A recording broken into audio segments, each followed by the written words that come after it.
Chapter 626. Su Qingsang sat down again. She was really weak.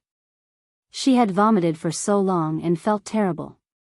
Just as she was about to eat, Hua Jinmiao pushed the bowl in front of her. Su Qingsang couldn't stand the smell again.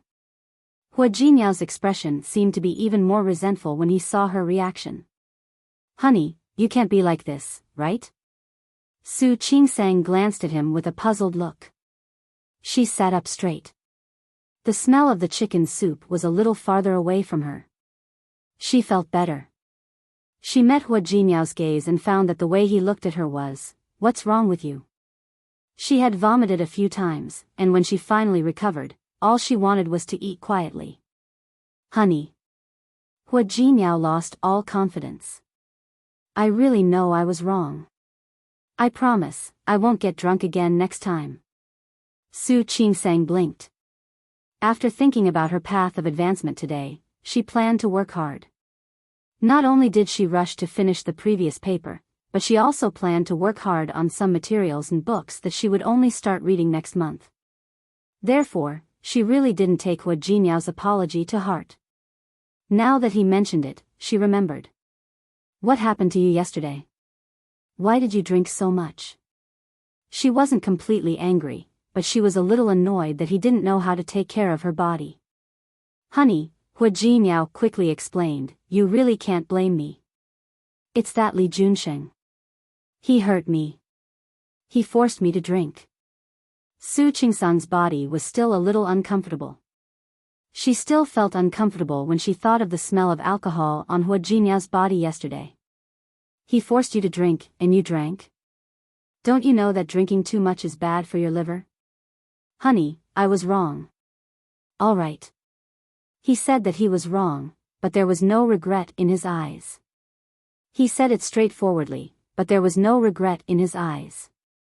"Don't do it again. Honey, I promise.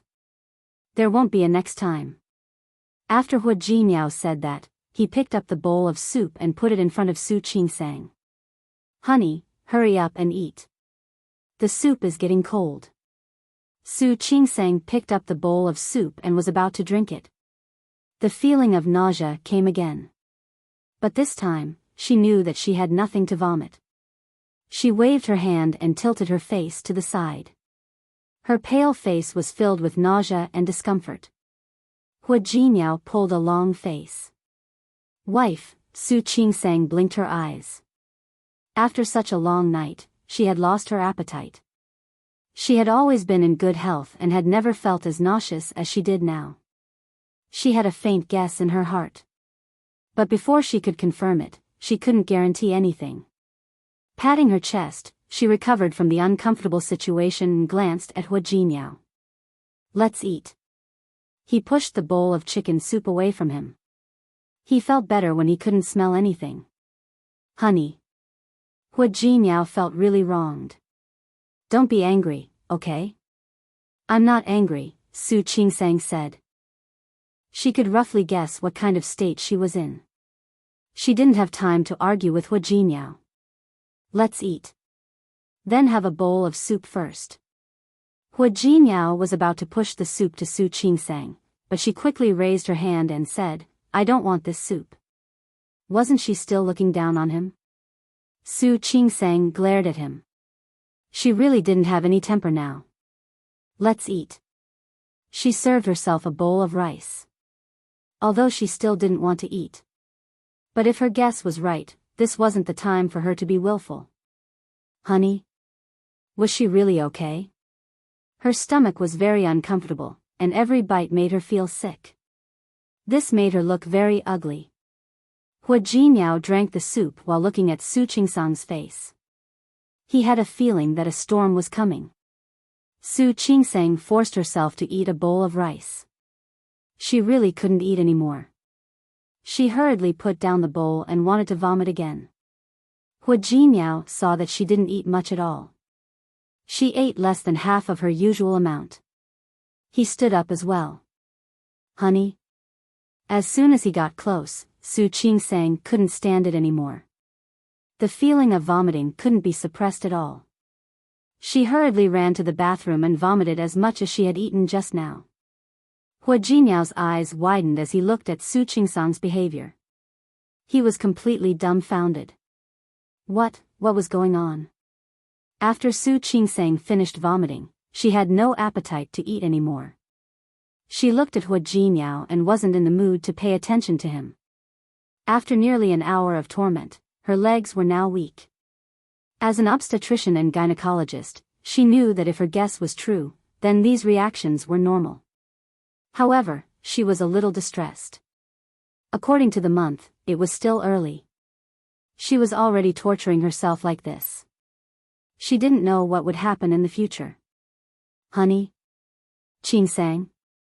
Hua Jinyao followed behind Su Qingsang and watched her rinse her mouth before going to the room. He didn't do anything else and directly lay down on the bed. Go away. She hadn't recovered from the discomfort yet.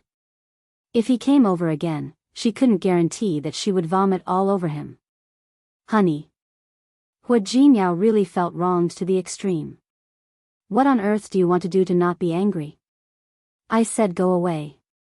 Su Qingsang didn't want to lose her temper, but she was a little annoyed. Before, she thought that it would be good to have a child. But now that she might really have one, she had a headache.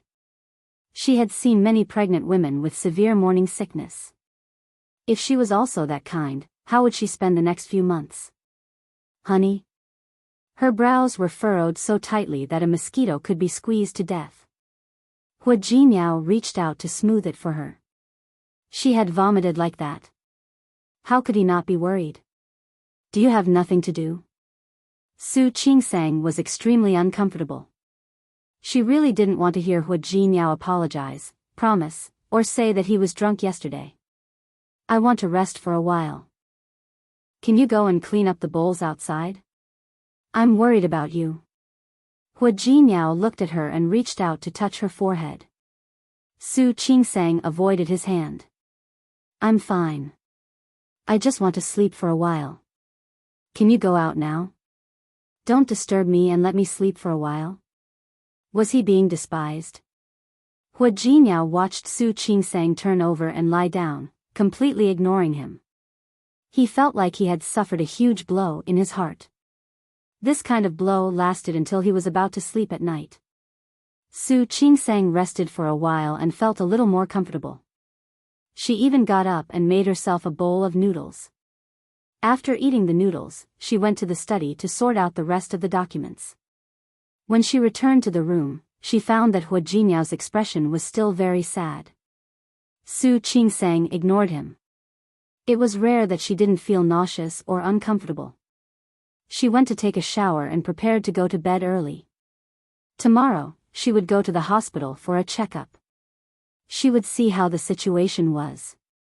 If she really had a child, she would have to be more careful in the first few months. During this period of time, she had been focusing on her thesis. During the following exams, she occasionally felt tired and thought that she was tired. She didn't expect that it might be because she was pregnant. She was in a good mood. When she lay down again, she took out her phone and scrolled through Weibo.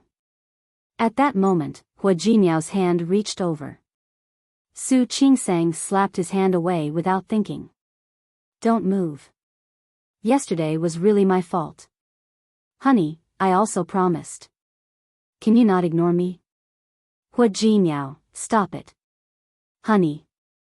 Hua Jinyao was really going crazy. Can you just tell me how long you're going to be angry for? Su Qingsang looked at his pitiful look and burst into laughter. She was a little helpless. All right, I'll just be angry for today. If there's anything else, we'll talk about it tomorrow. He would talk about it after she finished the checkup and knew the results. Huh? Hua Jinyao was dumbfounded. Su Qingsang was afraid that he would not take it seriously, so she looked at him with a serious face. Hua Jinyao, I'm really not in the mood today. So, please stay away from me. If he put his hand on her waist again, she was afraid that she would vomit again. Honey.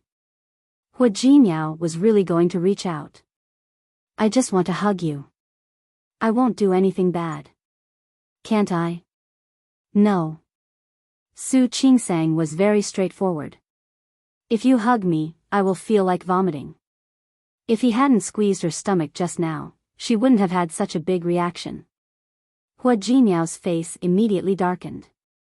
Looking at Su Qingsang, who had already closed her eyes and started to sleep, he felt that his heart was shrouded by a large dark cloud. He had only been drunk once, and she had to do this to him? Wasn't this punishment too severe? Honey, you don't have to go that far, do you? Can't I just hug you to sleep? No. Honey, don't be noisy. If you continue to be noisy, you can sleep on the sofa or in the guest room. Su Qingsang reached out a finger to stop him from approaching. Or, do you want to sleep on the sofa? I'll sleep here. Hua Jinyao stepped back a little and fell asleep unwillingly. It was rare for Su Qingsang to sleep so soundly. When she woke up in the morning, she was in good spirits. When she brushed her teeth, she felt a little nauseous, but she forced herself to suppress it. She was a doctor herself, so she knew what was best for her body. When she went outside, Hua Jinyao was already gone. She didn't know if he had gone to work. Su Qingsang didn't have time to care about him now. She was in a hurry to go to the hospital for a checkup. She also needed to start taking extra folic acid and calcium. Su Qingsang thought about some things to take note of in the early stages of pregnancy, then went to the hospital. First, she took out the pregnancy test paper and checked it. The 2 bars on it showed that she was indeed pregnant. She began to recall when she last had her period. If she remembered correctly, it seemed that she had only come once after coming back from Sea City. After that, she hadn't come again for more than a month. According to this calculation, she was about 7 to 8 weeks pregnant. The specific situation would be known after she took the ultrasound. The colleague on duty in the ultrasound room at noon was a new girl. Not long after she arrived, Su Qingsang lay on it and waited for the image to appear on the screen. Dr. Su, you're pregnant. The little girl looked even more excited than Su Qingsang. 8 weeks of intrauterine pregnancy. The fetal heart is normal. Dr. Su, your baby is very healthy. Su Qingsang smiled. The little girl was surprised and pointed in the direction of the screen. Dr. Su, look at this. What? Su Qingsang's gaze followed the screen. The little girl looked excited. Are there 2 embryonic sacs? Why do I think there are 2 fetal sacs? Su Qingsang blinked and sat up. She naturally understood what 2 fetal sacs meant. Dr. Su, you're so lucky. The little girl's eyes lit up. You're actually pregnant with twins. Su Qingsang knew that she was pregnant yesterday, but now that she suddenly found out that she was pregnant with twins, she still couldn't calm down. How was that possible? Whether it was her family or Hua Jinyao's side, there seemed to be no precedent of twins. No, the aunt from Hua Jinyao's great-aunt's family gave birth to a pair of twins. Su Qingsang sat up and placed her hand on her abdomen. It felt very magical. She had delivered many women and examined many pregnant women's bodies. She had also delivered twins herself. However, she didn't expect that one day, she would be pregnant with twins. It was really magical. Congratulations, congratulations. Dr. Su, you're so lucky. The little girl congratulated her again. Su Qingsang was a little embarrassed, but she felt more happy. Thank you. Dr. Su, when the baby is born, you have to treat us to a meal. Definitely. Su Qingsang got up and wanted to leave. Looking at the little girl, she instructed, Dr. Chen, can you not tell me about my pregnancy for the time being? It's a secret, isn't it? You can't tell me before 3 months. I know. The little girl smiled and nodded. Su Qingsang smiled at her gratefully. Then, she went back to her office. She didn't have an outpatient clinic this morning. However, there was a minor surgery in the afternoon. Su Qingsang placed her hand on her abdomen. She began to think about whether she should take leave to rest now or work until the third trimester. She wasn't a very delicate woman. As an obstetrician and gynecologist, her body was much healthier and stronger than that of ordinary women. She still wanted to rise up. She still had to submit the thesis in her hand, and there was also the matter of the certification. Su Qingsang didn't think for too long. When the next pregnant woman who was suddenly sent in needed treatment, she had already made up her mind. She continued to work. When she changed into her surgical gown, she looked at her abdomen. Baby, I think you will understand your mother's work and stay in my stomach, right? Su Qingsang didn't have much time to think about other problems. There was a fire today, and several burn patients were sent over. One of them was a pregnant woman. When she was sent over, the situation was very critical. Su Qingsang, Sun Huiya, and Shen Lingyun threw themselves into the rescue of the pregnant woman. The degree of burns on the pregnant woman was as high as 30%. However, the child was less than 6 months old. The pregnant woman was very strong. She was afraid that she would hurt the child, so she refused to be anesthetized. Su Qingsang and Sun Huiya couldn't bear to do it. Fortunately, the pregnant woman fainted on her own. Only then were they able to successfully carry out the treatment. The whole process lasted for nearly 5 hours. When Su Qingsang came out of the operating room, the sky had already darkened. She hadn't eaten anything since noon. After coming out of the hospital, Su Qingsang felt tired again. She was really tired. Anyone would feel tired after standing on the operating table for 4 to 5 hours. Not to mention that she was pregnant. Now that she was tired and hungry, she began to think that maybe she should eat something appetizer tonight. Also, she thought about telling Hu Jinyao the news. What would his reaction be if he knew? Would he be happy? Or excited? Or would he be something else that she couldn't think of?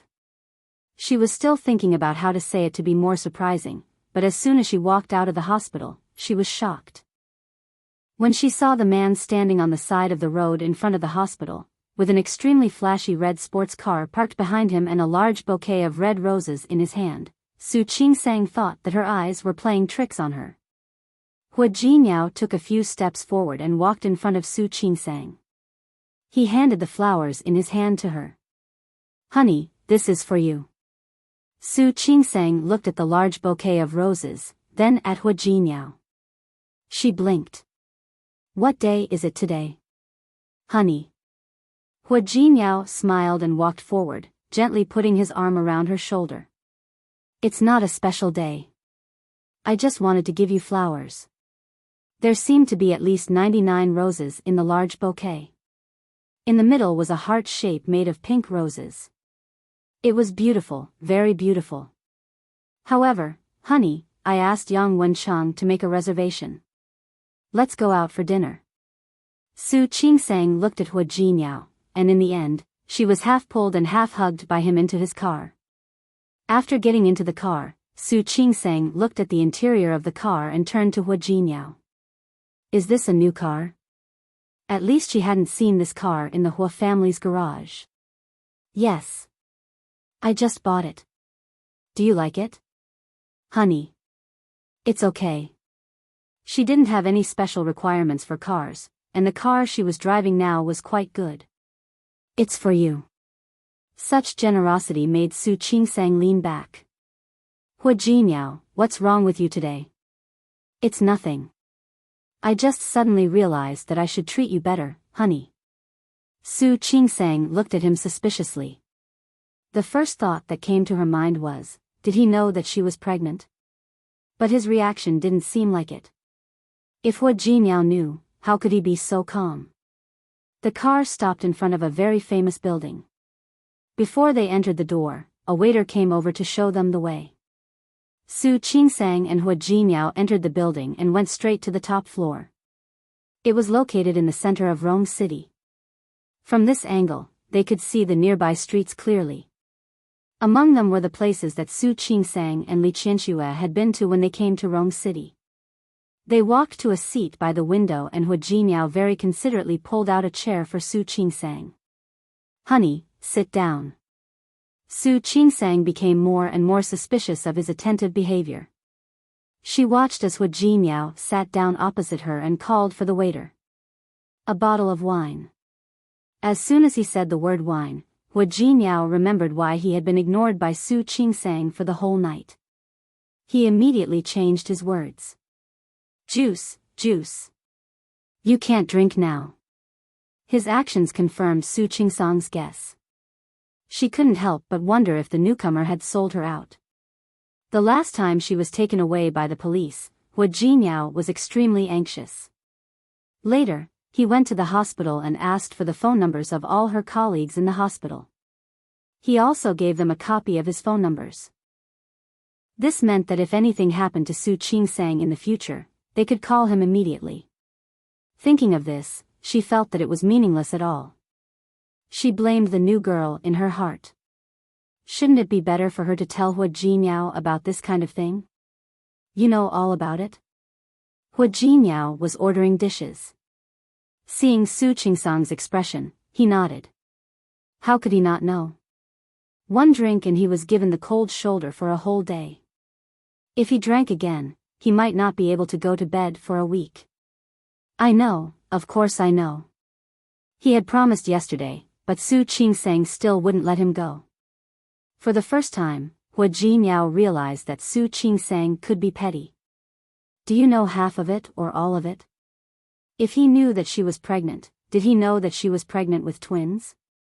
Su Qingsang's expression was a little strange. If he knew everything, his reaction was really too calm. Of course I know everything. Hu Jinmiao wanted to surrender. Honey, can we not talk about this for now? Su Qingsang's lips were pursed into a straight line. The joy of being pregnant with twins was gone. Looking at Hu Jinmiao's reaction, she suddenly thought of something. In the past year or so, Hu Jinmiao had almost always taken precautions. And those few times were also because she had repeatedly requested for him to do so. Not to mention the last time she lost control on the sofa, Hu Jinmiao refused to give her a chance again. An extremely terrifying thought flashed through her mind. Hu Jinmiao did this today. Could it be that he didn't want this child at all? Her expression was too serious, and Hu Jinmiao thought that she was still angry. He quickly finished ordering and poured Su Qingsang a glass of juice. All right, honey, if you have anything to say, let's talk after dinner, okay? Su Qingsang glared at Hu Jinmiao. Talk after dinner? Hu Jinmiao, just say it now.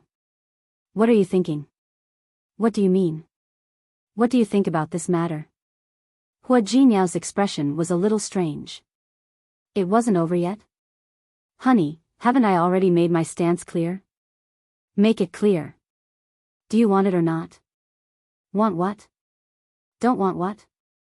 Hu Jinmiao looked at Su Qingsang's serious face. Thinking of what she said yesterday about letting him sleep on the sofa, he quickly shook his head.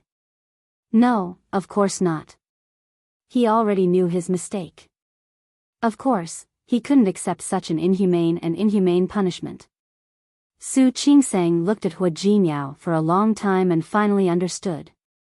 The roses, the sports car, and today's meal were all preludes. So that he didn't want children.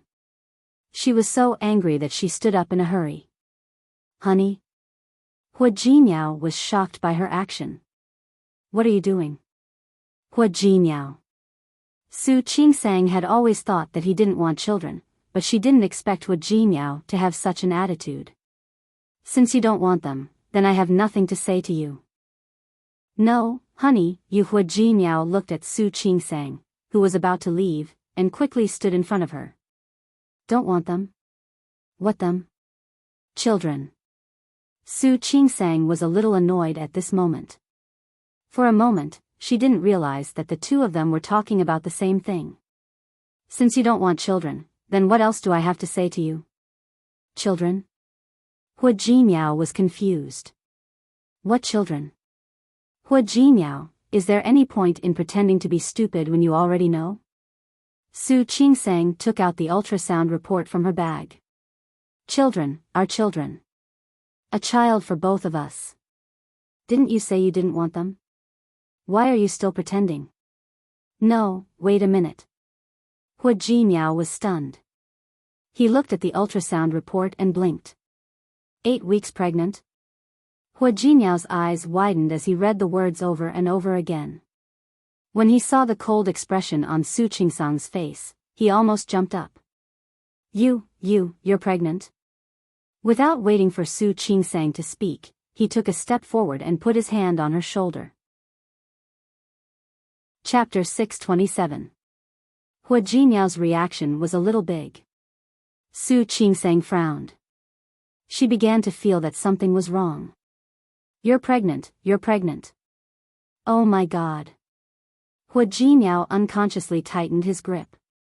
He looked at Su Qingsang with shock and disbelief in his eyes. Honey, you're pregnant? Qingsang, you're pregnant. 8 weeks, how long is 8 weeks? Did you just find out today? Or did you already know? Su Qingsang crossed her arms in front of her chest. She couldn't understand Hua Jinmiao's incoherent reaction. I just found out today. Hua Jinmiao blinked and looked at the words, 8 weeks pregnant. He suddenly picked Su Qingsang up and spun her around. Although it was past dinner time, there were still many people in the restaurant. Feeling the gazes of the people nearby, Su Qingsang quickly patted Hua Jinmiao on the shoulder. Hua Jinmiao, put me down. No. Hua Jinmiao hugged Su Qingsang tightly and shook his head. I won't let go. Honey, you're pregnant. You're actually pregnant. Hua Jinmiao, be careful. Put me down, do you hear me? This low shout made Hua Jinmiao react. He put Su Qingsang down very gently. After letting go, he took a big step back and looked Su Qingsang up and down with obvious surprise in his eyes. I'm sorry. I'm so happy. As he spoke, he leaned over and kissed Su Qingsang on the lips. Su Qingsang looked at Hua Jinmiao's actions and blinked. Hua Jinmiao? Come. Sit down, honey. Hua Jinmiao helped Su Qingsang sit down on the chair, as if he was treating a porcelain doll. Su Qingsang sat down and wanted to say something, but Hua Jinmiao didn't give her a chance. Honey, you're pregnant? 2 months. Tell me, what should I pay attention to? Hua Jinmiao? She didn't understand his reaction. Didn't he know before? No, wait a minute. Hua Jinmiao took out his phone and turned on the recording function. He looked at Su Qingsang and said, Come, tell me. I'll record it. Su Qingsang was a little speechless. Was such a silly husband his? Hua Jinmiao. Tell me. I'm listening. Su Qingsang turned off his phone and put it aside. She stared at Hua Jinmiao's face with her clear eyes. You drove a sports car and gave me roses today. Isn't it because you know that I'm pregnant? I don't know. Hua Jinmiao slapped his forehead. He seemed to realize that Su Qingsang had misunderstood him. Honey, how can you think of me like that? Can't I be nice to you for no reason? Unaccountably solicitous. She didn't say the second half of the sentence, but she believed that Hua Jinmiao understood. Wife, Su Qingsang lowered her head. She had been too petty today. You said no just now. I said I don't want to sleep on the sofa. Hua Jinmiao took her hand and said sincerely, Honey, I know I was wrong about getting drunk the day before yesterday. Can't you forgive me just this once? Su Qingsang nodded. She finally understood that she had made a mistake. Of course, Hua Jinmiao wasn't much better. So today, you brought me a sports car, roses, and a candlelight dinner just to apologize for getting drunk? Honey, don't make it sound so bad. Didn't I already apologize yesterday? Can't you just let me treat you well? His eyes were quite sincere. Su Qingsang couldn't help but laugh. Looking at him, who was half squatting beside her, she gently patted him. Get up and sit down. Why are you squatting here? There were still others here. Honey. Hua Jinyao finally calmed down from the excitement he had just experienced. He looked at Su Qingsang and scratched his head. Are you really pregnant? Yes. Su Qingsang nodded. I got it after I came back from Lin City. They didn't use protection twice. It was probably at that time. I'm going to be a father? Yes. Su Qingsang didn't know if it was her imagination, but she felt that Hua Jinyao was a little silly today. Hua Jinyao's next move was even more silly. He stared at her stomach and carefully reached out his hand. Can I touch it? Su Qingsang found it a little funny. In principle, it's not even the size of an egg. You can't feel anything even if you touch it. I know. I just want to touch it. Hua Jinyao rubbed his hands nervously with a very sincere expression. He raised his hands and gently placed them on Su Qingsang's stomach. It was still flat, and there was nothing there. He looked up at Su Qingsang. That's it? Pfft, this time, Su Qingsang really couldn't help it. Hua Jinyao, that's enough. It hasn't even been 2 months. Hua Jinyao didn't withdraw his hand. He pressed his face against Su Qingsang's stomach. There was no awkwardness or embarrassment on his face because of Su Qingsang's mockery. I don't care. I think he should know. He moved back a little and looked at Su Qingsang's stomach very seriously. Hey, hello. I'm your father. Su Qingsang looked at his silly face and wanted to laugh, but she also wanted to cry. She had always thought that he didn't like children, but she didn't expect his reaction to make her feel very warm and a little touched. There was no response, so Hua Jinyao said it again. Hello, baby. I'm your father. So silly. Su Qingsang pinched his nose and didn't forget to correct the mistake in his words. It's not you, it's you guys. You guys? Hua Jinyao looked up at her with a blank expression. What you guys? It's you guys. Didn't he see it just now? Su Qingsang picked up the checklist and pointed at one of the lines. Do you see it? 2 fetal sacs. What do you mean? Hua Jinyao didn't understand. Su Qingsang was now very sure that Hua Jinyao was dumbfounded by the surprise of becoming a father. His IQ was completely off the charts. Dear Mr. Hua, it's not you, it's you guys. That means, here, it's not 1, it's 2. 2. Hua Jinyao was like a repeater. Yes. 2. Wife? Hua Jinyao. Su Qingsang looked at his dumbfounded expression and wondered if she should take a picture of him like this. And then take it out to laugh at him a few years later? Don't you understand? Twins. 2. Twins? Hua Jinyao's mouth was wide open. He had only seen 8 weeks of pregnancy just now, so he hadn't had time to digest Su Qingsang's words. He looked at Su Qingsang, then at the checklist, and then at Su Qingsang's stomach. He suddenly took a big step back. Ah. You mean, wife, you mean, he pointed at Su Qingsang's stomach, as if he had seen something strange. So silly. Su Qingsang looked at Hua Jinyao's silly expression, lowered her head, and touched her stomach. Babies, you're so pitiful. Your father has already become silly. Hua Jinyao had lived for more than 30 years, and he had never lost control like this. He was completely incoherent at this point. He raised his hands with a very complicated expression.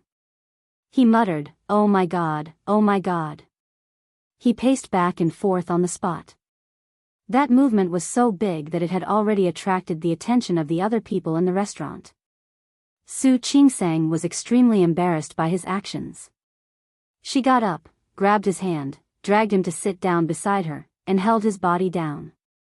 Hua Jinyao, that's enough. Calm down. How can I calm down? Hua Jinyao felt his heart beating fast. Twins? Wife. You have twins here? Oh my God. I'm actually going to have 2 children. Oh my God. He couldn't calm down at all. He stood up.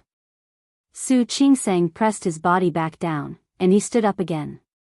He suddenly picked up the phone on the table. Before Su Qingsang could stop him, his phone had already been unplugged. Uncle Cheng? Let Grandpa answer the phone. Grandpa is upstairs. Mom? It's me. Yes. Qingsang is pregnant. Yes. You're going to be a grandmother. Grandpa is going to be a great-grandfather. Yes. Qingsang is pregnant. Yes. Pregnant. Mom, let me tell you, Qingsang is pregnant with twins. You know about twins, right?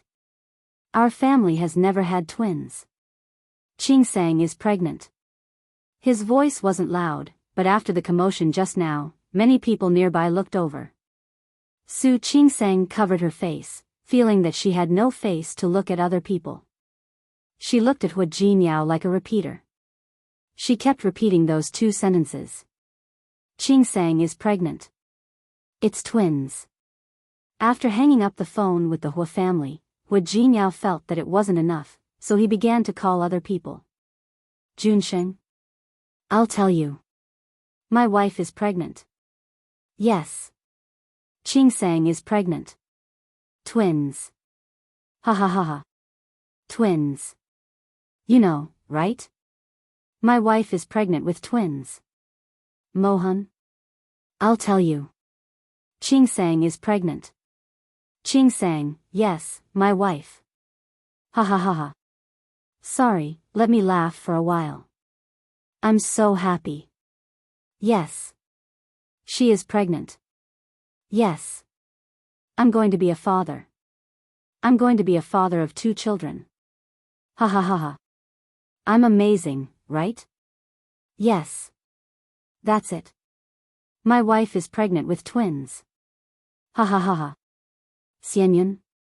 Ha ha ha ha. I'm so happy. Let me tell you a piece of good news. Xianyang. Xianyang, let me tell you. Ha ha ha, I can't. I'm too happy. Su Qingsang buried her face in the table and felt the gazes from all directions. She decided that she would never come to this restaurant again. Finally, Hu Jinyao finished making the phone call and finished showing off. He couldn't hide the pride on his face. To him, the gazes around him weren't worth mentioning at all. They were all jealous. These people were jealous. Wife, I'm so happy. Su Qingsang didn't want to talk to him anymore. The dishes had already been served. She glanced at Hu Jinyao and asked, "Are you eating?" Of course. Hu Jinyao put his phone aside. I'll call after I finish eating. Seeing the hidden disdain in Su Qingsang's eyes, he changed the topic. Wife, let's eat. Well, right. What do you need to eat at this time? Nutritious? Or light? There's nothing here that you can't eat, right? If there is, you have to tell me. Hu Jinyao. Su Qingsang interrupted his chatter. Can I make a request? Go ahead. He would agree even if it was 10, let alone 1. Now, shut up and let me eat in peace. Can I? Hu Jinyao blinked and was about to speak when Su Qingsang raised her index finger. Quiet. I want to eat. Hu Jinyao, who was despised by his wife, wasn't angry at all. He supported his chin with one hand and watched Su Qingsang eat. Su Qingsang felt uncomfortable under his gaze. What are you doing? Wife, I find you so beautiful. Thank you, I got it.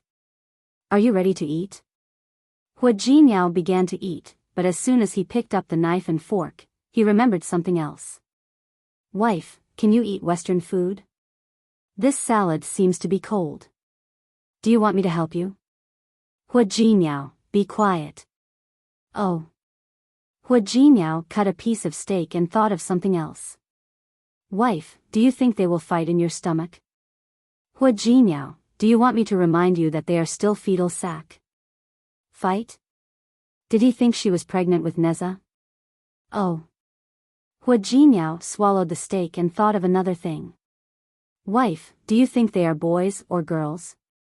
I don't know.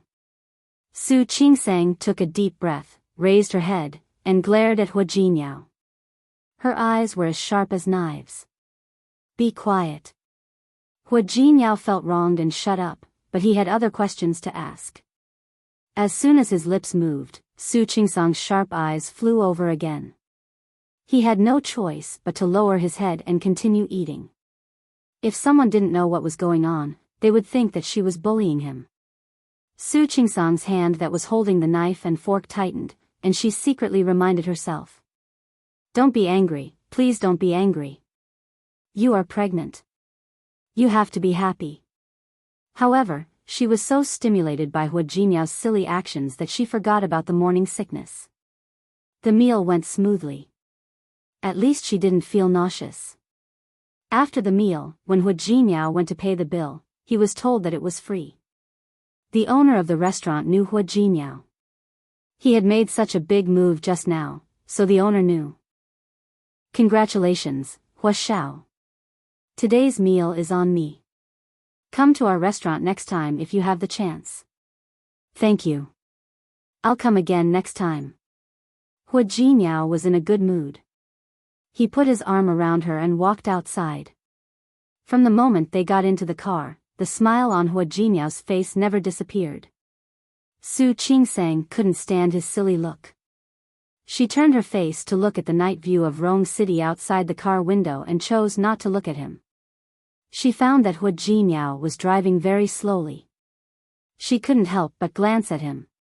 Yes, less than 20 yards. Hua Jinyao. You're driving a sports car, aren't you? I know. The corners of Hua Jinyao's lips curled up. But I can't drive too fast now. Su Qingsang held her forehead and looked at the cars that overtook her one after another. From time to time, the drivers would glance at her as if she was a retard. She lowered her head and decided to play dead. It took them twice as long as usual to get home. As soon as Su Qingsang and Hua Jinyao got out of the elevator, they saw 3 people standing outside the elevator. Hua Mingguang, Lu Tongjia, and Old Master Hua. Grandpa. Dad. Mom. Grandpa. Dad. Auntie. Su Qingsang was shocked by this lineup. She looked at the time. They rushed over almost as soon as Hua Jinyao called. You're back. Old Master Hua was the first to speak. When he spoke, he looked at Su Qingsang's stomach. Hua Mingguang and his wife were the same. However, Su Qingsang was holding a large bouquet of roses in her hand, which blocked their line of sight. Even so, Su Qingsang still felt uncomfortable. She couldn't help but glare at Hua Jinyao. It was all his fault. Making such a big noise. Lu Tongjia looked at Su Qingsang and said in an unusually gentle tone, How is it? Do you feel uncomfortable anywhere? Su Qingsang shook her head. Hua Jinyao opened the door and let them in. The group of people entered the room. Lu Tongjia watched Hua Jinyao take the rose from Su Qingsang's hand and carefully help Su Qingsang sit down. Su Qingsang felt that it was an exaggeration and a little awkward. She was not used to Hua Jinyao's action when all the elders were present. However, Hua Jinyao didn't think so, and neither did Lu Tongjia. How can we go out to eat? Isn't that unhygienic? Is Auntie Yu's cooking not good? How about I ask Aunt Zhou to come over and make soup for you every day? No, Hua Mingguang objected. Aunt Zhou's cooking is good, but she doesn't have a dietitian license. If you want me to, hire a nutritionist. He hired another chef. Come with it every day. That's good. Old Master Hua agreed. Hire a nutritionist and a chef. Oh right, assign a driver to Qingsang as well. Qingsang, you don't have to drive to work anymore. Why would I still need to work? Lu Tongjia looked at Su Qingsang's belly. They have a lot of things to do in the hospital. In my opinion, don't go to work. Just stay at home. Yes. Hua Mingguang nodded. That was a good idea. I think you should rest at home and move back. It'll be convenient for your mother to take care of you. Okay. Hua Jinyao listened to the elder's suggestions and felt that it was a good idea. I don't have any experience taking care of pregnant women. That's good. That's right. Then it's decided. The three elders spoke one after another. However, Hua Jinyao seemed to agree with them. The corners of Su Qingsang's mouth twitched. While they were discussing enthusiastically, she spoke in a somewhat disappointing manner. I'm sorry. I don't plan on not going to work. You can still stay at home. Lu Tongjia was halfway through her sentence when she suddenly turned to look at Su Qingsang. What did you say? I said, I don't plan on not going to work. Su Qingsang was very persistent on this matter. I'm in good health. There's nothing wrong with me. Besides, I'm a doctor. I know how to take care of myself. Also, if I don't go to work and stay at home every day, it might not be a good thing for the child's development. The three elders and Hua Jinyao were silent. They looked at each other and finally looked at Su Qingsang. Hua Jinyao's brows were tightly knitted. Qingsang, this isn't an ordinary pregnancy. You're pregnant with twins. I know. Our hospital has even delivered quintuplets before. Su Qingsang said, that pregnant woman didn't rest all the time. Of course, later on, because the belly was too big and there were too many fetuses, she had to be hospitalized. There was silence. Old Master Hua looked at Su Qingsang with a hint of disapproval in his eyes. Qingsang, I think Jinyao makes sense. I think what Jinyao said makes sense. This isn't an ordinary pregnancy. You're pregnant with twins. It's different. There's nothing different. It was just one more in her belly. To her, there was no difference. Grandpa, don't worry. I'm in good health. Besides, I'm an obstetrician and gynecologist myself. I'll take good care of myself. Don't worry. Su Qingsang was a very assertive person. Since she had already made up her mind, no one could persuade her. The elders looked at each other. They probably didn't expect Su Qingsang to be so determined. In the end, everyone looked at Hua Jinyao. Dad, Mom, Grandpa. It's getting late now. Why don't you go back and rest first? Why don't we talk tomorrow? Hua Jinyao wanted to persuade Su Qingsang after they grew up. However, Old Master Hua was hesitant. In his opinion, Su Qingsang naturally lived back in the old mansion. It was best if someone took care of her. In the end, Hua Jinyao finally succeeded in persuading the elders to let them go back first. After sending the elders away, Hua Jinyao turned around and saw that Su Qingsang was no longer in the living room. Hua Jinyao thought that she had gone back to her room, but in the end, he found her in the study. Honey? Hua Jinyao went up nervously. I heard that computers have radiation. You should stop working, right? The Earth has a large magnetic field, and it has radiation. Su Qingsang still had some papers to finish yesterday, and there were still some materials to sort out. Honey. Hua Jinyao squeezed into her chair and sat down with her. You're already pregnant. You don't have to work so hard. As for the thesis and the test, we can talk about it later. Hua Jinyao. Su Qingsang was squeezed to the point that there was no room for her. Hua Jinyao simply picked her up and let her sit on his lap. She patted his arm helplessly. First of all, I'm a doctor, and I'm an obstetrician. I know better than you what I can and can't do. Second of all, it's not even 3 months yet. As I said, it's only 2 fetal sacs. Even if they're a little older, the right amount of exercise will make it easier for me to give birth. Do you understand? So, please don't be so nervous. I'll say it again. I'm a doctor. After Su Qingsang finished speaking, she didn't have the patience to talk to him anymore. All right, you can go out now. Let me finish my work, okay? Hua Jinyao, Su Qingsang didn't expect that the whole hospital would know that she was pregnant the next day. Yesterday, Hu Jingyao had waited for her at the entrance of the hospital. Many people had seen it, and some had even taken photos and posted them on the hospital's internal forum. All the colleagues in the hospital knew that Su Qingsang was married well. Not to mention anything else, Hu Jingyao had come to the hospital a few times. He had been on TV and was a celebrity in Rong City. The moment he did that yesterday, the little girl in the ultrasound room started gossiping on the forum. Su Qingsang was pregnant, and they were twins. So, Hu Jingyao did that yesterday to celebrate his wife's pregnancy. When Su Qingsang entered the hospital, she received envious gazes from all her colleagues and endless blessings. It made her feel embarrassed. When she entered the office, Sun Huya also came over. She congratulated her repeatedly. She said that no obstetrician in the hospital had ever given birth to twins. She was the first. Su Qingsang felt like she was surrounded by people the whole day. That feeling was really not something she was used to. Surrounded by a group of colleagues to congratulate her, she took the initiative to treat them to dinner tonight. Chapter 628. In the cafe opposite the hospital, Su Qingsang and Su Qinghui sat face to face. Su Qinghui looked a little more haggard than 2 days ago. Su Qingsang didn't know why he asked her to come. She thought Su Qinghui had returned to Lin City. "Dad? What can I do for you?" These words were really quite polite. The other party was her father.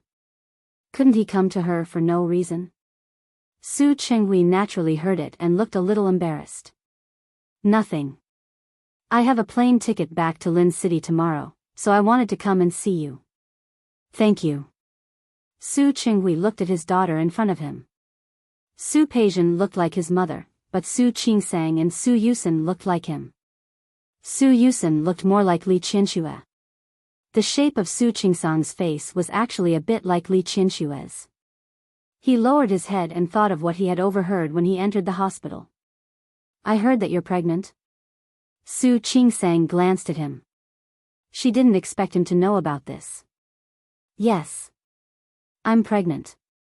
She didn't want to hide it. Since he already knew, there was nothing she couldn't say. It was a good thing anyway. Okay. Su Qinghui couldn't find anything else to say. When I went to your hospital just now, I heard your colleagues discussing it. I think they said it's twins." "Yes." "Good. That's great." Su Qinghui didn't know what else to say. "I've never taken care of a pregnant woman before. I don't know what you need to eat or use at this time." "You, Dad, I'm a doctor." Su Qingsang looked at his embarrassed look, but her mood didn't change. "I know how to take care of myself. Don't worry." Su Qinghui nodded repeatedly. He thought of another thing. "Does your mother know you're pregnant?" "Not yet." Su Qingsang didn't have time to say. "I ate out yesterday and didn't video call my mother. I'll tell her today." Su Qinghui nodded. His lips moved, and he wanted to say something, but he stopped in the end. There was silence again. Su Qinghui picked up the coffee in front of him and took a sip. The black coffee was a little bitter. "Qingsang." "Yes? Can I come to see you when your child is born?" "Why not?" It was the first time that Su Qingsang had seen Su Qinghui being so cautious. "You're their grandfather. Of course, you can visit them." Su Qinghui's expression changed a little because of her words. He lowered his head and felt complicated. "I went to see Peijian yesterday." Su Qinghui couldn't help but feel emotional when he thought of his daughter, whom he had doted on for more than 20 years, ending up like that. "She didn't want to see me. She didn't want to see me. I had to think of a way to see her." Su Qinghui didn't need Su Qingsang's response. He just wanted to talk to someone. Since when did he not even have someone to talk to by his side? "I don't know when it started, but I've been thinking about it. Did I do something wrong?" This kind of thinking finally reached its peak after the two of you changed back. I know it's my fault, irreparable. But I didn't know it would bring about such serious consequences. Su Qingsang didn't comment. They were all adults, and it wasn't something that could be explained away by being impulsive. Everyone had to pay the price for their actions. No matter who it was. She looks good. Saying good was just a comforting word. How good could she be in such a place? Qingsang, I've already persuaded her. I want her to serve her sentence well, try to get her sentence reduced, and then come out as soon as possible. Su Qingsang didn't respond. Hopefully. She had never regarded Su Peijian as an enemy. She hadn't in the past, and she wouldn't in the future. As long as she didn't provoke her, even if she wasn't very willing to get along with her like a normal sister, she was willing to live in peace with her. After Su Qinghui finished speaking, he didn't get a response from Su Qingsang. He was a little disappointed.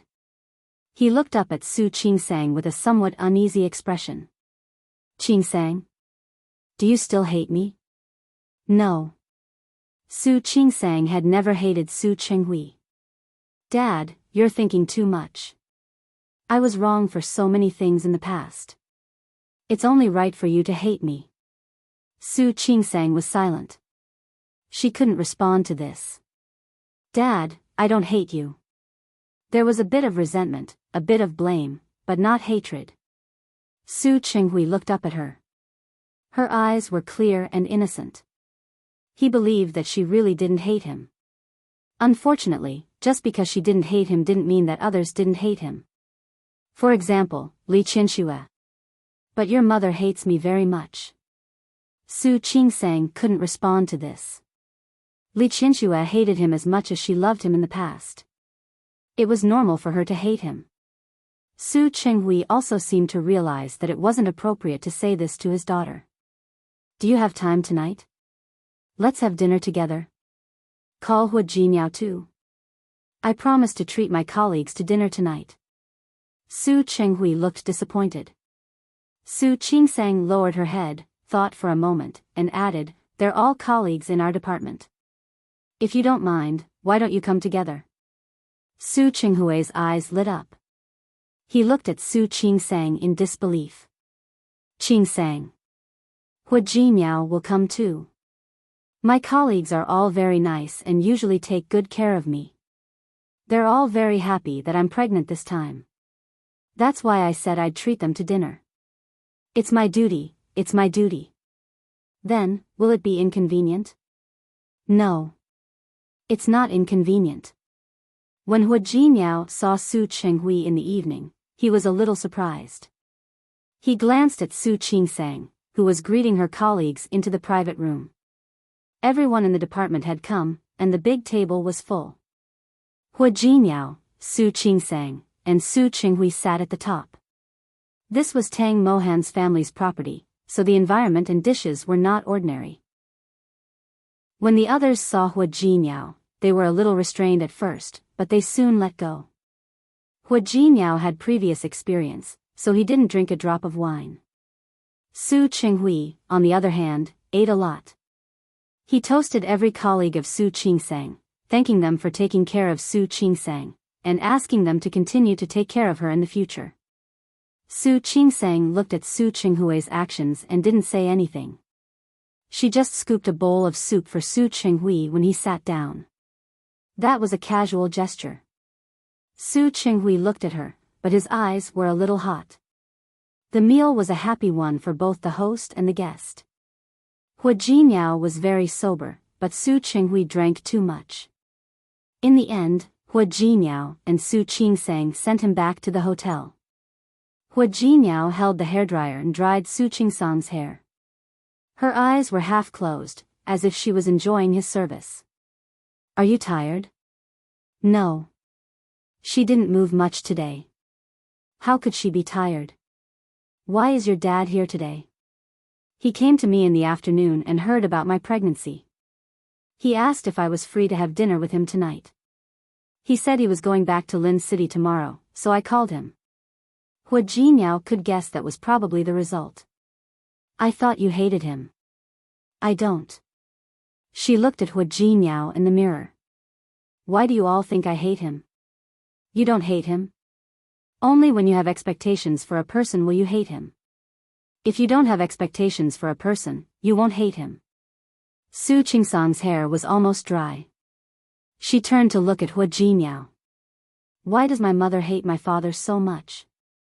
It's because she always had expectations for my father. She thought that one day she could move my father and make him fall in love with her. That's why she hated him so much when she knew that my father couldn't love her and would only hurt her. But I'm different. Ever since I was a child, I never had expectations for my father. Perhaps there was, but it had been too long. That kind of expectation disappeared without a trace in the end. I always knew that the person he liked the most was Su Peijian, then Yusin. So, after I tried a few times, I gave up. I knew that he would never put me in the same position as Su Peijian in his life. I also knew that I would never put him in the position of a father in my life. Because I didn't have expectations, no matter what he did, I wasn't surprised. At most, it's a little uncomfortable.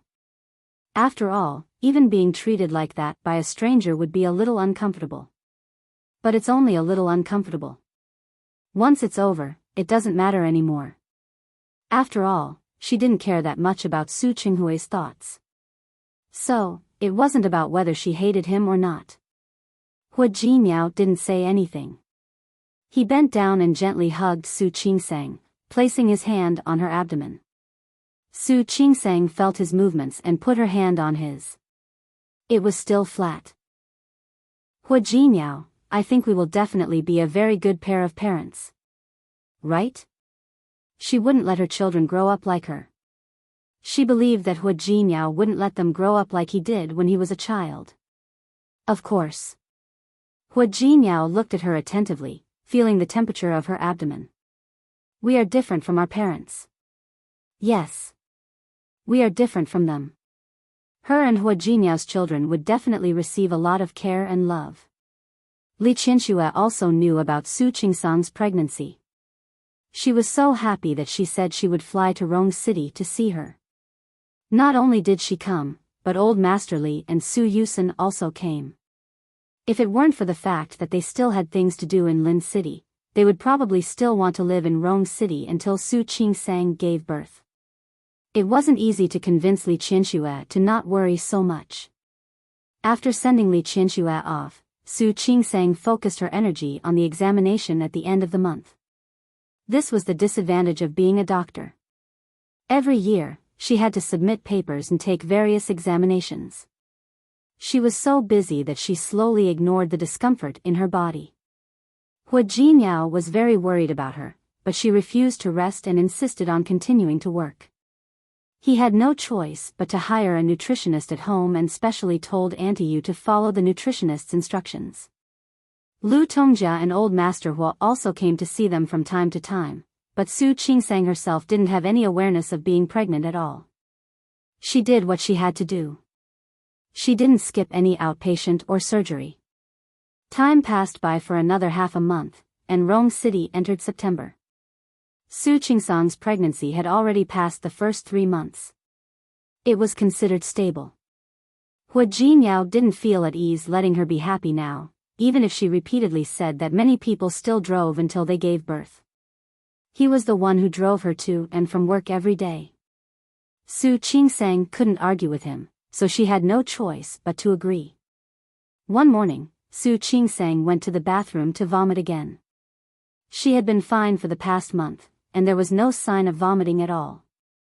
Hu Jinniao thought that the previous time was a coincidence, but in the past few days, he realized that he was overthinking. Why are you vomiting like this? Hu Jinniao stood behind Su Qingsang and gently patted her back with one hand.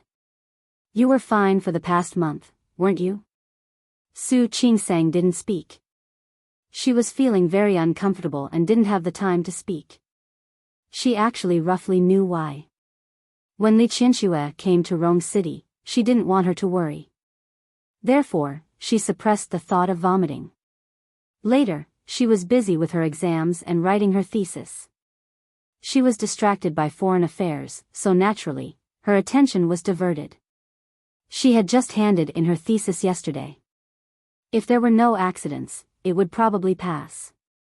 When one relaxed, the body's reaction naturally came. I asked Auntie Yu to cook porridge this morning. Can you eat it now? Ever since Su Qingsang got pregnant, Hua Jinyao had asked Auntie Yu to stay with him. As long as she was at home, he would let her cook 3 meals a day. Su Qingsang nodded. She couldn't not eat. She got up to eat, but just as she picked up the bowl and ate a few mouthfuls, the nausea made her rush to the bathroom again. She vomited even more than before. From that day on, Hua Jinyao realized that Su Qingsang's hard days had come. She almost vomited everything she ate. No matter how bland the food was, she would vomit it after eating it. Hua Jinyao saw this and was extremely anxious. Why don't we go to the doctor? Hua Jinyao looked at Su Qingsang, whose face was pale from vomiting. He really didn't know how to stop her from vomiting or make her feel better. Su Qingsang lay in front of the toilet and waved her hand. She was really uncomfortable now. She had reached the point where she could vomit even when drinking water. Wife, she had been vomiting like this for a week. In just a few days, she had lost a lot of weight. Not only had she lost weight, but her face had also lost all color. Su Qingsang stood up and supported herself with one hand in front of the bathroom counter. She looked at Hua Jinyao and said in a very weak voice, Hua Jinyao, I'm a doctor myself. You want me to see a doctor? But how can you do this? Su Qingsang rinsed her mouth. She didn't expect her morning sickness to be so severe. Let's eat first. You've already vomited like this. Are you sure you can still eat? If I can't eat, I'll force myself to eat. If I really can't, I can only go to the hospital for an infusion. Su Qingsang said it very calmly, but Hua Jinyao felt his heart ache. He never knew that pregnancy was so hard. Previously, Su Qingsang didn't vomit after that day. He thought it was just an occasional occurrence. But this week, he realized that he had rejoiced too early. Su Qingsang returned to the dining table and looked at the dishes on the table. She still had no appetite. Wife? Seeing her like this, Hua Jinyao wanted to say that he should just give up the child. It's okay. I'll try again. Su Qingsang picked up the bowl as she spoke. She forced herself to drink the bowl of porridge. Hua Jinyao looked at her nervously. Seeing that she had finished the bowl of porridge, he didn't even have time to breathe a sigh of relief before Su Qingsang stood up again and headed towards the bathroom. This time, Hua Jinyao's face turned green. He followed her to the bathroom and found that Su Qingsang had vomited everything she had just eaten. Hua Jinyao really couldn't calm down now. Wife? Su Qingsang was indeed very uncomfortable. Her instincts shouldn't be something she could control. She wanted to vomit no matter what she smelled. Anything she smelled made her stomach turn. She waved her hand, and her face was extremely pale. She had hardly eaten anything serious for the past week. Hua Jinyao reached out to help her. She didn't refuse. The two of them returned to the sofa in the living room and sat down. Auntie Yu came out of the kitchen and saw Su Qingsang like this. Her heart ached. What should we do? Madam can't eat anything. Why don't I make you some egg custard? Su Qingsang waved her hand. Don't bother. I don't have an appetite. Madam, you can't do this. You're not alone. There are 3 of you. Auntie Yu also knew that Su Qingsang was pregnant with twins. She had been fine for the past half a month, but she had vomited like this in the past few days. Her heart ached when she saw it. Su Qingsang knew, but she really couldn't eat. She looked at the time and didn't go to work today. I'll go back to my room and sleep for a while. You're not eating breakfast? No. I'll vomit it out even if I eat. Su Qingsang didn't expect the child to be so good at tormenting her. She went back to the bed and lay down. Hua Jinyao followed behind her and watched her sleep with a face full of worry. After leaving the room, Hua Jinyao called others one by one. Even if Su Qingsang was a doctor, doctors didn't treat themselves since ancient times. Perhaps she still had to find someone else for her problem. Lu Tongjia came not long after receiving his call. She saw the worry on Hua Jinyao's face. She ran to see Su Qingsang. She was still asleep. After she got pregnant, she was more sleepy than before. Previously, she had to take the exam and write the thesis, so she forced herself to be energetic and busy. Now that she was done, she also relaxed. You haven't eaten properly for a week, and you're only telling me now? Qingsang didn't let me say it. Hua Jinyao was also very helpless. She said she's a doctor. She understands everything. She understands everything. Why doesn't she eat? Lu Tongjia was furious. She couldn't help but raise her hand and pat Hua Jinyao on the shoulder. How did you take care of her? Mom? Hua Jinyao wanted to beg for mercy. When the mother and son talked about Su Qingsang, their tones were equally worried. Unknowingly, there was a little more intimacy. However, Lu Tongjia wasn't a doctor. She came to keep an eye on Su Qingsang and let her eat properly. However, Su Qingsang was destined to let her down. She woke up at noon and sat at the dining table. In front of her stood Hua Jinyao, Mizyu, and Lu Tongjia. Su Qingsang, who was being stared at by them, felt great pressure. Looking at the light dishes on the table that Lu Tongjia had personally ordered, she forced herself to eat some. She ate half a bowl of rice and drank a bowl of soup. Hua Jinyao breathed a sigh of relief. It was indeed beneficial to have Lu Tongjia come over. However, his relief only lasted for less than a minute. The moment Su Qingsang put down the bowl, she rushed to the bathroom again. This time, she almost spat out the yellow bile. When she came out of the bathroom, her legs were weak, and she felt indescribably weak. Wife? Qingsang. Madam? Su Qingsang looked at the concerned faces of the people in front of her and smiled bitterly. I'm sorry. I really tried my best. If she couldn't eat, she couldn't eat. If she wanted to vomit, she wanted to vomit. This was really out of her control. Lu Tongjia and Hua Jinyao looked at each other. What should we do? Lu Tongjia was also helpless. Do we really have to go to the hospital for an infusion? You're a doctor yourself. You should know that it's not good for your health. Of course, Su Qingsang knew that. She shook her head and said, no infusion. I'll endure it for a while. I'll eat it later.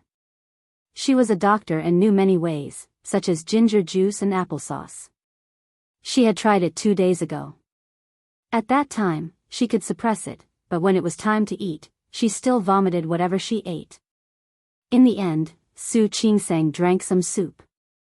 Because she didn't eat much, she finally didn't vomit anymore. However, she refused to eat again.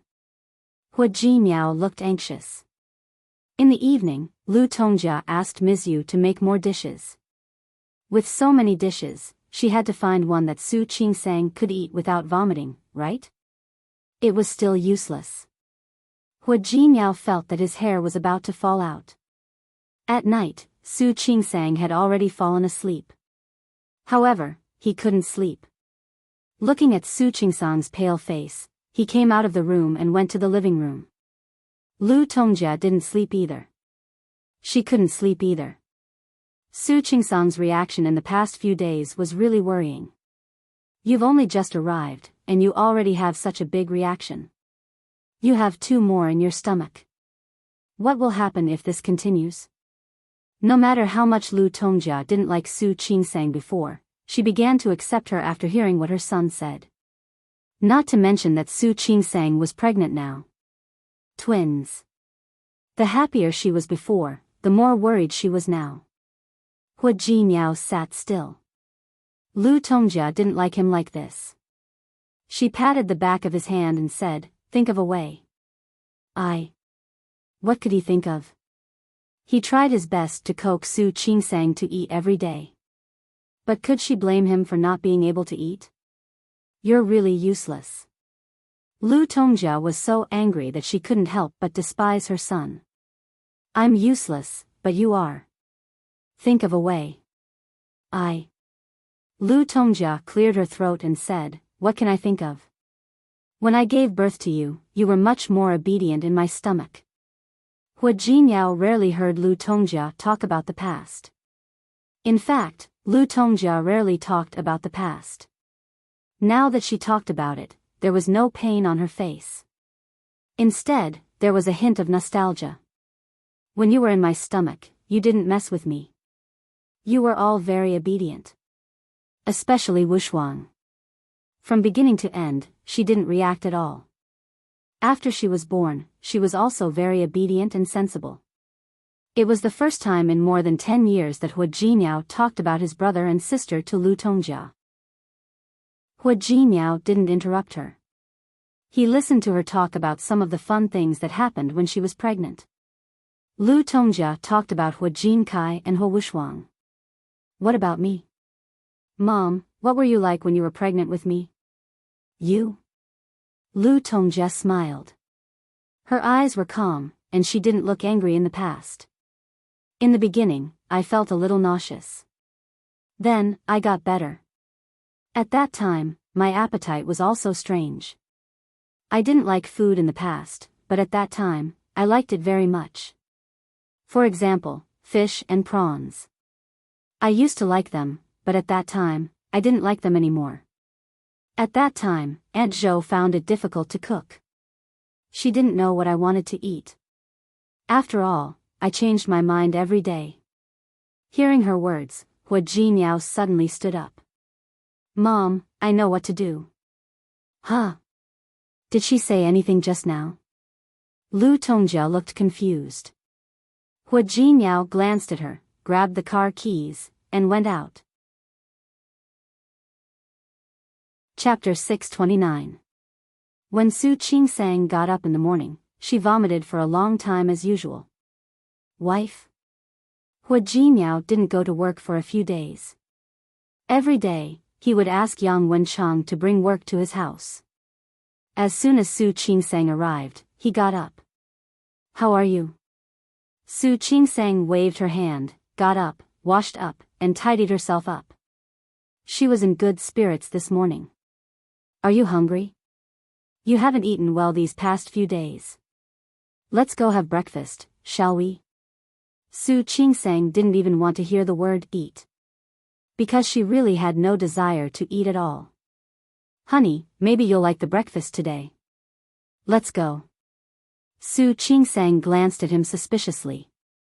After washing up, she followed him out of the room. There were a few small plates on the dining table and a pot of porridge next to them. A bowl of porridge was placed in front of her. Hua Jinyao gestured for her to sit down. She looked at the breakfast and then at Hua Jinyao. Come, try it. She sat down and picked up her chopsticks. It was a very light bowl of vegetable and shredded pork porridge. The vegetables were finely chopped, the chicken shreds were shredded, and the porridge was cooked until it was soft and smelled very fragrant.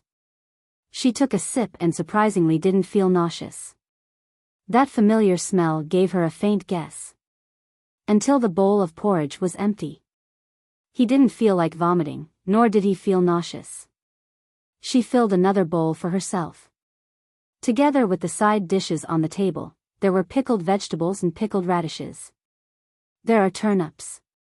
She ate 2 bowls of porridge in a row and didn't feel nauseous. When she finished the second bowl, her eyes felt a little warm and sour. She blinked her eyes and suppressed the urge to cry. How is it? Hua Jinyao looked at her nervously. Is it delicious? It was delicious and very appetizing. She really didn't feel like vomiting anymore. Do you want another bowl? You haven't eaten well these past few days. Su Qingsang didn't object. She ate half a bowl of porridge with the side dishes. Half an hour after the meal, she didn't feel like vomiting again. Hua Jinyao let out a long sigh of relief. However, he was still a little worried. Are you going to throw up now? Yes. Su Qingsang nodded heavily. She looked up at Hu Jinyao and asked, where is she? He went to buy groceries. Hu Jinyao knew what she was asking, so he said softly, she said she would cook some local dishes for you. Su Qingsang's eyes began to water again. Hu Jinyao sat down next to her, took her hand, and wrapped it in his palm. Don't cry. Not good for children. Didn't you say so?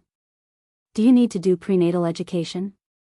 Su Qingsang was pregnant, and Hu Jinyao always asked her what to pay attention to. He had too many questions. One by one, he thought of another. Su Qingsang didn't know how to answer him. She went to the hospital and found 2 manuals for pregnant women for him to read. Hu Jinyao didn't know anything before. Only after reading a book did he know that prenatal education was required when the child was still in the womb. I'm not crying. Su Qingsang sniffled.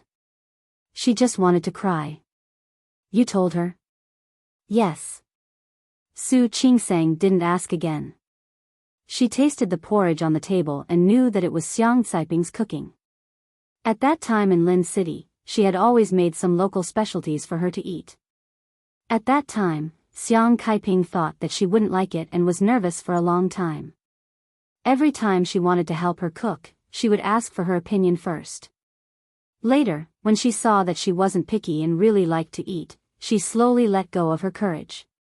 She made more and more. Su Qingsang put down her chopsticks and glanced at Hu Jinyao. When did she come? She came early this morning. Hu Jinyao went to find Xiang Caiping last night and told her about Su Qingsang's pregnancy. Xiang Caiping was a little surprised that Su Qingsang was pregnant.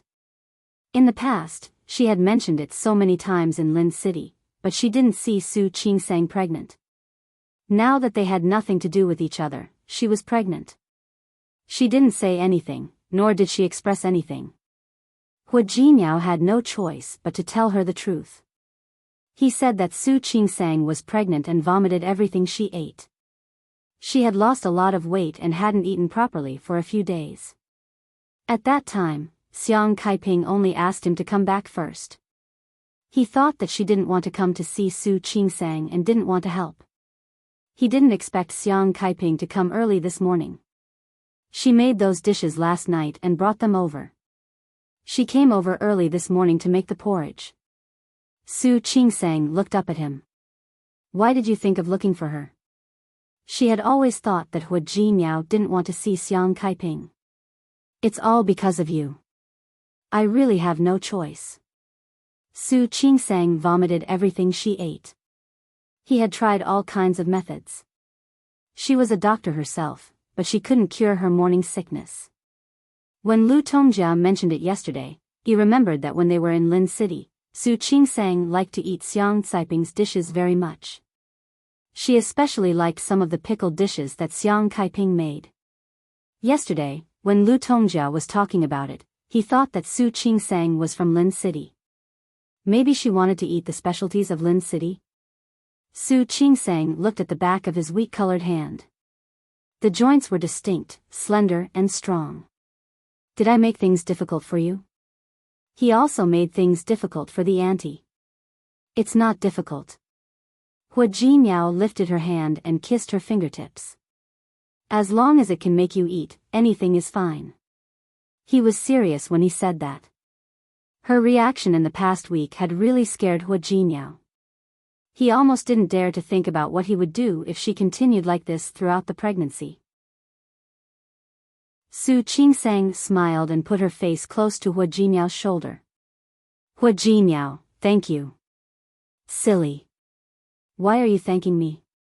Hu Jinyao's hand touched her abdomen. It had been 3 months. Maybe because they were twins, he could already feel a slight bulge. When Xiang Caiping entered the door, she was carrying a large bag of ingredients in her hand. Su Qingsang stood up and looked at her with a complicated expression. Auntie? Yes. Xiang Caiping responded softly. Auntie Yu took the ingredients from her hand. I'll go wash the vegetables first. Xiang Kaiping didn't object. She stood there and looked at Su Qingsang. Because of her pregnancy, her face was a little pale. She hadn't eaten well for a while, and she looked a lot thinner. How are you? Can your body take it? Su Qingsang nodded. She had a good foundation, so naturally, there was nothing she couldn't take. Have you had breakfast? Xiang Kaiping looked in the direction of the dining room as she spoke. Hua Jinyao answered for her, yes, I ate 2 bowls of porridge. Xiang Kaiping nodded, obviously relieved. It's good that you can eat it. I'll make sour bamboo shoots for you today. And sour beans. How about that?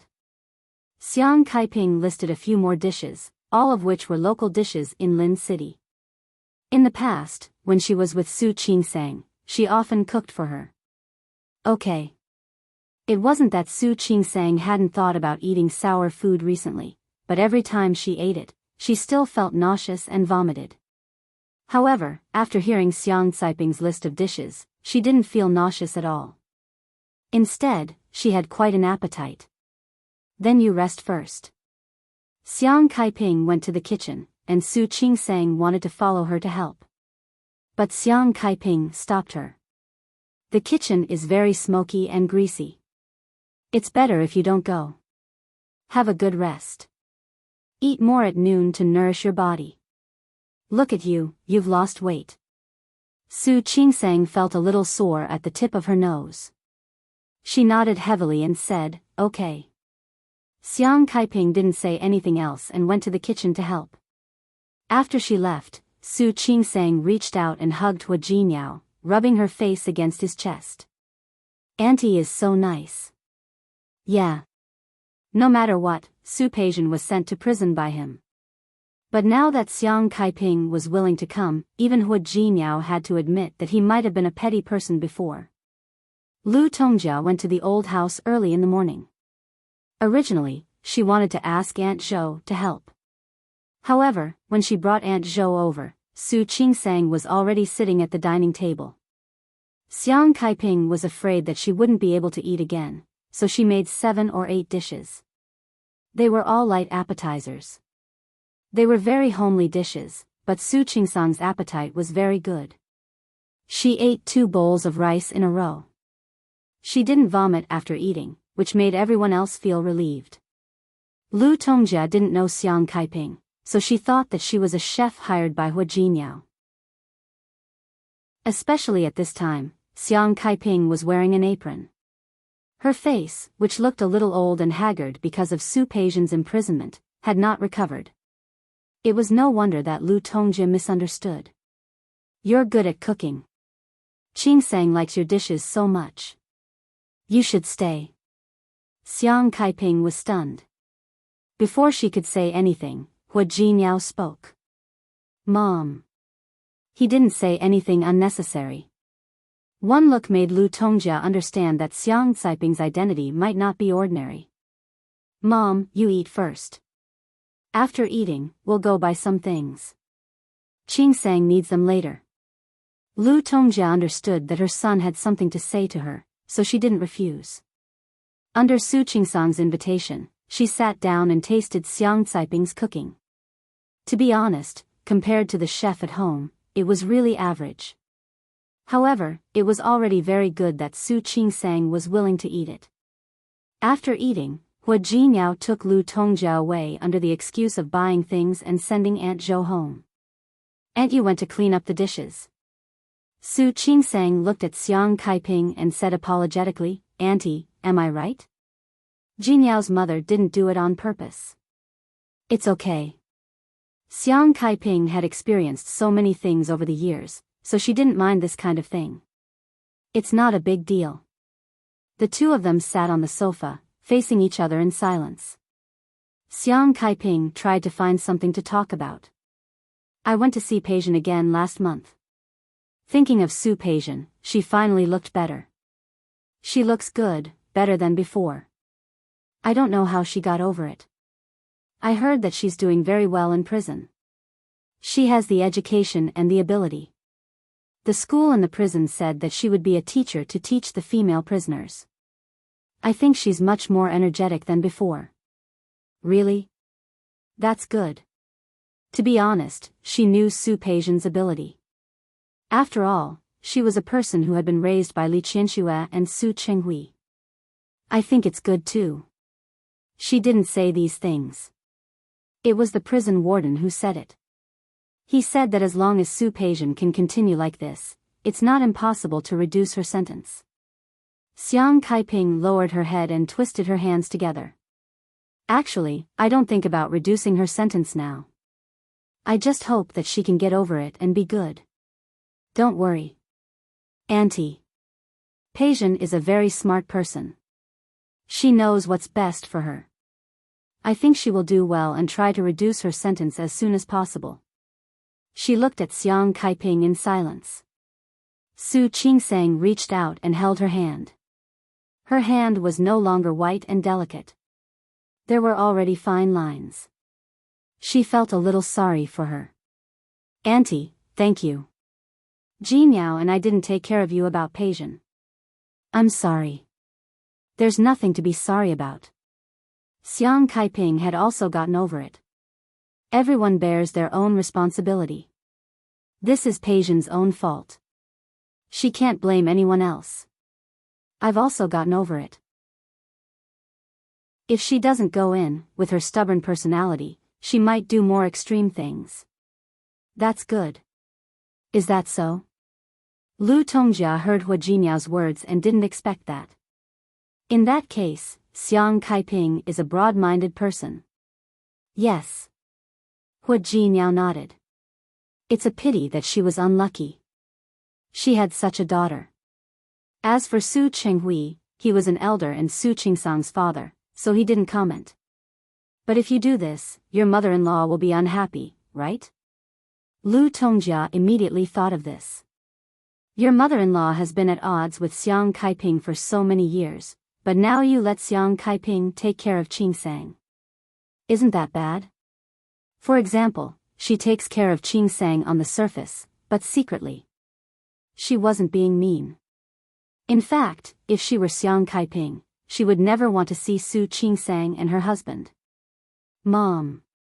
Auntie isn't that kind of person. You may know a person's face, but you don't know her heart. Besides, even if she has good intentions, what if your mother-in-law finds out? Have you ever thought that it might be another conflict? I've thought about it. How could Hua Jinyao not think about it? I've thought about it. How could Hua Jinyao not have thought about it? But I have no choice now. You saw it too. In the end, Qingsang treated Auntie differently. Qingsang is willing to eat the food she cooks. I don't have the mood to care about what my mother-in-law thinks now. I just want Qingsang to eat well. That was true. Lu Tongjia still felt that it was inappropriate. Fortunately, Li Qianxue was in Lin City and not in Rong City. If one day she came to see Su Qingsang like she did last time, it would be wonderful. They might bump into each other. Who knew what would happen then? Lu Tongjia didn't have time to worry about what Li Qianxue would think if she found out. At night, she began to realize that something was wrong. During dinner, Xiang Kaiping cooked a few of Lin City's specialties. The dishes were really ordinary, but Su Qingsang loved them. She didn't vomit much that day, and she didn't feel nauseous. In the evening, Xiang Kaiping specially made a hot and sour soup and stir-fried diced meat with the pickled bamboo shoots left over from lunch. Su Qingsang liked the two sour dishes very much. When she sat down, she asked Lu Tongjia and the others to eat together. Jin Yao, eat. Auntie, eat. Auntie. You sit down and eat too. When she called her auntie, Lu Tongjia realized what was going on. Su Qingsang had been calling her auntie for nearly a year because she didn't want to admit her identity before. Now that Xiang Kaiping was here, Su Qingsang also called her auntie. Who knew who she called her auntie? Su Qingsang also realized it. She looked at Xiang Kaiping and said, Auntie Xiang, eat. That was the difference. However, Lu Tongjia's expression wasn't very good. She looked at Su Qingsang and wanted to say something, but she hesitated. In the end, she could only eat in silence. The atmosphere was a little awkward. After dinner, Lu Tongjia was going back to the old house. Su Qingsang could eat now and wouldn't vomit again, so she didn't have to worry so much. "Auntie, you're going back?" Since she was pregnant, Lu Tongjia had taken good care of her. Su Qingsang glanced at Hua Jinyao and said, "You send Auntie back." "No need, there's a driver. Let him stay and take care of you." Lu Tongjia didn't leave immediately after she finished speaking. She stood in the living room and stared at Su Qingsang. Su Qingsang felt uncomfortable under her stare and didn't know what she was going to do. Lu Tongjia looked around. Auntie Yu was cleaning up in the kitchen. Xiang Kaiping stayed in the guest room and went back to her room. There were only her, Hua Jinyao, and Su Qingsang in the living room. She cleared her throat, her expression a little serious. "You're already 3 months pregnant. Don't you have to think about some things?" "Think about what?" What did she have to think about? Lu Tongjia suppressed the embarrassment in her eyes and her voice became a little stiff. "The problem of how the child will be called after the child is born." "The problem of how the child will be called after the child is born?" Su Qingsang didn't quite understand and subconsciously looked at Hua Jinyao. However, Hua Jinyao didn't understand either. Lu Tongjia clenched her fists and released them again, forcing herself to look indifferent. "The child in your stomach is my grandson or granddaughter, right? They're born and call me grandma, but you're still calling me auntie. What do you want others to think?" Su Qingsang blinked and looked at Hua Jinyao again. "Why are you looking at him?" Lu Tongjia's voice was a little cold. "You're going to give me a grandson. Do you still want to call me auntie?" Su Qingsang finally understood what was going on. Her lips moved with a trace of uncertainty. "But, didn't you tell me not to call you mom?" Then why did I ask you to divorce Hua Jinyao? Why didn't you say so?" Even Lu Tongjia felt embarrassed after saying that. She glared at Su Qingsang and said, "Stupid. I don't know what Hua Jinyao likes about you." Such a stupid brain was really infuriating. Lu Tongjia turned around angrily and walked away. The expression on her face was not very good. Su Qingsang's expression was a little strange. Her lips moved, and when Lu Tongjia stepped out of the door, she took 2 steps forward. "Mom, take care." Lu Tongjia had 1 foot out of the door. She suddenly heard the word "mom" and almost tripped over the doorsill. She turned around and glared at Su Qingsang. Su Qingsang called her mom the first time, but she was much more comfortable the second time. "It's getting late. Mom, go home and rest early. Don't worry about me." "I don't need you to worry about me. You should take care of yourself." After saying that, Lu Tongjia felt that her tone was too harsh. Without looking at Su Qingsang, she said, "Don't always point to others about what you want to eat. Call me and I'll ask someone to make it for you." "Thank you, Mom. I got it."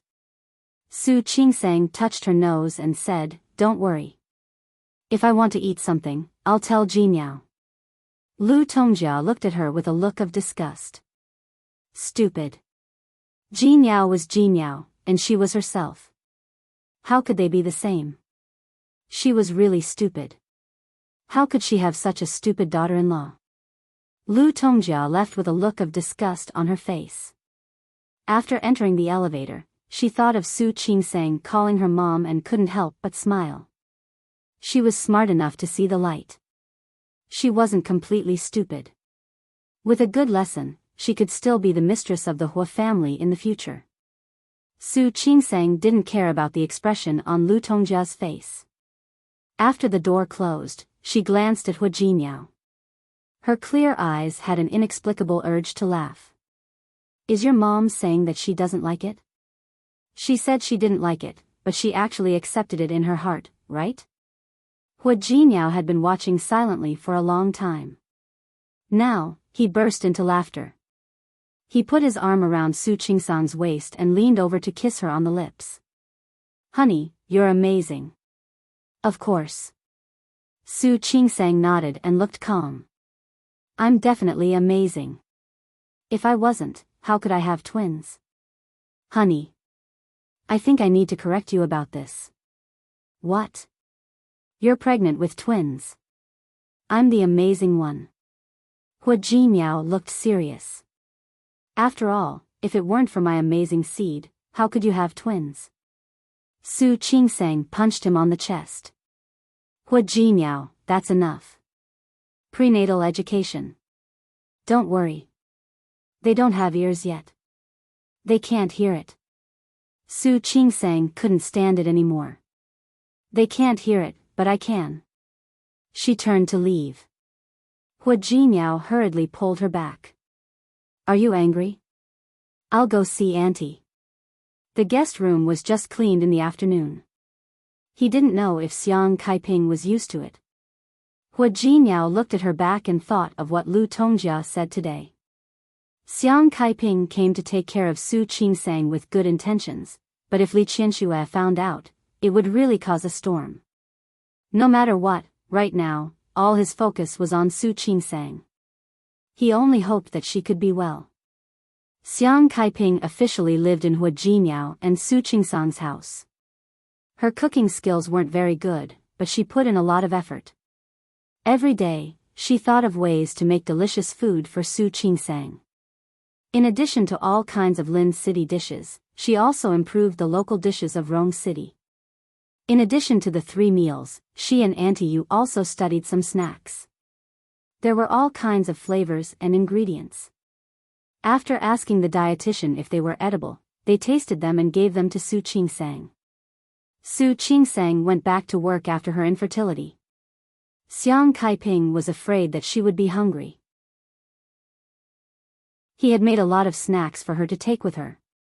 It was also strange. Su Qingsang couldn't get used to eating outside at all, but she was quite comfortable eating the food and snacks Xiang Kaiping made. After a week, Su Qingsang's qi and blood finally improved a little under Xiang Kaiping's care. Her face had more color, and she had gained a little weight. Su Qingsang video called Li Qianxue every day. Under Hua Jinyao's instructions, she didn't mention a word about Xiang Kaiping. She also knew that this was not a long-term solution, but Li Qianxue's dislike for Xiang Kaiping came from the bottom of her heart. She didn't want Li Qianxue to be unhappy, nor did she want Xiang Kaiping to feel uncomfortable. Fortunately, Xiang Kaiping seemed to have a tacit understanding with Su Qingsang every day. When Su Qingsang video called Li Qianxue, she would go back to her room and stay there. Chapter 630. Su Qingsang entered the department with a bag in her hand. It was the dessert that Xiang Kaiping had prepared for her. Qingsang. Ling Fei touched her arm and clicked her tongue. "I feel like I'm pregnant when you're pregnant. I've gained 1 kilogram in just 1 week." Su Qingsang brought these snacks to the hospital every day. It would be fine if she didn't bring enough. The problem was that Xiang Kaiping knew that Su Qingsang was at work. She couldn't let Su Qingsang do less. She would only let Su Qingsang bring Su Qingsang to the hospital after she had done a lot. In addition, Hua Jinyao had given her all kinds of seasonal fruits, so she could eat them whenever she wanted. There was now a cabinet in the hospital dedicated to Su Qingsang's snacks, and it was often full. It was impossible for Su Qingsang to eat so many snacks and fruits, so she successfully benefited the other colleagues in the department. It was not just their department. Even the pediatrics department downstairs knew that the gynecology and obstetrics department upstairs had the most snacks. Sometimes, some doctors downstairs and upstairs would come over for some snacks. "That's right." Yang Lu complained, "I've gained 3 pounds." As she spoke, she pinched her lower abdomen. His face was full of resentment. If he didn't eat it, he wouldn't be able to endure it. If he ate it, he would get fat. What a dilemma. Su Qingsang looked at them and wanted to laugh. How can it be so exaggerated?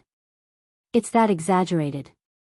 Ling Fei looked at the small cake that Su Qingsang had brought over today and said helplessly, Qingsang, if I keep eating like this, I'll probably end up like a pig. There was a faint smile on Su Qingsang's face. She had also gained a little weight. She didn't know how much, but she could feel that her face was a little chubbier, and her clothes were a little tighter. Recently, she had started to change into her sports clothes. To be honest, Xiang Caiping's culinary skills could only be considered average. However, she was very clever and often had some ingenious ideas when it came to making snacks. Recently, she had even learned how to bake some snacks and made more of them. When she was done, she asked Su Qingsang to bring them to the hospital and share them with other colleagues. Su Qingsang was in good spirits today. When she got up in the morning, she had a big appetite. He ate 2 bowls of porridge. He even ate a bowl of wontons.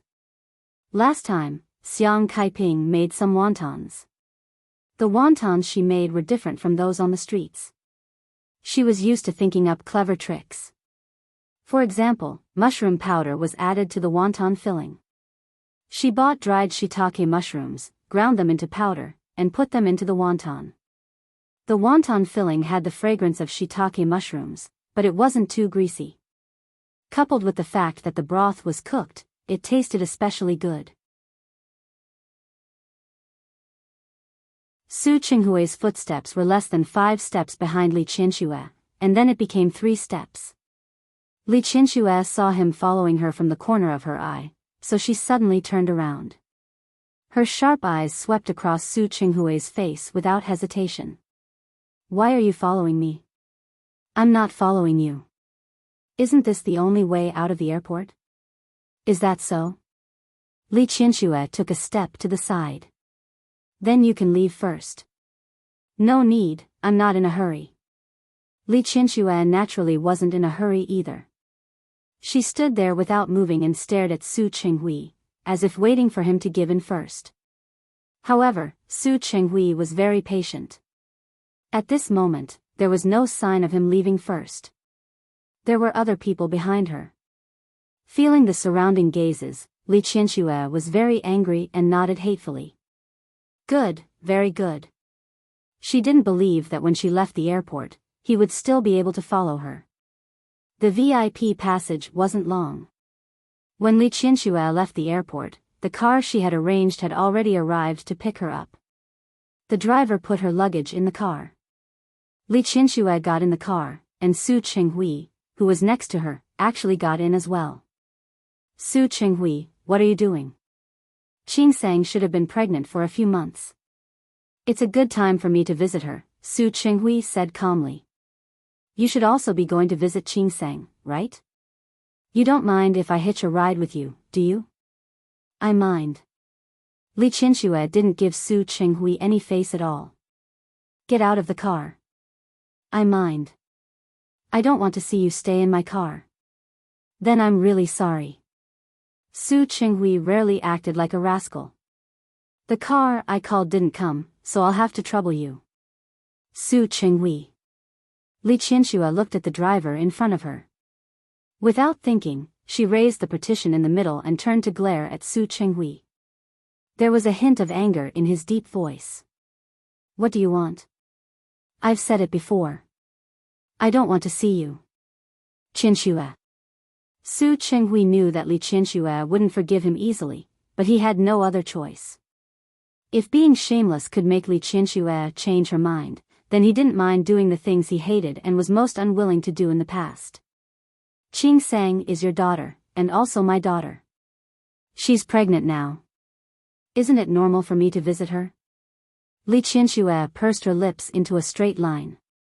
She couldn't accept Su Qinghui's statement at all. Su Qinghui, I really don't know when you started treating Qingsang as your daughter. You don't have ulterior motives, do you? Qianxue? Su Qinghui knew that he no longer had any credibility in Li Qianxue's heart. However, he still felt a little uncomfortable when he heard her suddenly criticize him like this. Li Qianxue didn't care about him. The car continued to move forward. She turned her face away and didn't look at Su Qinghui. She didn't chase him away again, which made Su Qinghui heave a sigh of relief. Looking at Li Qianxue's beautiful side profile, his heart was moved. He was a normal man. In the past, because of his self-righteous hatred for Li Qianxue, even if he had needs, he would rather solve it himself. But one day, after recognizing his own feelings, he couldn't continue like this anymore. He often thought of Li Qianxue, thinking of her sleeping beside him for more than 20 years. In fact, many times, he would wake up in the middle of the night and look at Li Qianxue's sleeping face. However, at that time, he needed to constantly hypnotize himself that this woman was someone he hated and that he wouldn't be interested in. But now, he didn't need to hypnotize himself. He often thought of Li Qianxue. Now that she was in front of him, Su Qinghui subconsciously raised his hand and drew the outline of Li Qianxue's side profile in the air. His gaze was too eager, and his hand unconsciously moved forward a lot. Feeling that she was being watched, Li Qianxue quickly turned her face. As a result, her lips unexpectedly bumped into his finger. Li Qianxue suddenly stepped back a little. Su Qinghui. Don't go too far. I'm sorry. The warm and soft touch on his fingertips disappeared, and Su Qinghui sighed in his heart. It was a pity. How long had it been since he last touched her lips? Stay away from me. She didn't need his apology. She just needed this man to stay away from her. I can't do it. Su Qinghui's body leaned forward slightly. Looking at the anger in Li Qianxue's eyes, he sighed softly in his heart. Qianxue, I can't help myself when it comes to you. Li Qianxue wouldn't believe his nonsense at all. She pushed him hard and said, Su Qinghui, either you stay away from me, or I'll make you get out of the car right now. Choose one of the two. After saying this, she moved her body a little closer to the car window. She wanted to stay away from Su Qinghui. An hour later, Li Qianxue's car stopped in front of Su Qingsang's apartment. Just as she was about to get out of the car, she suddenly saw a scene that shocked her very much. Yesterday, Su Qingsang heard from Xiang Kaiping that she was going to buy ingredients to make mooncakes, so she accompanied her to go shopping today. She didn't have much interest in mooncakes. She would just eat some during the Mid-Autumn Festival. However, Xiang Kaiping was obviously very serious. The two of them got up early in the morning, picked out the ingredients, and went together. Hua Jinyao had something to do at the company today, so he didn't go with them. After Su Qingsang bought the ingredients, she asked the driver to send them home. At that moment, she was asking the driver to carry the things down from the car one by one. Young mistress, do you want me to help you carry them up? No need. We can do it ourselves. It wasn't that heavy, and there was an elevator. Xiang Kaiping wasn't delicate. She was used to doing this. Su Qingsang also felt that it was okay to carry some things. The two of them carried 3 bags, 2 for Xiang Kaiping and 1 for Su Qingsang. Seeing that Xiang Kaiping took the initiative to carry the heavy bags, she reached out to her and said, Auntie, can I carry one? No need. Xiang Kaiping glanced at her belly and said, These 2 bags are heavier. I'll carry them. You can carry the light ones. It's only 2 steps. Don't fight with me over this. Okay. Then I won't fight. Su Qingsang smiled. In the past month, the two of them seemed to have resumed their relationship in Lin City. They had a tacit understanding not to talk about other things. The atmosphere was unexpectedly good. I think the model that Jinyao bought is very good. I went to the streets today and found that it was more expensive than online. Recently, Xiang Kaiping had also become fashionable. She began to learn to use some online software and payment tools. Then why don't you let Jinyao buy the ingredients online? That's different. Xiang Kaiping smiled and said, the mold can be used regardless of size. But the ingredients that go into your stomach, I have to see it with my own eyes and choose it myself. As she spoke, she glanced at Su Qingsang's belly. Especially now, you are not like usual. Of course, you have to pay attention to it as much as you can. Su Qingsang was a little touched. She couldn't help but reach out her free hand and put it around Xiang Caiping's shoulder. Auntie, thank you. Let's go. She didn't need her to thank her. Su Peijian did something wrong. She didn't teach her well. She helped Su Qingsang a little more to atone for Su Peijian. Moreover, even without that, she really liked Su Qingsang and really wanted to be close to her. Su Qingsang nodded and followed Xiang Caiping into the apartment. Li Qianxue sat in the car and watched the scene through the window. She felt her body go cold. It was as if someone had poured a basin of ice water on her head. Her whole body was about to freeze. Su Qingsang, she and Xiang Caiping, seeing how familiar they were with each other, they must have done this often. It should have been a long time, right? At least not in the past few days. This knowledge made her feel like she had been betrayed. That kind of feeling was even worse than the feeling she had when she found out that Su Qinghui had swapped the child. Qingsang? How long had they been like this? During this period of time, she was worried that Su Qingsang wouldn't take good care of herself when she was pregnant. She video called her every day and repeatedly reminded her. But she didn't even say a word. She actually hid it so well. What did she mean? Living with Xiang Caiping? Acknowledging Xiang Caiping as her mother? Or did Xiang Caiping use some method to make her close to her? Li Qianxue's thoughts were a little confused. No matter which one it was, it wouldn't be like what she wanted to see now. Qianxue? Su Qinghui looked at Li Qianxue, his voice worried. Of course, he saw it too. Although he didn't quite understand, they were supposed to be enemies. Su Peijian's imprisonment had something to do with Wu Jinyao and Su Qingsang, but now Xiang Caiping and Su Qingsang seemed to have a harmonious relationship. People would believe that they were mother and daughter. His voice made Li Qianxue turn around.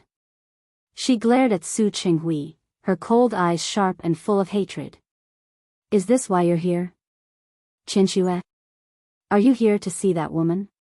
No. Before today, he didn't even know that Xiang Caiping and Su Qingsang were together. No? Li Qianxue smiled, but the smile didn't reach her eyes. You're not here to see her? Do you think I'll believe you? She sat up straight and clenched her fists on her knees. Su Qinghui, this is your doing, isn't it? Not only did you exchange my child, but you also want my child to be close to another woman? Qianxue, I didn't, Su Qinghui. Li Qianxue didn't believe a single word. You're amazing, you're really amazing. You know what I don't like, so you just want to let it happen, right? Qianxue, calm down. She was so agitated that Su Qinghui was extremely worried. He wanted to hold her in his arms and comfort her. However, Li Qianxue was already on the verge of exploding. How can I calm down? Li Qianxue waved his hand away. How can I calm down? You saw it too, Qingsang is my daughter. But now she's going to become someone else's daughter. And the culprit who caused all this was him. It was him, Su Qingsang. No, that's not right. She's already become someone else's daughter. Li Qianxue felt uncomfortable, as if her heart was being pricked by needles. She caressed the position of her heart, feeling very uncomfortable. Su Qinghui's heart ached for Li Qianxue like this. He reached out and held her shoulder. Qianxue, calm down. Qingsang is your daughter. No one can take her away. Can't take her away. Li Qianxue waved his hand away. She wanted to step back, but there was a car door behind her. She lowered her head and shook it gently. Why can't I take her away? That person is none other than Xiang Caiping. For Xiang Caiping, Qingsang would rather not acknowledge me. Do you know that? Qianxue, Qingsang has already acknowledged you, hasn't she? Don't even think about it. Li Qianxue's mood was obviously a little off. She didn't listen to Su Qinghui at all. She didn't like herself like this, nor did she like this situation. She had a slight obsessive-compulsive disorder. She was used to letting everything go according to her will. However, in this life, the biggest defeat she had ever tasted was given by Su Qinghui. He wouldn't cooperate with her at all, and it was impossible for him to do what she wanted. What about now? Her daughter was actually the same. Su Qingsang and Xiang Kaiping were talking and laughing like a real mother and daughter. However, even if the two of them video called each other every day, she had never seen Su Qingsang so relaxed. She didn't want to think about it, but in fact, it was very likely to be true. That meant that Xiang Kaiping had a more important place in Su Qingsang's heart. Just like Su Qinghui, Qinxue. She didn't look well. Su Qinghui was very worried. However, just as he tried to approach her, he was stared at by Li Qinshue's gloomy and cold gaze. He didn't dare to move forward anymore. Qinxue, do you want to find a hotel to rest first? Xiang Kaiping was upstairs. With Li Qinshue's personality, she probably wouldn't be willing to go up, right? Find a hotel? Li Qinsue seemed to have just reacted to his words. She looked at Su Qinghui, and the corners of her mouth curled up in a mocking smile. Why should I stay in a hotel? This is my daughter and son-in-law's house. So what if I want to go up? Qinxue? Was it really okay for her to go up like this in her current state? What? Are you afraid that I'll go up? At this moment, Li Qinsue had returned to the way she was when Su Qinghui had a falling out with her a long time ago. Cold, sharp, and always with a mocking expression on her face. Su Qinghui, are you afraid? Are you afraid that I'll go up and cause trouble for your old lover? Seeing Su Qinghui frown, Li Qinshue's tone also became colder. Su Qinghui, I'm really going up. I'd like to see how you plan to stop me today. Qinxue, calm down. Even if you want to go up, you have to figure out the situation first. Maybe it's not what you think? If it's not what I think, then what is it? Li Qinsue didn't want to see Su Qinghui. She really wanted to go upstairs and ask Xiang Kaiping. Su Qingsang was her daughter, and also Xiang Caiping's.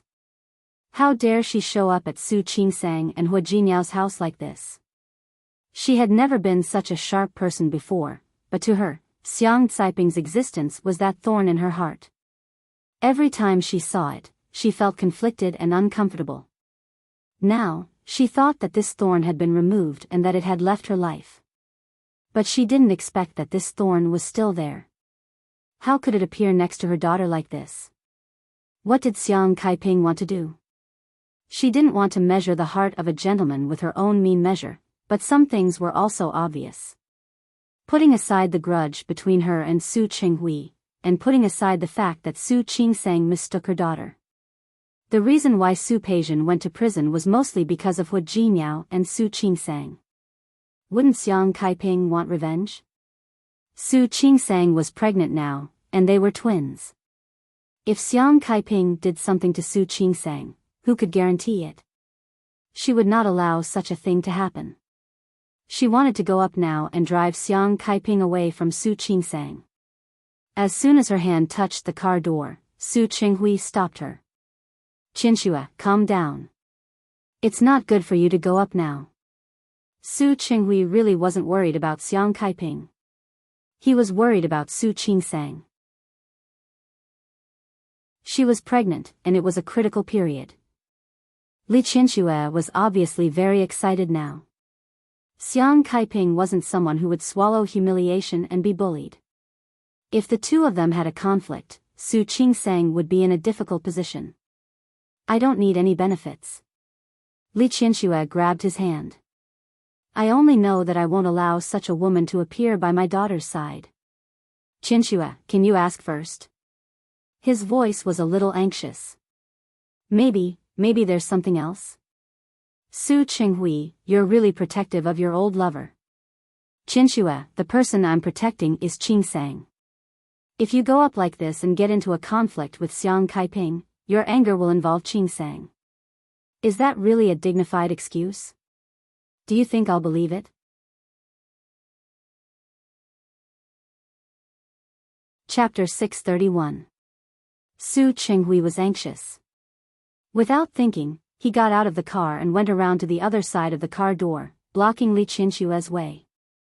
Qinshuo, I know you won't believe me. I also know that in your heart, I am a person without credibility. But now, you don't even know what's going on. You're saying that Xiang Kaiping is trying to steal your daughter. Even if you're unhappy, shouldn't you investigate it first? Do we still need to investigate? Li Qinshuo glared at Su Qinghui. This is Qingsang and Hua Jinyao's home. What is she doing here? What do I need to investigate? Didn't she just want to take revenge on me? She's taking revenge on me for stealing her man. She's taking revenge on Jinyao and Qingsang for sending Su Peijian to prison. Isn't that right? If that's the case, how could Qingsang treat her like that? You have to believe that Qingsang is not a brainless person. She has brains, but she has one big weakness. She's too sentimental.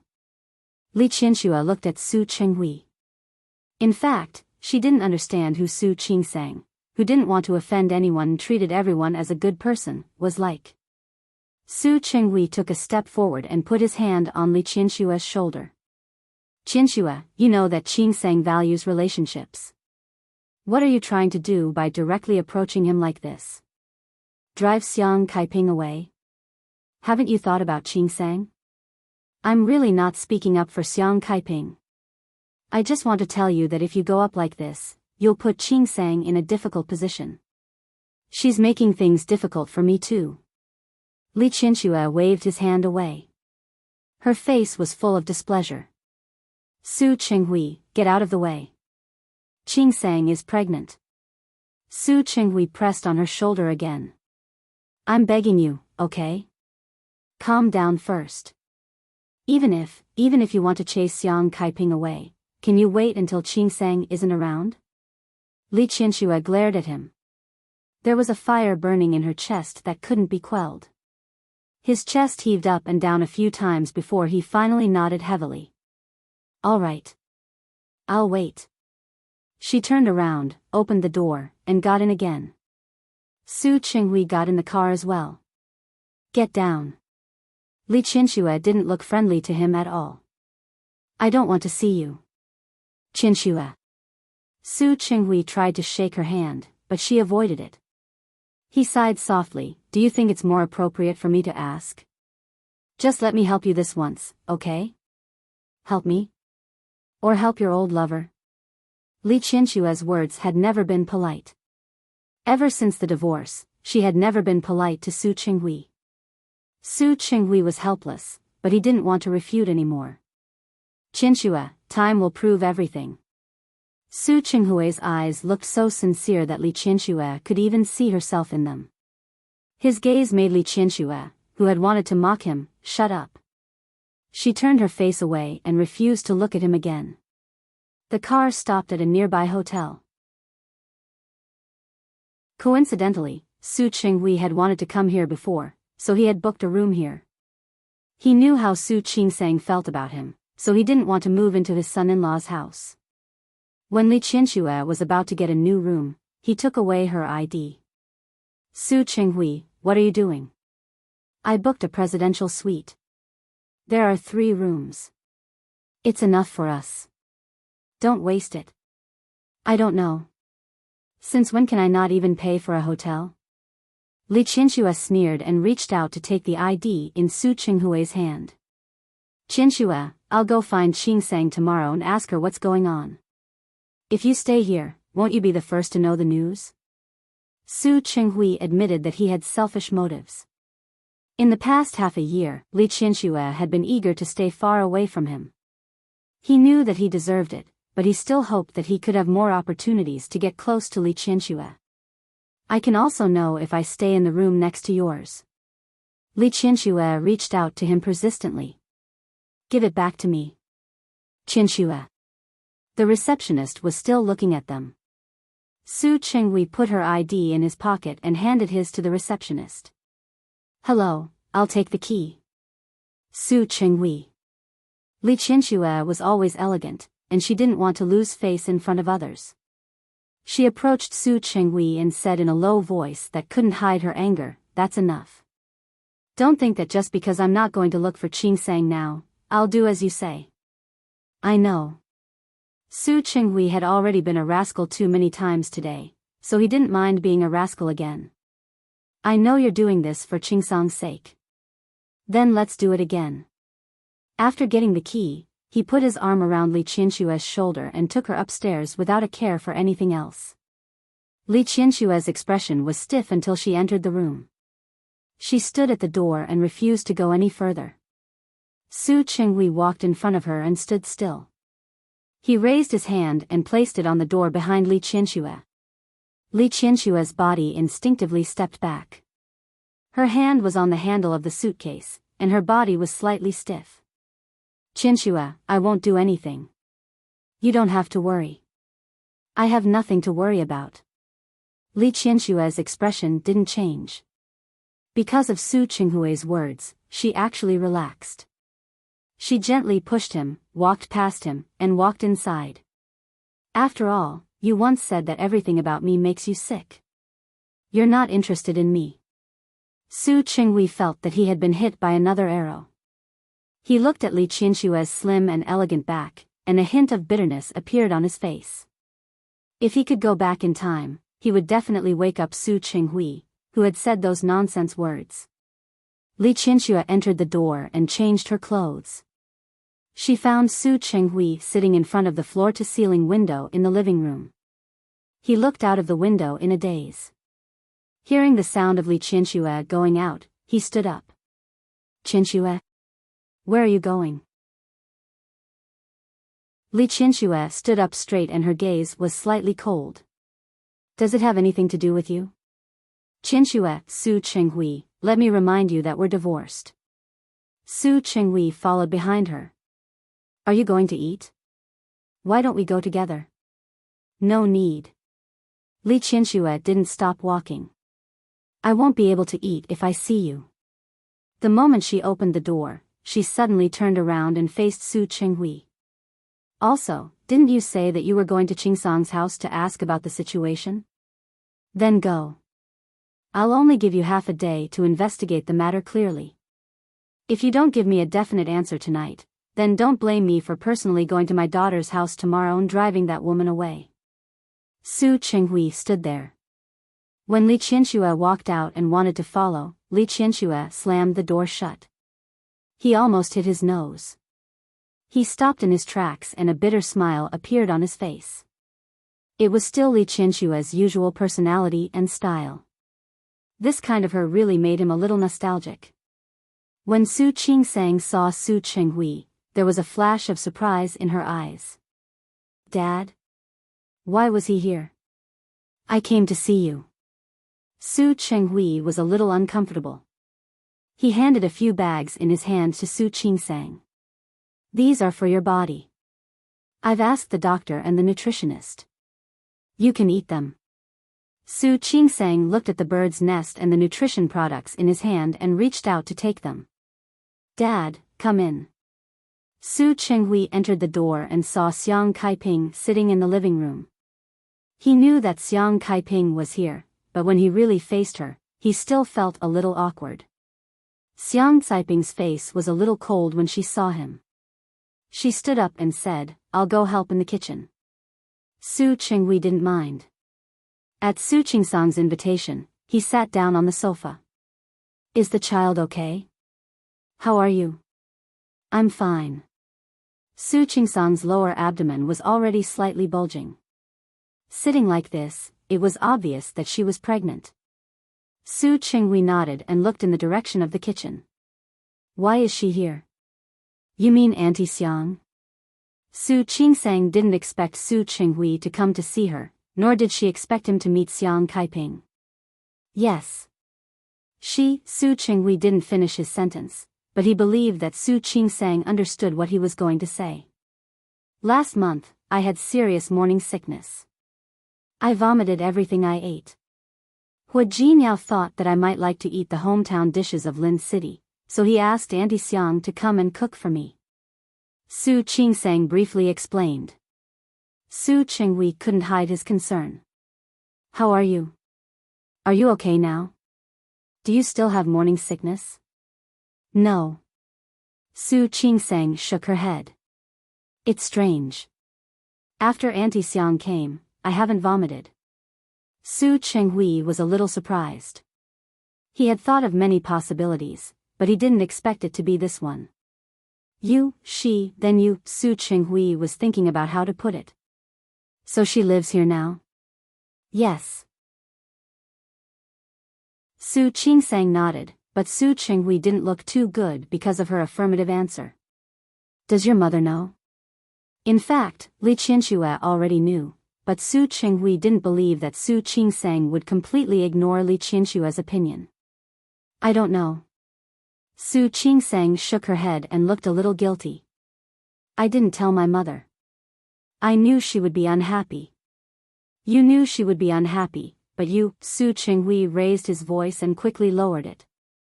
Qingsang, I think you're wrong about this matter. Su Qingsang lowered her head and looked a little solemn. She didn't respond. Su Qinghui didn't believe that she didn't know. Haven't you thought about your mother's feelings? Qingsang, you'll hurt your mother's heart. Su Qingsang knew what he was saying.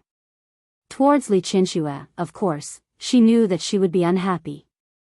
She also knew that if Li Qianxue knew, she would definitely be angry. But towards Xiang Kaiping, she felt a little guilty and uneasy.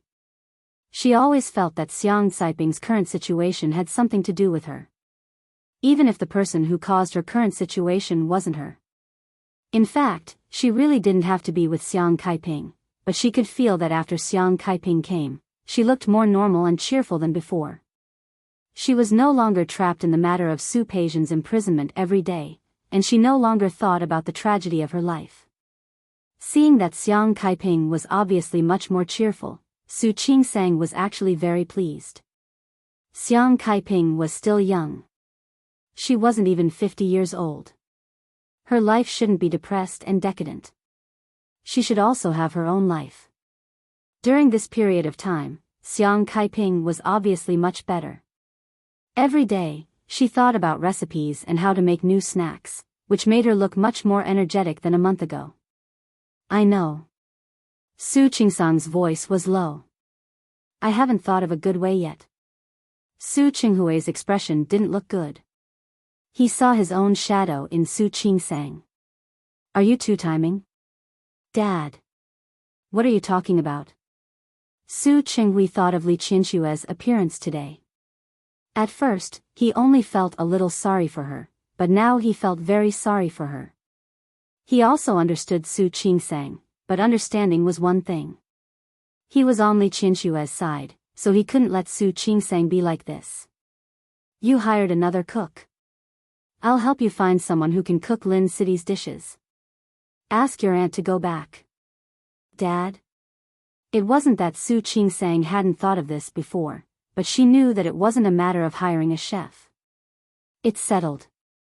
At the end of the day, Su Qinghui didn't want Li Qianxue and Xiang Kaiping to have a conflict. Both of them were people he had wronged. Whether it was Xiang Kaiping or Li Qianxue who suffered, he didn't want it to happen. He didn't want Li Qianxue to be sad because of Su Qingsang. Su Qingsang was silent. Su Qinghui glanced in the direction of the kitchen and stood up. Qingsang. Sometimes, life is like a multiple-choice question. It's either B or A. I didn't understand it before. I always thought that I could have the best of both worlds, but now I know that it's impossible. After saying this, he turned around and left. Su Qingsang's lips moved. She wanted to ask him to stay for dinner, but considering his unfriendly relationship with Xiang Kaiping, she didn't say anything in the end. When Su Qinghui returned to the hotel, Li Qianxue had already returned after dinner. Her luggage had already been brought up by the chauffeur.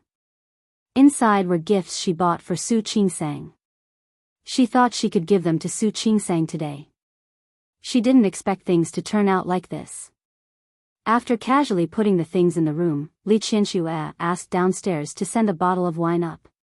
She drank 2 glasses, but still couldn't suppress the irritation. When Su Chenghui entered the door, he saw Li Qianxue sitting on the sofa on the balcony drinking. Qianxue? Su Chenghui walked up to her and gently took the glass from her hand. Bring it here. Night fell. Su Chenghui hadn't eaten yet. Looking at Li Qianxue now, he wasn't hungry at all. Putting the glass aside, Li Qianxue raised her head and glared at him. Her voice was very cold. You took so long to come back. Is it a misunderstanding? Su Chenghui was still silent. He knew that it wasn't a misunderstanding. Li Qianxue sneered and stood up. She looked at Su Chenghui with a cold gaze. She walked past him and was about to go in the direction of the room, but Su Chenghui blocked in front of her at the right time. Qianxue. It's not what you think. Then what is it? Tell me, I'm listening. Su Chenghui didn't know what to say. He rubbed the space between his eyebrows and looked at Li Qianxue with worry and heartache. I asked Qingsang, and she said. Su Chenghui hesitantly repeated Su Qingsang's words. His voice was a little lacking in confidence. She's in a special situation now. She didn't really betray you or anything. Just pretend that she just hired a nanny or a chef who knows how to cook Lin City's dishes. Under Li Qianxue's glare, he couldn't continue the rest of his words. Hired a nanny? Li Qianxue sneered. A chef? Hua Jinyao's family is so poor that they can't afford a chef. Or is my daughter so poor that she can't afford a nanny? Does Xiang Kaiping have to rush to take care of her? Su Chenghui was speechless. Li Qianxue took a step forward and stood in front of Su Chenghui. Qianxue. Li Qianxue didn't accept this excuse. She sat back down and picked up the wine in front of her. Su Chenghui sat down as well, blocking her from drinking. Qianxue, stop drinking. Although Qingsang didn't say it in detail, I think it must have been very hard for her when she was pregnant. You understand her.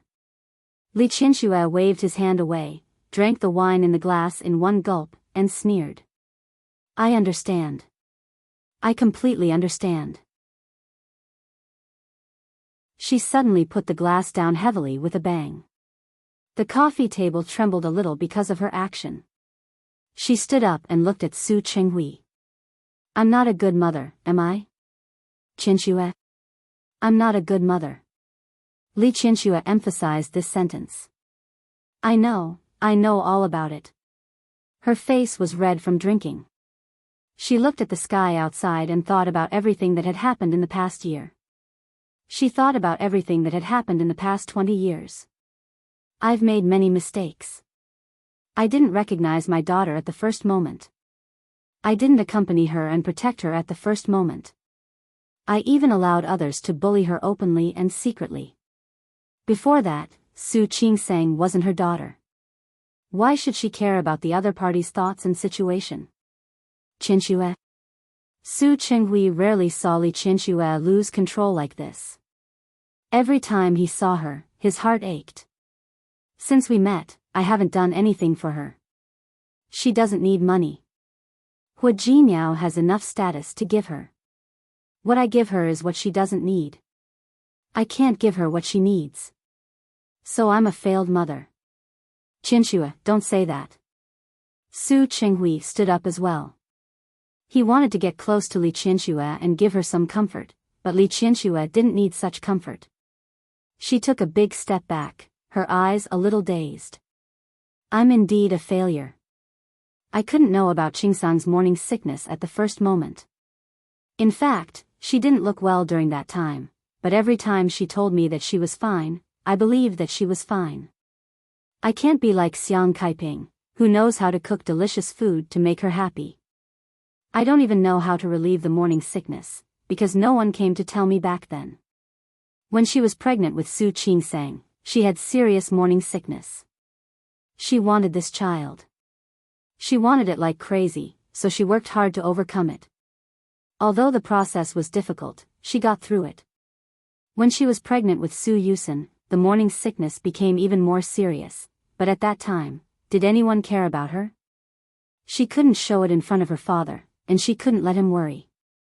She couldn't show it in front of Su Qinghui, because Su Qinghui disdained it. She even visited the doctor in secret, because the child was also born without blessing. Could she be blamed? She really didn't know how to take care of people. Her food and daily life had been taken care of since she was a child. She was the daughter of the Li family, and she couldn't be like Xiang Kaiping. That wasn't her. Su Qinghui stood there, and he felt as if he had been slapped in the face. I'm not a good mother, so what? She's going to find someone else to be her mother now, right? Qianxue, don't be like this. Qingsang isn't that kind of person. She isn't, I am. Li Qianxue looked at Su Qinghui. She had drunk some wine, but it wasn't enough to make her drunk. However, she was depressed, and she needed an outlet. It's because I'm too strong, because I always give people the feeling that I'm very strong. So she doesn't need to take care of my emotions. She thinks that I don't care. She thinks that I can get through anything. Qianxue, it wasn't like that. Su Qinghui wanted to say it, but Li Qianxue didn't give him a chance. Shut up. Li Qianxue glared at Su Qinghui. Her eyes were full of hatred. You're the same. You all think that I'm strong. You all think that I won't get hurt. You all think that I won't feel pain. That's why you hurt me unscrupulously. You two are indeed father and daughter. Even your way of thinking is the same. I didn't. Su Qinghui walked up to Li Qianxue. He really couldn't bear to see Li Qianxue like this. Qianxue, I didn't. Qingsang didn't either. She didn't? If she didn't, why would she let Xiang Kaiping live in her and Hua Jinyao's house? Li Qianxue looked at Su Qinghui. Didn't you? But all this pain was brought to me by you. Su Qinghui, it's all because of you. It's all because of you. Su Qinghui reached out to hug her, wanting to give her some comfort. But Li Qianxue didn't need it. She struggled, but Su Qinghui held her waist tightly and pulled her into his arms. Qianxue, I'm sorry. I'm sorry. Li Qianxue couldn't break free. She opened her mouth and bit Su Qinghui's shoulder. Su Qinghui was in pain. He was only wearing a shirt. The thin fabric made Li Qianxue taste blood before long, but she refused to let go. Su Qinghui could feel Li Qianxue's anger. His shoulder was already bleeding, but he didn't push her away. Li Qianxue bit her gums until they were numb and painful. Finally, she let go. Su Qinghui's shirt was already stained with blood. He didn't even wipe it. He gently patted Li Qianxue's back. Qianxue, it's all in the past. It's all in the past. It's okay. Don't think about it anymore. I can't. Let me tell you, that's all in the past. Li Qianxue pushed him away. Her eyes were cold. Su Qinghui, don't say the word sorry in front of me again. You don't need to say anything. Everything is in the past. To me, it's never in the past. She stood up straight and took a step back. Su Qinghui, do you know? Every time I think about these things, I swear to myself that in this life, I will never, never forgive you. After saying this, Li Qianxue went back to her room to rest. Su Qinghui was left standing there, his face ashen. When Xiang Kaiping opened the door, she thought that Su Qingsang had forgotten to bring the key. When she opened the door, she saw Li Qianxue standing outside. She was stunned. Her palm on the door handle suddenly tightened. Her lips moved, but before she could react, Li Qianxue had already walked past her and entered the door. Li Qianxue entered the door and looked around. Hua Jinyao's house was very big. The two houses added up to a few hundred square meters. Now, this house had a different aura. There was a cup of tea on the coffee table, and a few molds on the dining table. Xiang Kaiping bought the materials yesterday and started making mooncakes today.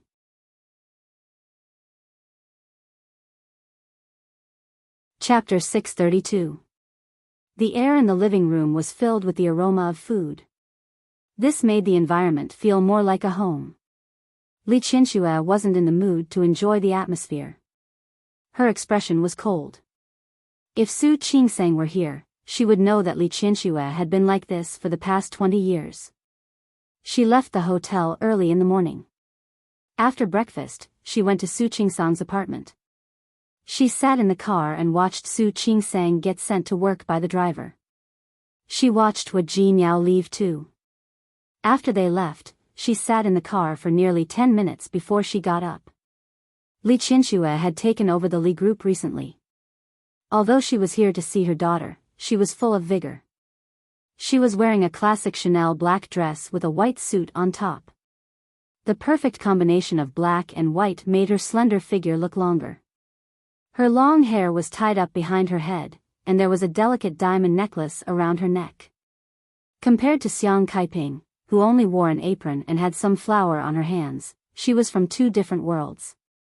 Because of Su Peijian, the two of them had fought each other once. However, because of what Su Peijian had done, Li Qianxue didn't say much to Xiang Kaiping. This time, it was different. She stared at Xiang Kaiping. Looking at her, she thought of the grievances she had suffered for more than 20 years, Su Qinghui and Su Qingsang. She could forget about Su Qinghui. She had divorced him and accepted it. But Su Qingsang couldn't.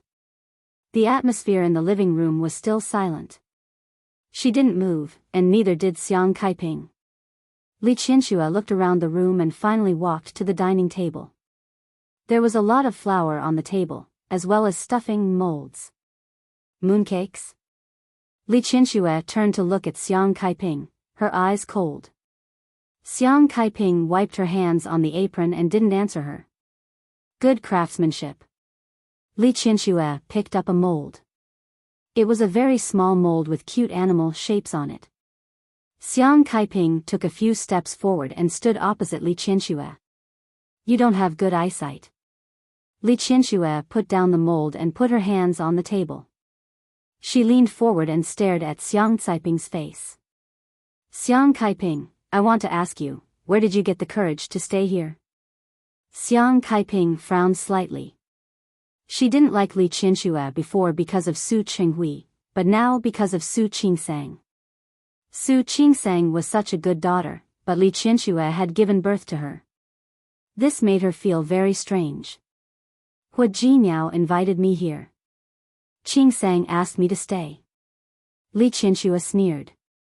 You'll stay just because she asked you to? Where's your shame? Li Qianxue. Xiang Kaiping looked embarrassed. She didn't hear what Su Qinghui said to Su Qingsang when he came yesterday, but she could guess. Today, Li Qianxue had come knocking on his door, and with such a rather rude attitude. Whether I stay or not doesn't seem to have anything to do with you, right? How could it have nothing to do with me? Li Qianxue raised her eyebrows. Her bright and beautiful face was full of arrogance. It's my daughter's home. It's the home of my daughter and son-in-law. Xiang Kaiping, what identity will you use to stay? Xiang Kaiping was a little unsure, but it was a fact that she liked Su Qingsang. It was true that she had given birth to Su Peijian, but it was also true that she had spent a few months with Su Qingsang.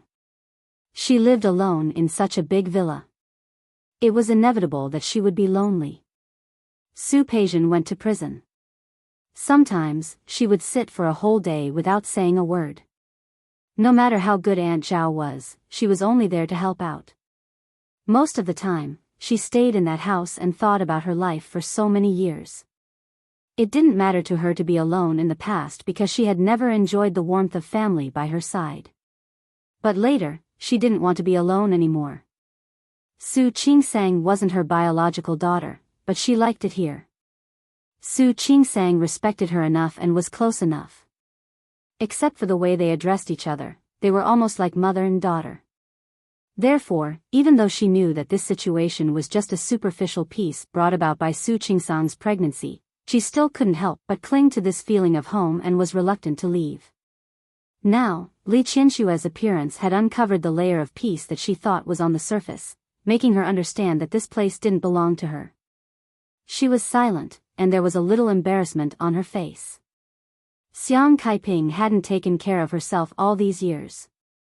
Her hair had already turned gray, and the wrinkles at the corners of her eyes couldn't be hidden.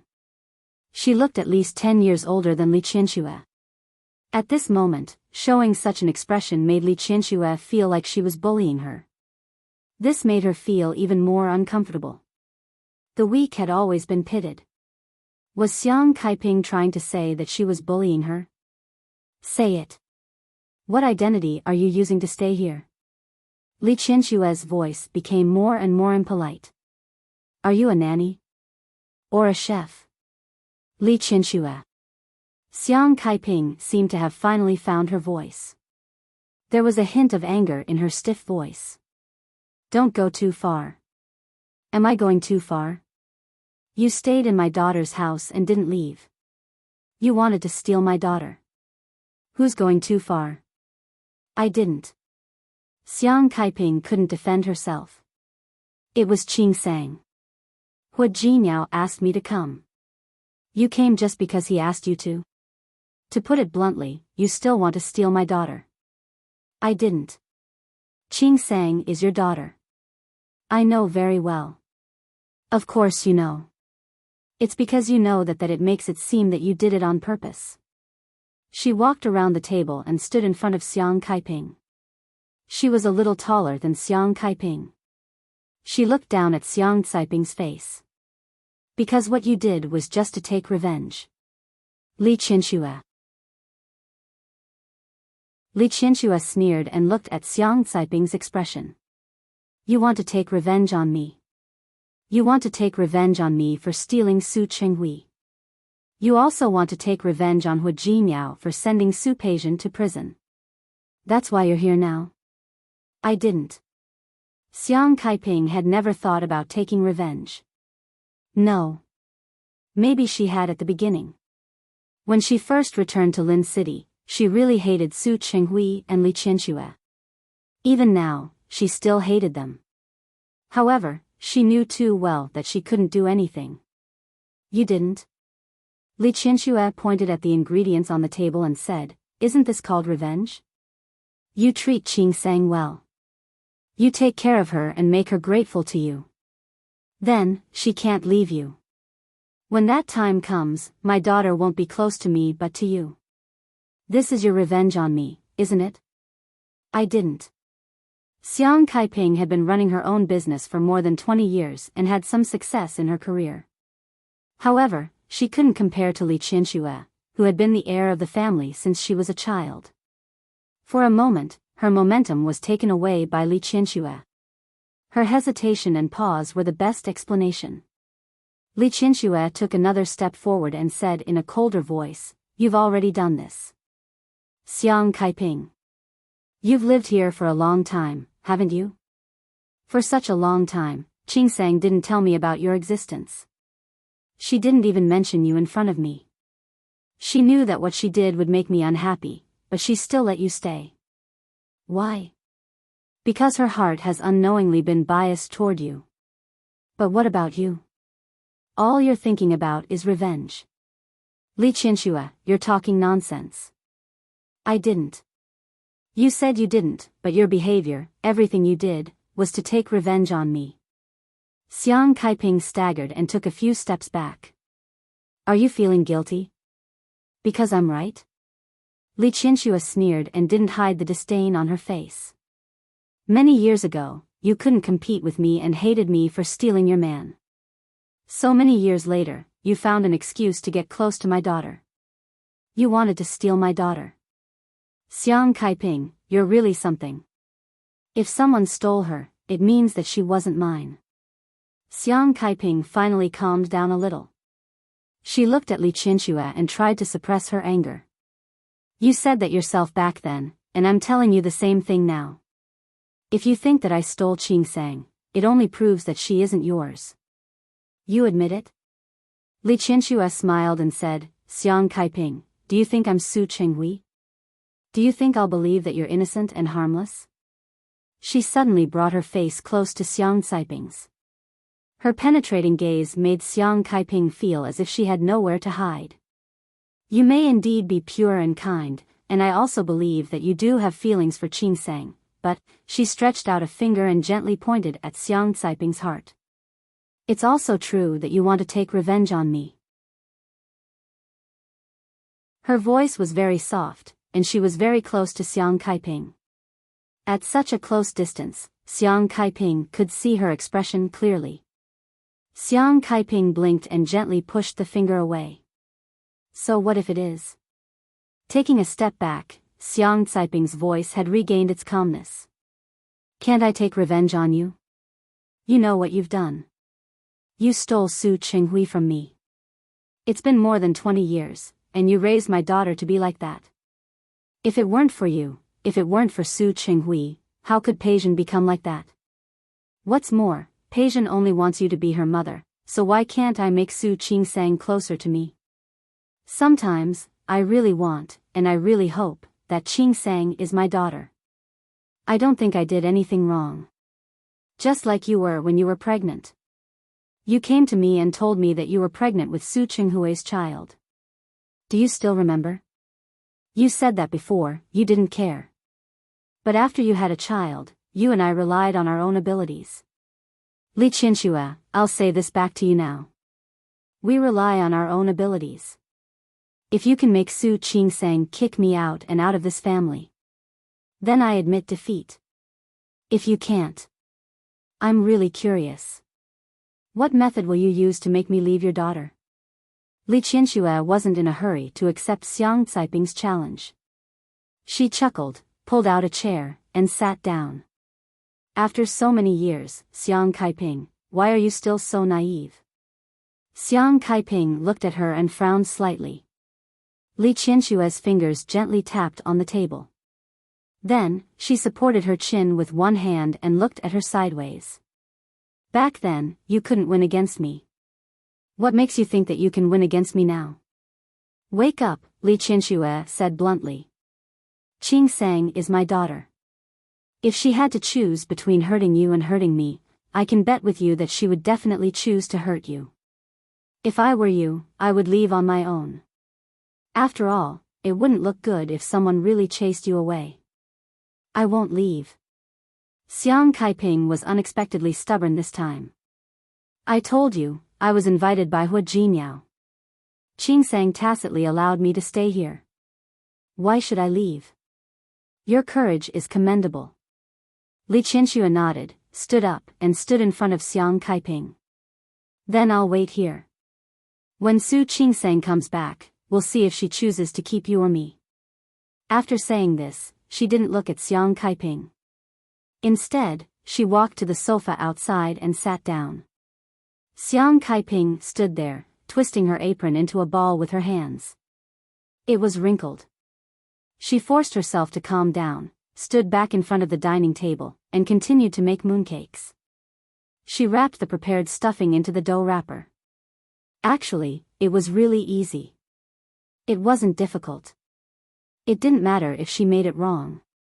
After all, no matter what she did, the final result would be eaten by Su Qingsang. She really wasn't picky in this aspect, unlike Su Peijian, who didn't eat this or that. Her eyes were a little hot, but Xiang Kaiping just lowered her face and didn't even raise her head. In less than 2 minutes, 2 drops of hot tears appeared on the back of her hand. The temperature made her hand feel as if it was being burned. At this moment, she was even glad that Auntie Yu had gone home first. Otherwise, she definitely wouldn't want others to see her like this.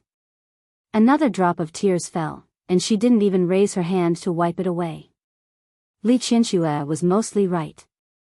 She really liked Su Qingsang, but she also really wanted to compete with Li Qianxue.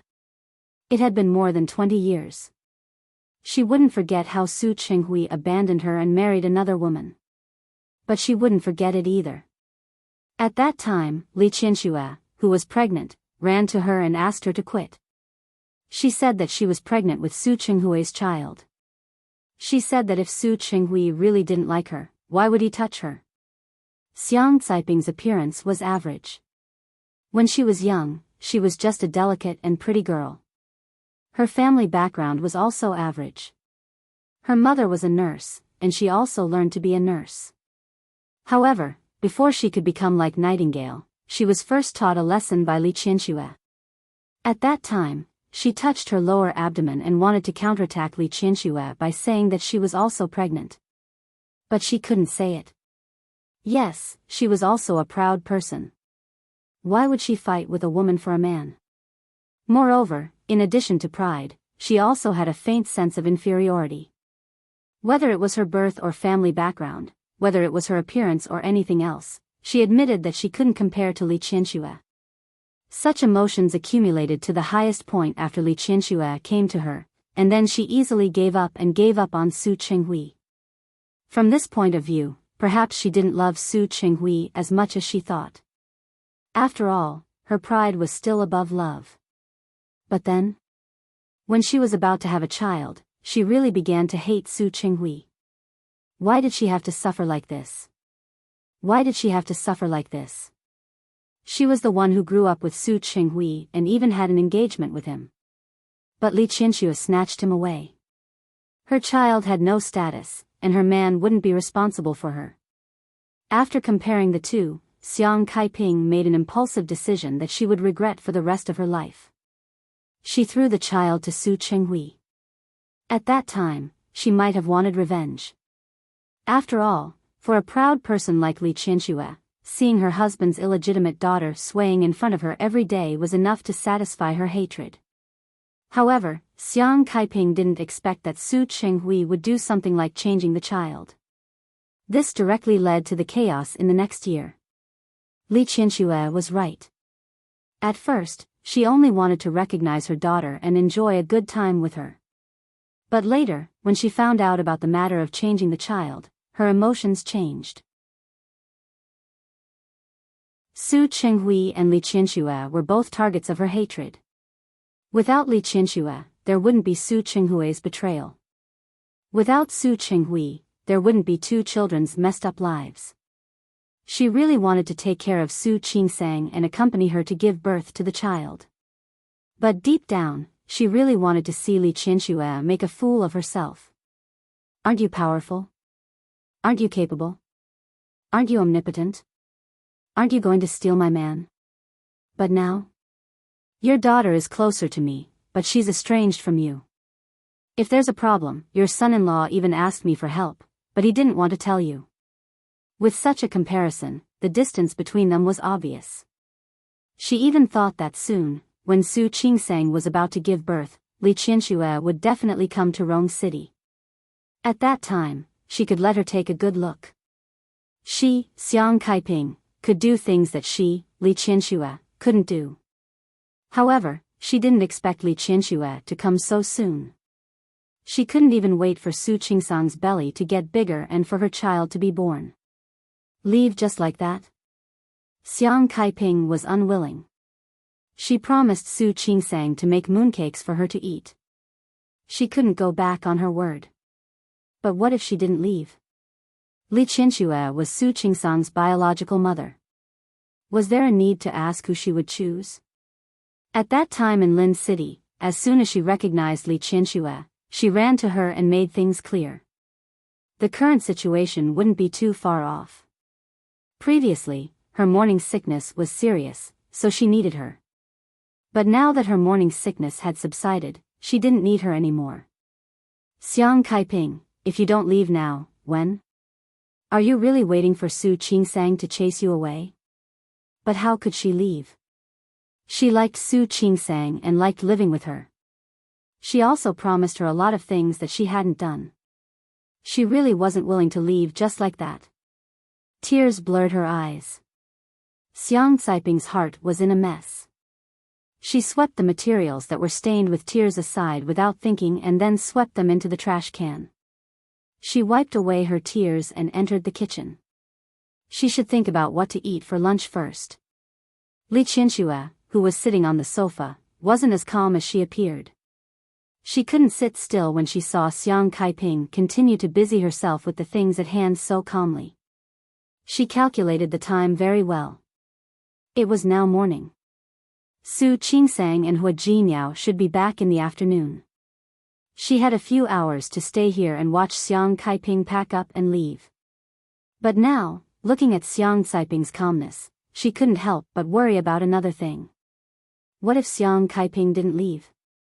Would Su Qingsang tell her to leave when she came back, or would she tell her to leave? Li Qianxue suddenly became uncertain. If Su Qingsang told Xiang Kaiping to leave, it would be fine. Her pride and dignity would be saved. But what if Su Qingsang couldn't bear to tell Xiang Kaiping to leave? What if she asked her to stay? At that time, the person who would be embarrassed would be her. Li Qianxue sat there motionlessly. She looked like an old monk in meditation, but her heart was far from calm. Especially when she saw Xiang Kaiping actually walking in the direction of the kitchen, her expression became even more unpleasant. What did this mean? Was she really going to pick a fight with her and not willing to leave? Li Qianxue stood up suddenly. She almost had the urge to go up and pull Xiang Kaiping away. But in the end, her reason and pride made her sit back down. She forced herself to take out her phone to deal with some work. She had to leave the company for a few days when she came to Lin City. She made a few calls and glanced in the direction of the kitchen from time to time, but she didn't see Xiang Kaiping come out. Her body moved and she almost stood up again, but she forced herself not to lower her head first. Whoever lowered her head first would be the first to admit defeat. Li Qianxue had always been a person who refused to admit defeat. That year, Su Qinghui was drunk, and she was also drunk. The two of them didn't know how they ended up together. In fact, at that time, she really liked Su Qinghui and really cared about him. She even felt that such an accident was not bad. At least she still had a memory. But she didn't expect that she didn't go home that day and that old Master Li would come. When her father saw the two of them rolling together, his first reaction was to ask Su Qinghui to take responsibility. In fact, at that time, Li Qianxue was unwilling. She knew that Su Qinghui had a woman he loved, and she also knew that they were childhood sweethearts and were about to get married.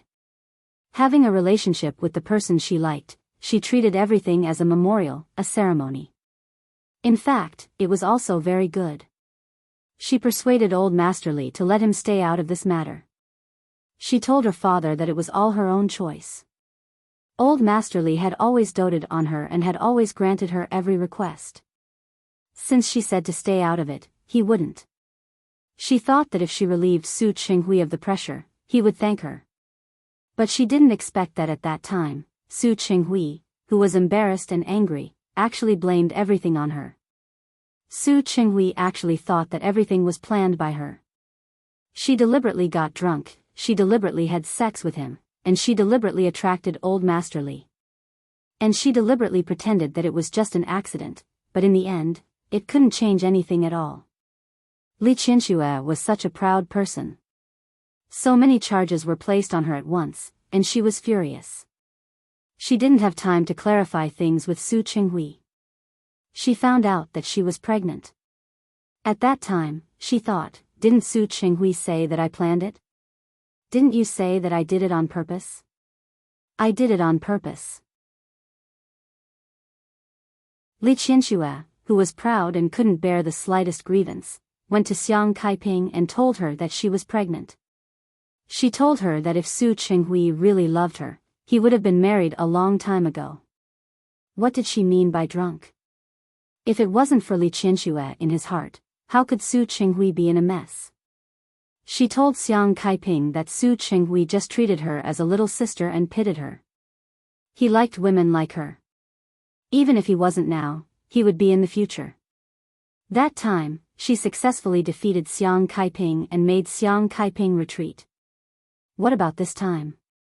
Author's words. P.S. Some people don't quite understand the relationship between Xiang Kaiping and Su Qingsang. Let me explain here. First, Su Qingsang and Hua Jinyao went to Rong City once, around the Mid-Autumn Festival. Not long after that, Xiang Kaiping came to Lin City. She stayed by Su Qingsang's side until the first lunar month. Nearly 4 months. The two of them really got along like mother and daughter, which was the foundation of their relationship. But not long after Li Qianxue met Su Qingsang, Su Qingsang returned to Rong City. Embarrassed. In terms of time spent together, Su Qingsang and Xiang Kaiping had spent more time together. Second, Li Qianxue treated Su Qingsang very well, but for so many years, Li Qianxue had always given Su Qingsang the feeling of being superior. No matter how much she wanted to be close, the feeling of alienation for more than 12 years needed time to get rid of. Especially before, Li Qianxue had made things difficult for Su Qingsang again and again for Su Peijian. Su Qingsang didn't mean that she would bear a grudge. But she would always be less casual. After all, Li Qianxue gave people the feeling that she was arrogant and superior. Secondly, from the beginning, Xiang Caiping's identity was in a state where she wanted to please Su Qingsang, so Su Qingsang felt pity and sympathy for her. This kind of mentality was actually very easy to understand. It was that you looked strong, and I felt that I might not have to pay attention to you all the time, because you were strong. But the other person was very weak, and that person was pitiful. Especially since Xiang Caiping's daughter was sent to prison by Hua Jinyao. In Su Qingsang's heart, Xiang Kaiping was a weak person. People would instinctively sympathize with the weak. This was the same logic.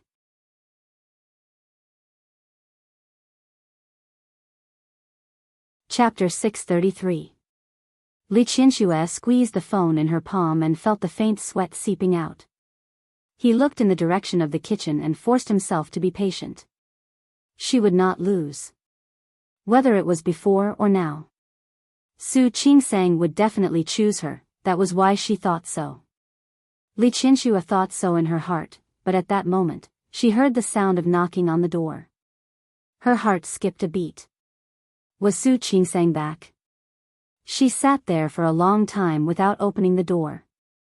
Someone knocked on the door a few more times. Li Qianxue closed her eyes, and Xiang Kaiping walked out of the kitchen.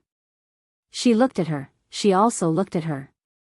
Li Qianxue, who hid her emotions well, saw a hint of nervousness in Xiang Caiping's eyes. Suddenly, she smiled and got up to open the door. In fact, Li Qianxue's heart was beating very fast. If the person who came was really Su Qingsang, she was not sure if she would really be on her side. The door opened. The man standing outside was Su Chenghui. Seeing that it was him, Li Qianxue was stunned for a moment, and at the same time, she felt inexplicably relieved. Why are you here? Su Chenghui didn't say anything. He looked past her and at Xiang Kaiping, who was standing behind him. She wore an apron and stood there with a complicated expression on her face.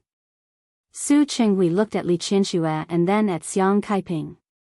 Even if the two of them did not speak, he could smell the thick smell of gunpowder in the air. He took a step forward and stood in front of Li Qianxue. Su Chenghui lowered his voice and begged for balance. Qianxue, come back with me.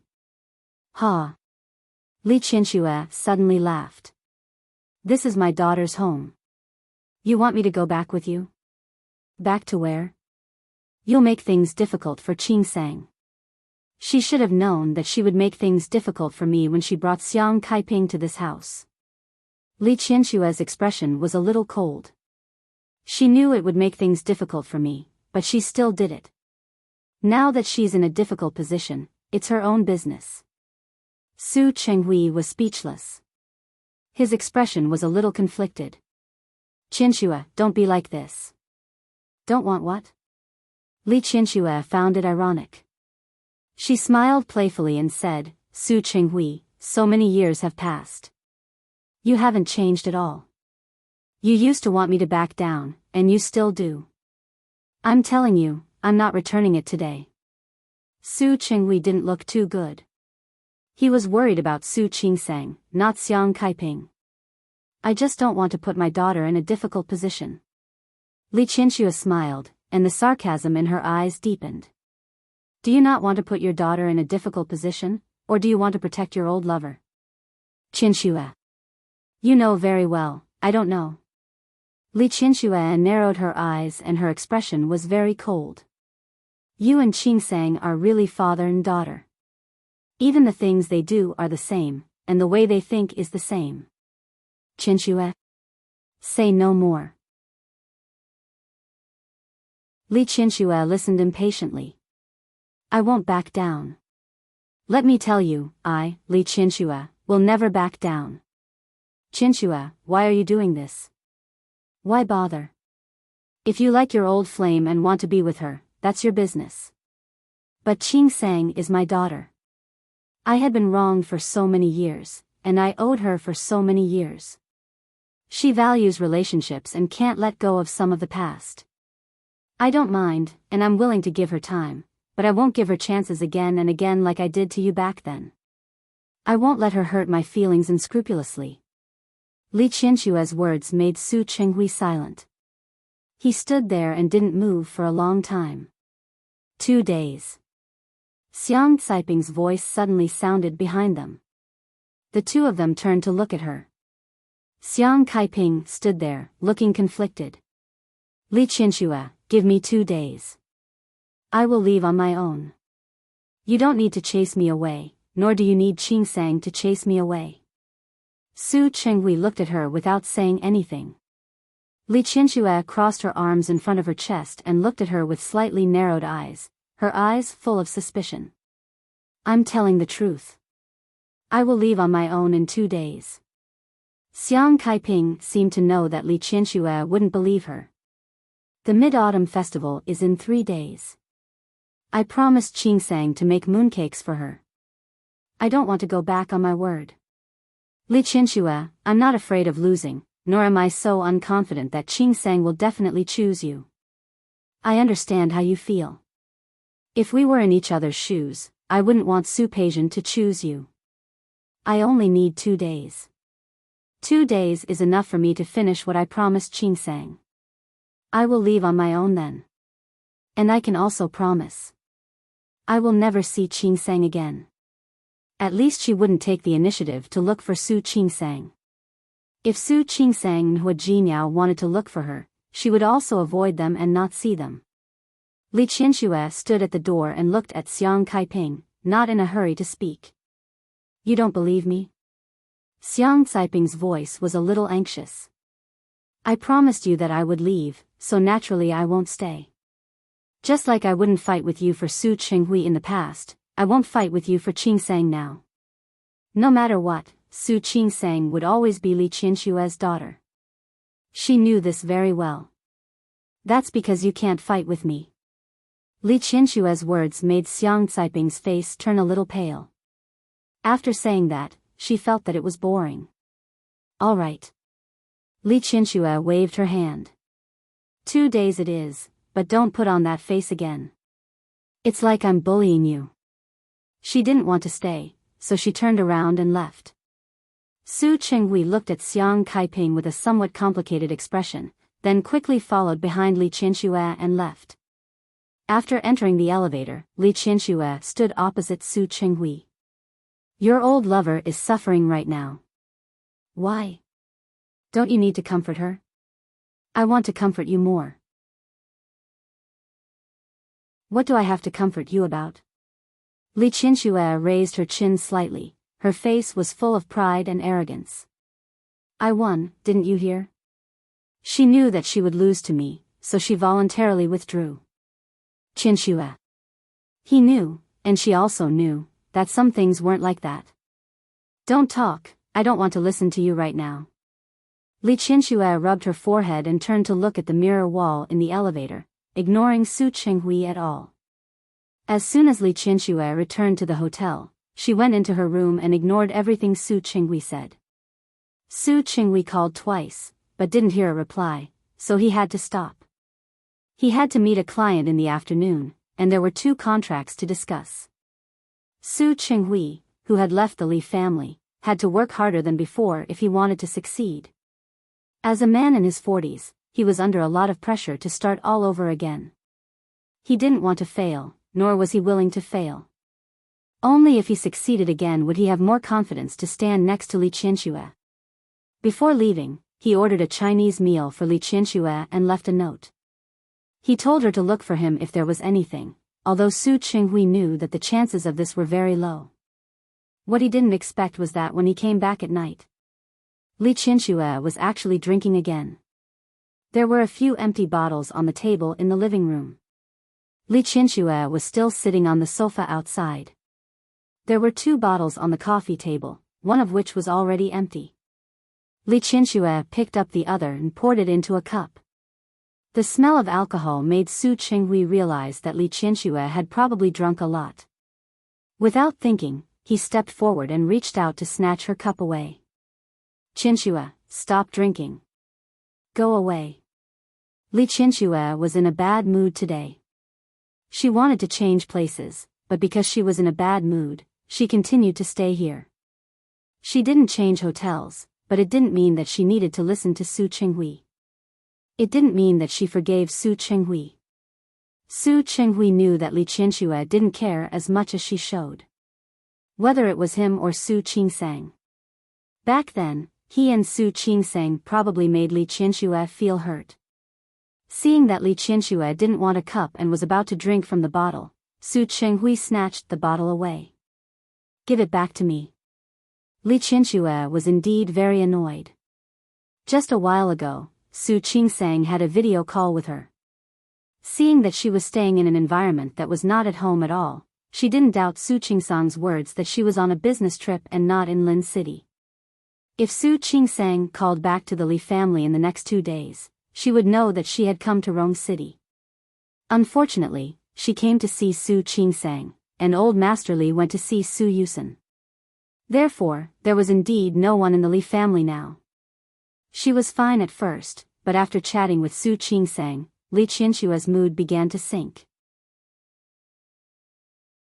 Some things could be persuaded to let go of, and she could tell herself that it was okay.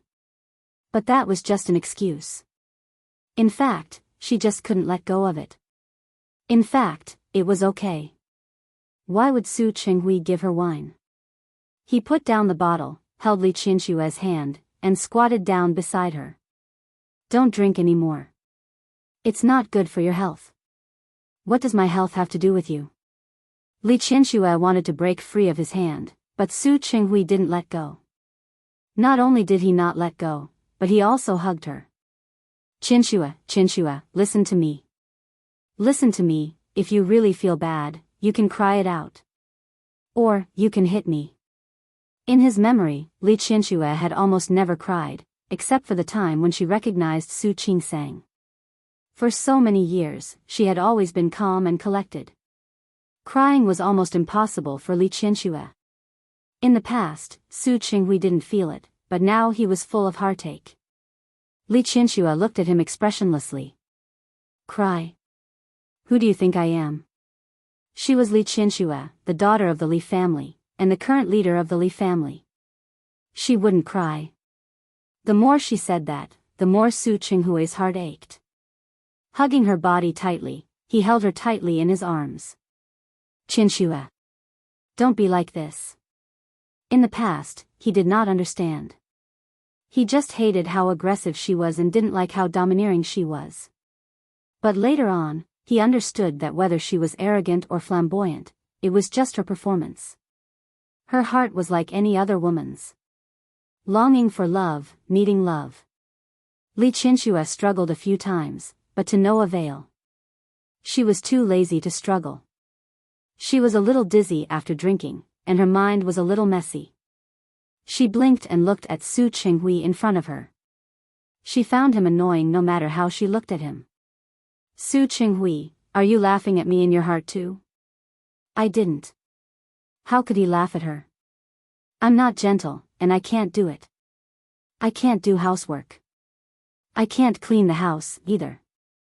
I don't know how to cook, nor do I know how to make desserts and mooncakes to make people happy.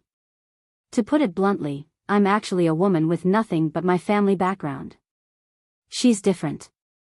She's gentler and more capable than I am. You're better at pleasing people than I am. You know how to take care of people and treat them better than I do." Her eyes were stained with tears. She wasn't really depressed. She could withstand the hurt from Su Qinghui in the past. Su Qingsang's actions now didn't hurt her, but she felt a little uncomfortable. She could bear it, and she didn't care at all. But now that she was drunk, those hidden emotions were completely revealed. When she saw Xiang Kaiping, she couldn't help but think that she might indeed be inferior to Xiang Kaiping in some ways. That kind of emotion was enough to make her feel self-loathing and disgust. So no wonder all of you chose her. Compared to her, I really seem to be a failure. Qinxue, I didn't choose her. Su Qinghui knew that she wouldn't believe him, but he still had to say, "I chose you, do you remember?" Li Qinxue ignored him.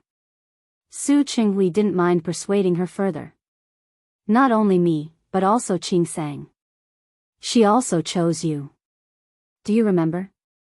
She didn't have to tell us her background, but she chose to acknowledge you. So you see, Qinxue, whether it's me or Qingsang, we both chose you."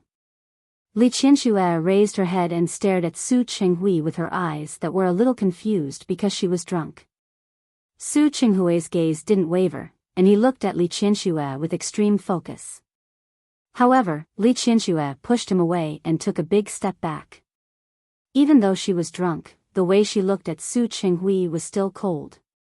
"Su Qinghui, you make it sound so nice. Unfortunately, I don't believe you." "Qinxue? Don't call me." Li Qinxue waved his hand away, and her eyes were full of resistance. "Qingsang chose me because I'm her biological mother. She had no choice. And you," Li Qinshue's voice was full of malice as she pointed at Su Qinghui's chest. "You chose me because you don't have a better choice for the time being." Shaking her head, she tried to sober herself up and tapped Su Qinghui's heart with her finger. "That new company of yours didn't get the order last month, right? Did you only realize now that the Li Corporation's brand is more useful than you thought?" "Qinxue." Su Qinghui's expression didn't look good.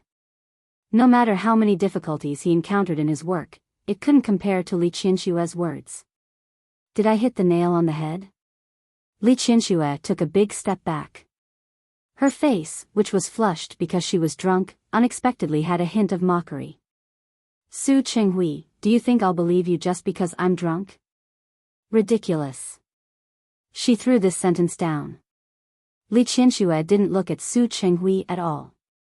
She walked past him and was about to go back to her room to rest. However, she had drunk too much after all. Her footsteps were a little unsteady. When she passed by the balcony door, she accidentally tripped. She was about to fall forward. Su Qinghui caught her in time. After Li Qinxue steadied herself, she quickly waved his hand away and went into the room with a cold face. Su Qinghui was left standing there looking at Li Qinshue's back.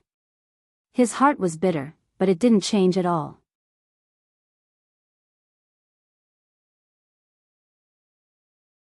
Chapter 634. Wow. It's so beautiful. Su Qingsang looked at the ice mooncakes on the table.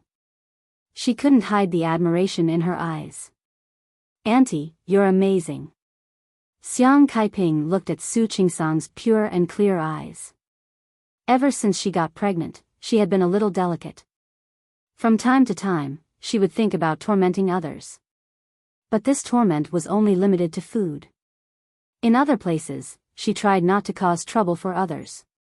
For example, she continued to go to work, and she continued to have surgery. This is actually very simple. I don't know how to do it even if it's simple. Su Qingsang looked at the pattern on the ice mooncake and touched it with her fingers. "It's so cute. Try it." Xiang Kaiping looked at Su Qingsang and sighed softly in her heart. How great would it be if this was really her daughter? Su Peijian was still in prison. She didn't know what would happen to Su Peijian after she came out of prison. Would she recognize her?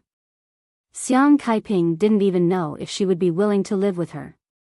In fact, even if Su Peijian was willing, Su Peijian wouldn't be as easily satisfied as Su Qingsang after living a pampered life for more than 20 years. In this regard, she would really rather Su Qingsang be her daughter. Delicious. Su Qingsang didn't notice the complicated look in Xiang Caiping's eyes. She tasted one and said with satisfaction, "It's so delicious. Auntie, you're so good. Eat more if you like it. I also bought other ingredients. I'll make egg yolk filling for you tomorrow." Okay. Su Qingsang nodded and answered quite impolitely. She answered casually, and Xiang Caiping wasn't angry. In fact, Su Qingsang was indeed very casual with Xiang Caiping. Because only casual would not make Xiang Caiping feel uncomfortable. With Xiang Caiping's personality, if Su Qingsang really got along with her carefully, Xiang Caiping would definitely feel uncomfortable and wouldn't be so reluctant to stay here. Xiang Caiping packed up her clothes. She could leave after making the mooncakes tomorrow. Looking at the room she had lived in for more than a month, she felt a little reluctant. In fact, how could revenge be more important than making himself comfortable? Unfortunately, no matter how good this place was, it wasn't a place that belonged to her. A knock on the door interrupted her thoughts. She opened the door and saw that it was Hu Jinmiao standing outside. "Auntie." "Jinmiao? Auntie is folding clothes?" Hu Jinmiao glanced at the pile of clothes on the bed. "Am I disturbing you?" "Nope. Come in." She let Hu Jinmiao in, and he closed the door behind him. His attitude made Xiang Caiping's heart skip a beat, and her expression turned serious. "What's wrong with Qingsang?" She's fine. She's taking a shower now." Hu Jinmiao glanced at Xiang Caiping's room. His apartment was made up of 2 apartments, and all the rooms had been expanded, so it was very large. Even if it was a guest room, there was a bathroom and changing room. After Xiang Caiping moved in, Su Qingsang added some things to the room. Now, the room was much livelier than before. He didn't speak, and Xiang Caiping didn't know what to say. "What's the matter, Jinmiao?" "Yes, there is something." Hu Jinmiao sat down on the sofa in the room. He didn't rush to speak, and his expression seemed a little solemn. "If you have something to say, just say it." Xiang Caiping had a feeling that she knew what Hu Jinmiao was going to say. "Auntie." After nearly a minute of silence, Hu Jinmiao finally said, "Thank you for taking care of Qingsang for the past month. You've taken good care of her. She's also in a much better condition than before. Today, she had a checkup at the hospital. Everything is normal, and she's very healthy. It's all thanks to you." "It's nothing. Qingsang doesn't mind." "Of course it's thanks to you. If it weren't for you, Qingsang would still be vomiting. I'm really grateful to you." "Jinmiao," Xiang Caiping interrupted him. "If you have something to say, just say it." "Actually, it's nothing." Hu Jinmiao found it very difficult to say. "Qingsang's mother is here. She's living in a hotel now." Silence. Hu Jinmiao couldn't continue. In fact, the 5-star hotel was owned by Tang Mohan's family. He happened to be looking for Tang Mohan today, and accidentally saw Su Qinghui. Su Qinghui came to Rome City but didn't come to see Su Qingsang. This was normal, but Su Qingsang didn't know at all. This wasn't normal.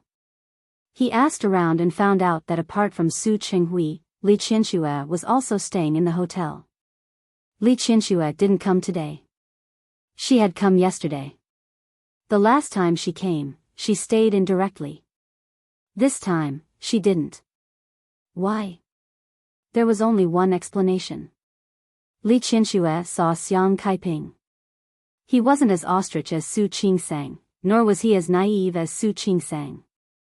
Yes, Su Qingsang actually knew that Xiang Caiping and Li Qianxue couldn't get along well. They couldn't even stay in the same place. But now that she was pregnant, her emotions were sensitive and changeable. She thought that she could handle this kind of balance. But Hua Jinyao wouldn't be so naive. He knew better than anyone that Xiang Kaiping and Li Qianxue had a knot that couldn't be untied. Xiang Kaiping looked at Hua Jinyao's expression and already understood what he wanted to say. You don't want Li Qianxue to see me and know that I'm staying in Qingsang's house. You don't want me to have a conflict with Li Qianxue, so you want me to leave now? Auntie, Qingsang's mother can't stay here forever. Hua Jinyao was halfway through his sentence and couldn't continue. Even he himself felt that his behavior was too much. When he needed her, he called her over. Now that he didn't need her, he asked her to leave. How could there be such a reason? I understand. Xiang Caiping's expression was quite calm. I'll leave tomorrow. Don't worry. Auntie? Hua Jinyao's expression was guilty and a little awkward. Xiang Kaiping smiled. In fact, I planned to leave anyway. It's just that I couldn't let go of Qingsang. Now that her mother is here, I believe she will take good care of Qingsang. There was silence. Hua Jinyao didn't know what to say. In terms of time spent together, Xiang Kaiping and Su Qingsang had spent more time together. He knew that Su Qingsang was partly because of guilt and partly because of sympathy. If Su Qingsang really had to choose, she would also choose Li Qianxue. But now that she was pregnant, Hua Jinyao didn't want Su Qingsang to face such a problem, so he was the bad guy. Su Qingsang just needed to live her own life and give birth to the child safely. It's okay. Don't feel guilty. In fact, I shouldn't have come. Auntie, don't say that. Hua Jinyao rarely did such things. It didn't feel good to be the bad guy. It's really okay. Xiang Kaiping had decided to leave a long time ago, but it wasn't because of Hua Jinyao's decision. Go back and accompany Qingsang. I'll pack my things and leave tomorrow. Auntie? Hua Jinyao stood up with a guilty expression. What can I do for you? He could give her money, but that would be an insult to Xiang Kaiping. Moreover, she wouldn't take his money. However, after saying this, he felt a little regretful. If Xiang Kaiping had asked him to get Su Peijian out, he really wouldn't have been able to do it. It's okay, I don't want anything. After Su Peijian went to prison, she took over the supermarket again. She wasn't idle now. Hua Jinyao nodded. Before leaving, he looked at Xiang Kaiping and spoke very sincerely. Auntie, Qingsang and I will visit you when we have time. No need to come. Xiang Kaiping refused. If you come too often, Li Qianxue will be unhappy. Don't worry.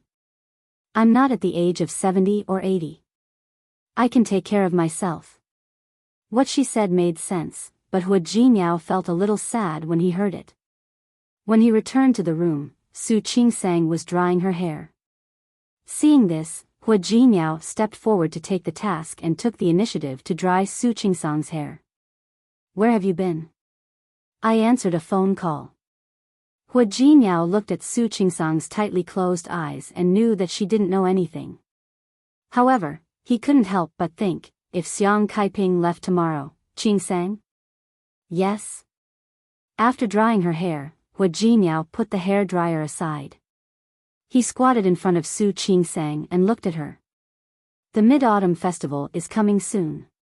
I know. She had already eaten mooncakes before the festival. Of course, she knew that the Mid-Autumn Festival was coming. Your mother might come to see you on the Mid-Autumn Festival. Su Qingsang was stunned. She blinked and looked at Hua Jinyao, then suddenly lowered her head. Hua Jinyao? Auntie said that she will leave tomorrow. This kind of thing couldn't be hidden. If Su Qingsang still went to look for her after Xiang Kaiping left, it would only make things difficult for everyone. Auntie is leaving? Where is she going? Where can she go? Back to her own home. Hua Jinyao held her hand and looked at her attentively. Qingsang, Auntie has her own life. We can't force her to stay. Su Qingsang was silent. She understood. But she was a little reluctant. If Auntie stays alone, I'm afraid she won't eat well or take good care of herself. Qing sang, that has nothing to do with you. But, Qing sang, I really want to ask you, in your heart, who is more important, your mother or Auntie? Hua Jinyao interrupted her. This question was very sincere. Su Qingsang pursed her lips, looked into Hua Jinyao's eyes, and said without hesitation. Of course it's my mother. Since you said that, why? Su Qingsang knew what Hua Jinyao meant without saying the rest of the sentence. My mother is very good. Auntie is also very good. In my heart, I never thought of comparing them. Su Qingsang could tell the truth in front of Hua Jinyao. But I feel very guilty about Auntie. Those things have nothing to do with you, and those problems weren't caused by you. I know. She understood Hua Jinyao's words and understood them. But understanding was one thing, and not being able to get over the hurdle in her heart was another thing. She mistook me for someone else. When she took care of me in Lin City, my relationship with her was getting better and better, and I really regarded her as my mother. But who knew that she wasn't? When I didn't know who my biological mother was, I wanted to make the best of the mistake. Because I could tell that Auntie liked me very much, and I liked her very much. I didn't expect that my biological mother would be Li Qianxue, who I had always been in awe of, but I couldn't hate. Su Qingsang's belly was already slightly bulging. She looked at her belly and thought about her struggle at that time. You know, at that time, I was actually very hesitant and conflicted. I wanted to acknowledge my mother. I didn't want to hurt Auntie. But I didn't expect that I would still hurt her. She didn't give Xiang Kaiping any time to adjust. Instead, after acknowledging Li Qianxue, she immediately let Xiang Kaiping know the truth. She could have had a more compromising way. I said, that's not your responsibility. Yes, it's not my responsibility. Su Qingsang sighed. If she could live a better life later, I wouldn't feel so guilty. But look at the things that happened later. Which one of them could make her feel better? If Su Peijian could be like me and really want to acknowledge her and live a good life with her, I wouldn't feel so bad. But Su Peijian didn't want to get along well with her. Not to mention that she went astray.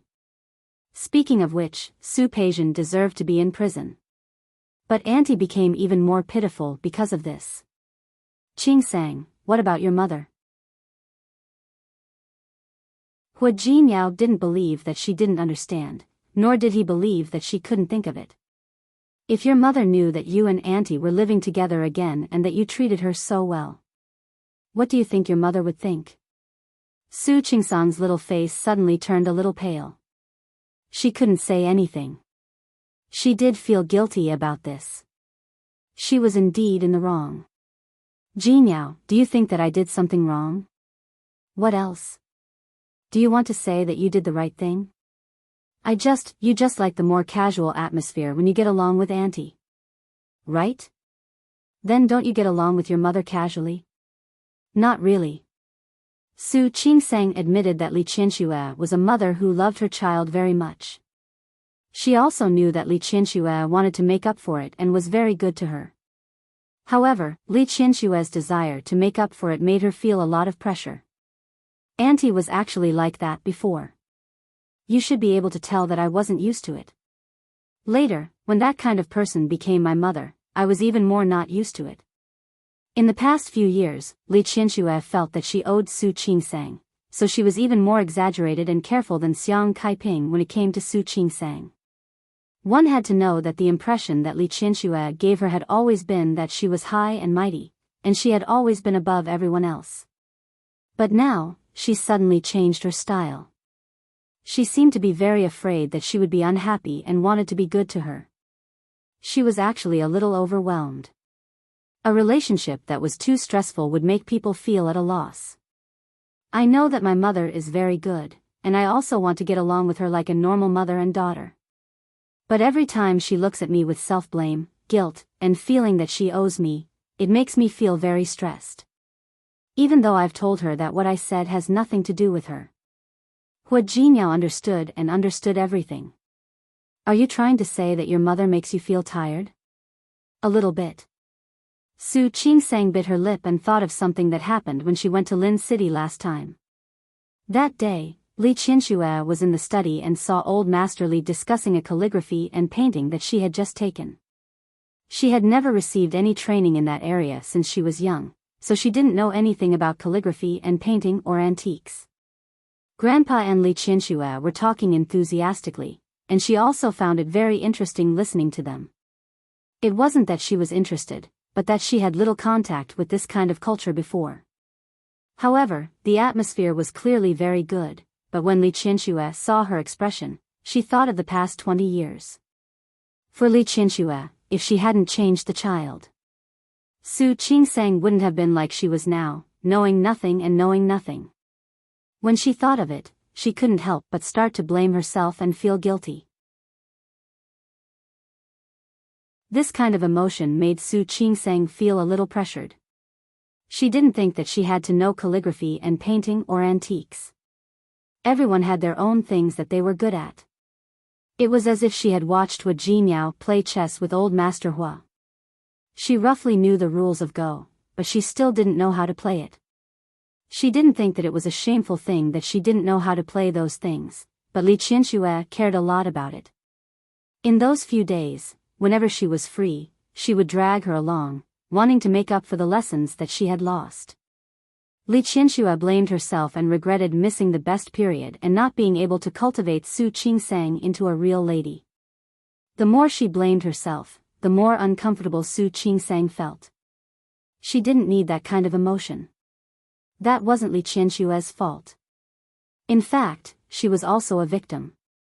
But no matter what she said, Li Qianxue would have felt better at that time. But as long as there was a chance, as long as she discovered that there was something that Su Peijian could do and Su Qingsang couldn't, she couldn't help but fall into that kind of self-blame, guilt, and the desire to make up for it. Su Qingsang had never said these words to Hua Jinniao. He had never thought that there was such a layer of relationship between Su Qingsang and Xiang Kaiping.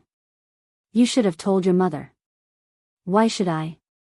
Su Qingsang had a headache. I told her. I said that I don't blame anyone.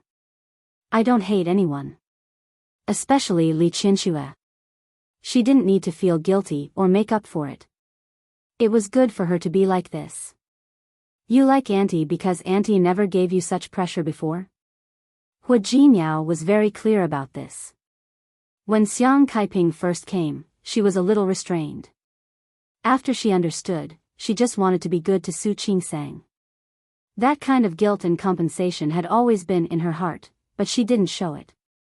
After all, to Xiang Kaiping, Su Qingsang was an illegitimate daughter. With her current appearance, she became a doctor. She married Hua Jinniao. Xiang Kaiping didn't have other children, so there was no comparison. She knew that her daughter was living a good life. Her life could be considered complete. She felt very satisfied and at ease. But Li Qianxue was different. She had raised Su Peijian and had other children. There was a comparison. When the two were compared, the feeling of self-blame that was originally only 3 points could be magnified to 10 points. What's more, she was already very guilty. Su Qingsang didn't say anything, but she didn't deny it. There was no doubt that she loved Li Qianxue. But it was also true that Li Qianxue made her feel some pressure. It was true that she sympathized and pitied Xiang Kaiping, but it was also true that Xiang Kaiping made her feel more relaxed.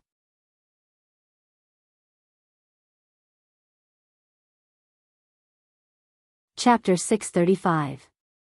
For Su Qingsang, whether it was marrying Hua Jinniao or reuniting with Xiang Kaiping, she never saw herself as a member of their social class. After all, in her eyes, Hua Jinniao was just a low-level employee. After they got married, he treated her so well that she didn't even see him as a CEO. Although Xiang Kaiping had her own business in Rome City, she was still far from being a real rich family. It was always easier to get along with people of the same level. Honey. Hua Jinniao stopped talking. He reached out and put his arm around Su Qingsang. He glanced at the call history on her back and gently hung up the phone. Su Qingsang didn't feel it at all. She just leaned against Hua Jinyao's chest and said, "Do you think I'm too willful?" "I won't." His wife was always right no matter what she did. He could do whatever he wanted. Su Qingsang smiled and rubbed her head against his chest. She was satisfied with his unconditional indulgence. However, there were indeed some things that needed to be resolved. After thinking for a while, he said, "Tomorrow, I will send Auntie off." Then I called my mom and asked her to come over and spend the Mid-Autumn Festival with me. Do you think my mother will be willing? Yes, of course. Su Qingsang sighed softly. What else can we do for Auntie? Don't do anything. Hua Jinyao believed that she would understand. Auntie is not a weak person. She doesn't need our sympathy and pity. I hope Su Peijian will take good care of Auntie after she comes out. I think that's what she wants the most. Xiang Kaiping took the mooncakes out of the oven. Su Qingsang happened to be standing in front of the kitchen. Her luggage was already packed and placed in the living room outside. She had known about it yesterday, but when she saw the luggage, she still felt a little sad. She also felt that she was not only willful, but also a little reckless. Call him over when you need him, and let him leave when you don't need him anymore. You're up. Xiang Kaiping put the mooncake on the counter and looked at Su Qingsang with a faint smile on her face. Auntie? Su Qingsang looked ashamed. Xiang Kaiping knew what she was going to say. He gave Auntie Yu a few instructions and asked her to put the mooncakes away. It had just been roasted, so it had to cool down before it could be packed. After that, she washed her hands and walked to Su Qingsang. Don't say anything, I know. Auntie. Su Qingsang lowered her head. The more Xiang Kaiping behaved like this, the more upset she felt. I'm leaving. Xiang Kaiping glanced at the house in front of her. You're not alone now. Be it in the hospital or at home, you have to be careful. It was still early in the month, and it would be inconvenient for her to move around if she got older. You're a doctor yourself. If there's anything, you know better than me. I won't say anything. Su Qingsang felt a little uncomfortable, as if something was stuck in her throat.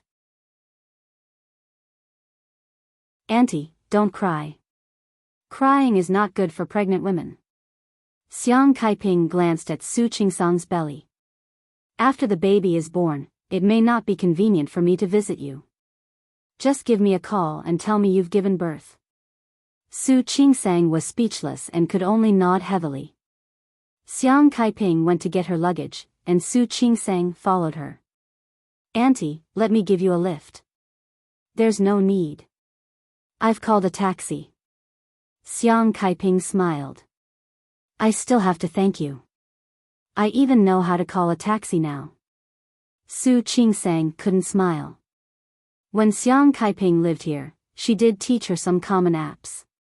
She insisted on seeing Xiang Kaiping out. While waiting for the elevator, Xiang Kaiping looked at her with a complicated expression. Oh right. There's something I think I need to tell you. What? Your mother came the other day. Su Qingsang was stunned. Li Qianxue came? She knows that you've been living here for more than a month. Xiang Kaiping looked at Su Qingsang's stunned expression and reached out to pat her on the shoulder. She's not very happy. I'm not saying this to sow discord. I just want to tell you that maybe you need to apologize to her. Su Qingsang felt a little dizzy until Xiang Kaiping left. She had planned to call Li Qianxue after Xiang Kaiping left, but now she was a little afraid. Li Qianxue knew that Xiang Kaiping was here, so she should be angry, right? Li Qianxue didn't sleep well last night. When she woke up in the morning, she was a little tired. Her forehead hurt, and she felt that she had caught a cold. Qianxue? Are you awake? Su Qinghui's voice sounded outside. Li Qianxue didn't want to move, nor did she want to get up. Qianxue? Are you okay? Su Qinghui was a little worried and asked a few more questions. Li Qinxue turned over and pulled the blanket up to cover her head, completely ignoring him. She didn't make a sound, and Su Qinghui was even more worried. He kept knocking on the door. Li Qinxue was helpless. She had a headache from the knocking on the door, so she had to get up and open the door. Su Qinghui, I'm very tired. I'm too lazy to change hotels. It doesn't mean that I accept you disturbing me like this. You don't look good. Su Qinghui didn't seem to see the disgust in her eyes. He looked at Li Qinshue's face and took a step forward. Are you okay? I'm very good. If you don't disturb me, I'll be better. In fact, she just didn't rest well, but what did that have to do with Su Qinghui? You really don't look good. Su Qinghui raised his hand to touch her forehead. Li Qinxue avoided it and took a big step back. Don't touch me. Su Qinghui's hand was raised in midair. Because of Li Qinshue's actions, his face looked a little hurt. Li Qinsue didn't care about his expression at all. She wasn't feeling well now, and not sleeping well gave her a headache. She didn't expect that she would retreat too quickly and almost trip. Qinsue. Su Qinghui quickly reached out to support her. Li Qinsue wanted to retreat, but her body was a little weak. She was forced to snuggle in Su Qinghui's arms and stared at him with cold eyes. Su Qinghui. Let go of me. No. Su Qinghui had the habit of working out. All these years, he had maintained his figure very well. Seeing Li Qinsue like this, he reached out and easily picked her up. Su Qinghui. Li Qinsue was anxious. Su Qinghui carried her and put her on the bed. He pressed down on her shoulder when she was about to get up. Tell me what you want to do. You need to rest now. You don't need to worry about my business. Su Qinghui looked at her stubborn look. This woman, he didn't know when it started, but she wasn't willing to show any weakness in front of him. She was like a hedgehog, wrapping herself tightly with thorns. But what should I do? I don't want to interfere in your business. He reached out and stroked her forehead. When he looked at her pale face, there was a flash of heartache in his eyes. I want to be involved in everything you do in the future, every day of your life. Ha! Li Qinsue sneered and slapped his hand away rudely.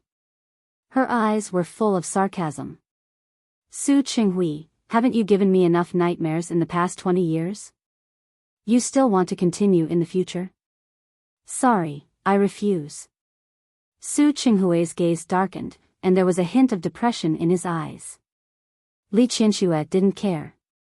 She turned her face away. Go away. I want to rest. I'll get someone to deliver the food. If you want to sleep, eat something first before you sleep. Su Qinghui, I think I have to remind you again. We're already divorced. I know. Of course, Su Qinghui knew. Don't be willful. It's not good for your health. I don't need your hypocrisy. Get out of my sight. Qinsue, I'm sincere. What do I have to do to make you believe me? I won't believe you no matter what. Li Qinsue couldn't stand his hypocrisy the most. Su Qinghui, you've forgotten what you've done and said. I haven't. I've said it before. I'll never forgive you in my life, let alone believe you. Give up. Qinsue. Although she deserved it, Su Qinghui still wanted to explain clearly. Get out. Su Qinghui wanted to say something, but he heard the doorbell ring. He glanced at Li Qinsue. Under her cold gaze, he helplessly turned around and opened the door. Li Qinsue really had a headache. She covered her forehead and thought that she really needed to catch up on sleep. Xiang Kaiping should be leaving today. She originally thought that after that woman left, she would go to Su Qingsang tomorrow. However, after hearing the conversation between Su Qingsang and Hua Jinmiao yesterday, she suddenly felt that she didn't want to go. Ever since she met Su Qingsang, she had indeed wanted to make it up to Su Qingsang. Therefore, no matter what Su Qingsang said, she felt that she said it was okay because she didn't want to cause trouble for her. However, she neglected the possibility that Su Qingsang really didn't think it was okay. She didn't think that it was a very shameful thing that she didn't learn the 4 arts. She also didn't think that she didn't feel inferior because she didn't receive an orthodox education. When she was an illegitimate daughter, she could adjust her emotions. There was no reason that after becoming a rich daughter, she would feel at a loss. If that was the case, then she wouldn't be her daughter. Because of Su Qingsang's words, Li Qianxue had unprecedented self-doubt. She was still thinking about it when she heard a very soft call of "Mom." Li Qianxue turned around and saw Su Qingsang standing at the door in sportswear, looking at her timidly. "Why are you here?" How did Su Qingsang know that she was here? Did she know that she had gone to look for her? Or did she already know that she had gone to cause trouble for Xiang Kaiping? What would she think? "Mom, are you not feeling well?" At the same time, the voice was accompanied by Su Qingsang's figure walking quickly towards Li Qianxue. Seeing this, Li Qianxue hurriedly stood up. "Walk slowly. It's not like usual now." "Mom, are you not feeling well?" Su Qingsang forgot all the words that she had thought before coming here when she saw Li Qianxue. She reached out to touch Li Qianxue's forehead and was relieved when she found that she didn't have a fever. "Why is your face so pale?" "It's nothing. I didn't sleep well last night." The words, "didn't sleep well," could mean many things. Su Qingsang thought of what Xiang Kaiping had said before, and her expression suddenly became a little conflicted. "Mom. I'm sorry." This sudden apology stunned Li Qianxue for a moment. She almost understood what Su Qingsang meant. "You don't have to say sorry. You didn't do me wrong." She was the one who was wrong. Her Qingsang wasn't an ordinary girl, nor was she an ordinary person. The compensation that she thought was right was not what Qingsang wanted at all. This was her fault, not Su Qingsang's. "Mom. Don't say that." Su Qingsang didn't realize that her willfulness would make Li Qianxue feel anything before. Now that she saw her pale face, she really felt very guilty and remorseful. "I'm sorry." "Qingsang," Li Qianxue interrupted her. She saw the self-blame in Su Qingsang's eyes and felt very complicated. "I suddenly realized that I'm not a good mother. Or rather, I don't know how to be a mother at all." "Mom," her words made Su Qingsang feel even worse. "I'm telling the truth." Li Qianxue hadn't slept well last night and had been reflecting on herself. "In the past, I wanted to educate Su Peijian to be a lady from a noble family. I wanted her to become a qualified daughter of a rich family. But I forgot to teach her how to maintain her own heart. I accepted you. I wanted to be good to you, but I forgot that maybe my kindness to you is not what you need." "Mom." Su Qingsang held her hand and kept shaking her head. I'm sorry. You must feel a lot of pressure when you spend time with me. But I didn't notice at all." "Qingsang, I'm sorry." "Mom." Su Qingsang was already blaming herself. Hearing her say that, she felt even worse. She threw herself into Li Qianxue's arms and hugged her tightly. "It's all my fault. Mom.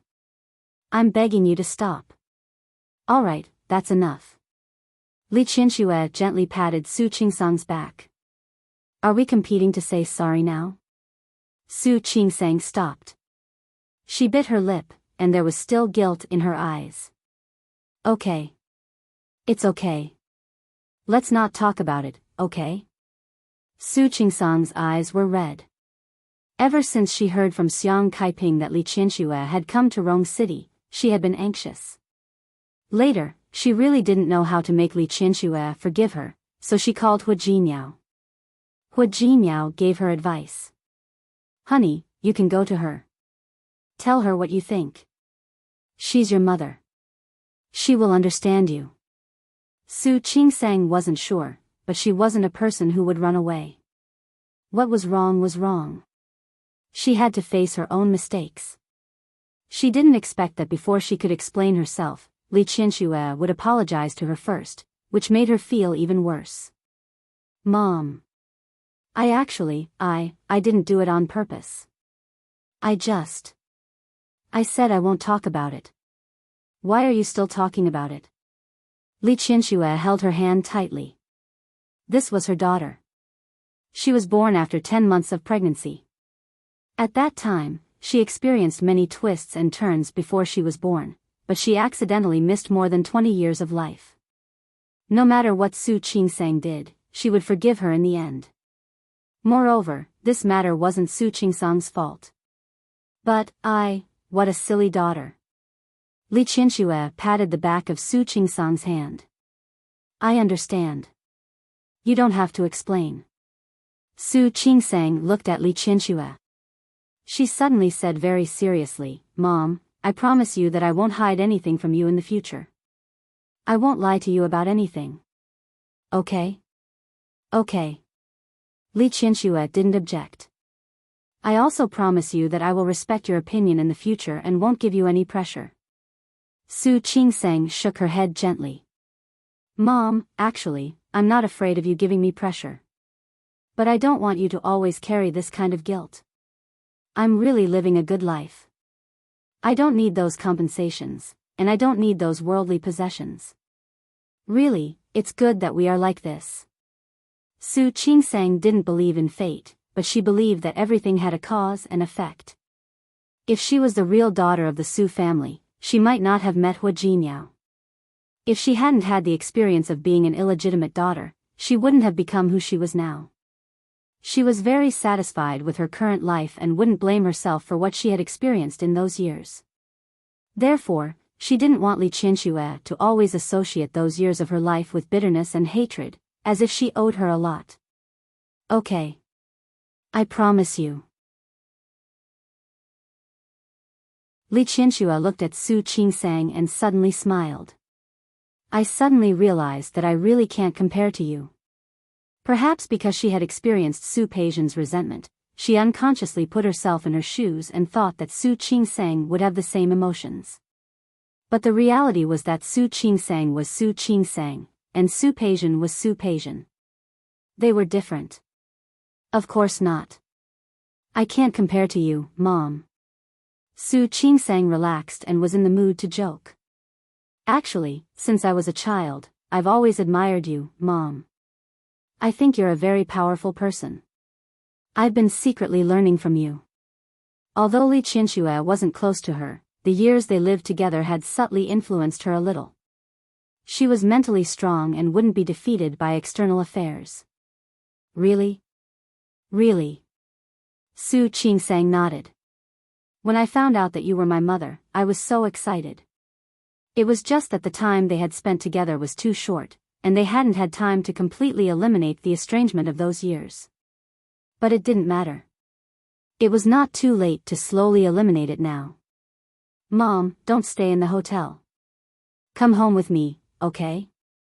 Su Qingsang said carefully. She was afraid that Li Qianxue would still mind that Xiang Kaiping had stayed at their house and refused to go back, so she quickly added. I've already asked Auntie Yu to tidy up your original room. Don't worry, it's all new. There were several guest rooms in Hua Jinyao's house. She didn't let Xiang Kaiping stay in the room that Li Qianxue had stayed in before. In fact, she knew very well that no matter how much she sympathized with Xiang Kaiping and how much she wanted to take care of her, Li Qianxue's position in her heart couldn't be surpassed. Li Qianxue looked at her and nodded. Okay. Then let's go now. Su Qingsang stood up and glanced at Li Qianxue. By the way, Mom, where's your luggage? Let me help you pack it. I'll do it myself. Li Qianxue stood up. She had been a little uncomfortable at first, but now that she had talked it out with her daughter, she suddenly felt relaxed and in a much better state. I'll help you. Su Qingsang wanted to help, but at that moment, someone knocked on the door of the room twice. When she saw Su Qinghui standing at the door, Su Qingsang seemed to remember that Su Qinghui was also there.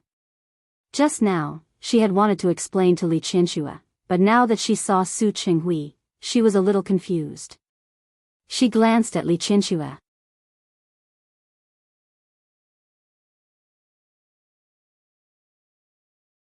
Chapter 636. Su Qingsang looked at Li Qianxue in disbelief. She couldn't believe that Li Qianxue would forgive Su Qinghui so easily. Su Qinghui calmly looked at the mother and daughter, as if he didn't feel Su Qingsang's probing gaze. He had just ordered breakfast, and it was already served. Qianxue, your breakfast is here. You should eat first. Li Qianxue stood there without moving. Su Qinghui glanced at Su Qingsang and said, Qingsang, why don't you join us? Mom? What was going on? Su Qingsang looked at Su Qinghui and then at Li Qianxue. Li Qianxue's expression did not change. She calmly dragged her suitcase out. Qingsang, let's go. Pack your things and we can leave. Su Qingsang blinked. Did he mean that he hadn't forgiven Su Qinghui? How did the two of them end up living together? Su Qinghui's eyes flashed with bitterness because of Li Qianxue's behavior. Qianxue. Even if you want to leave, you still have to eat. Li Qianxue stopped in her tracks and turned to look at Su Qinghui. She didn't stand on ceremony at all. Su Qinghui, the Li family is not so poor that we can't even afford to eat. Su Qinghui's face was ashen. Although Su Qingsang knew that it was all because of Su Qinghui, who had always been elegant and gentle, showing such an expression in front of her. Especially since he was her father, this kind of feeling made her a little uncomfortable.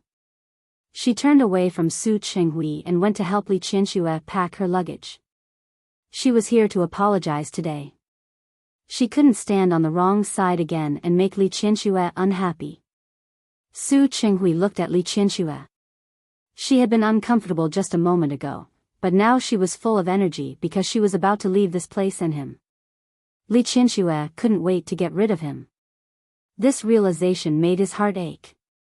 Unfortunately, Li Qianxue didn't care about Su Qinghui's feelings right now. She hadn't brought many things over the past 2 days.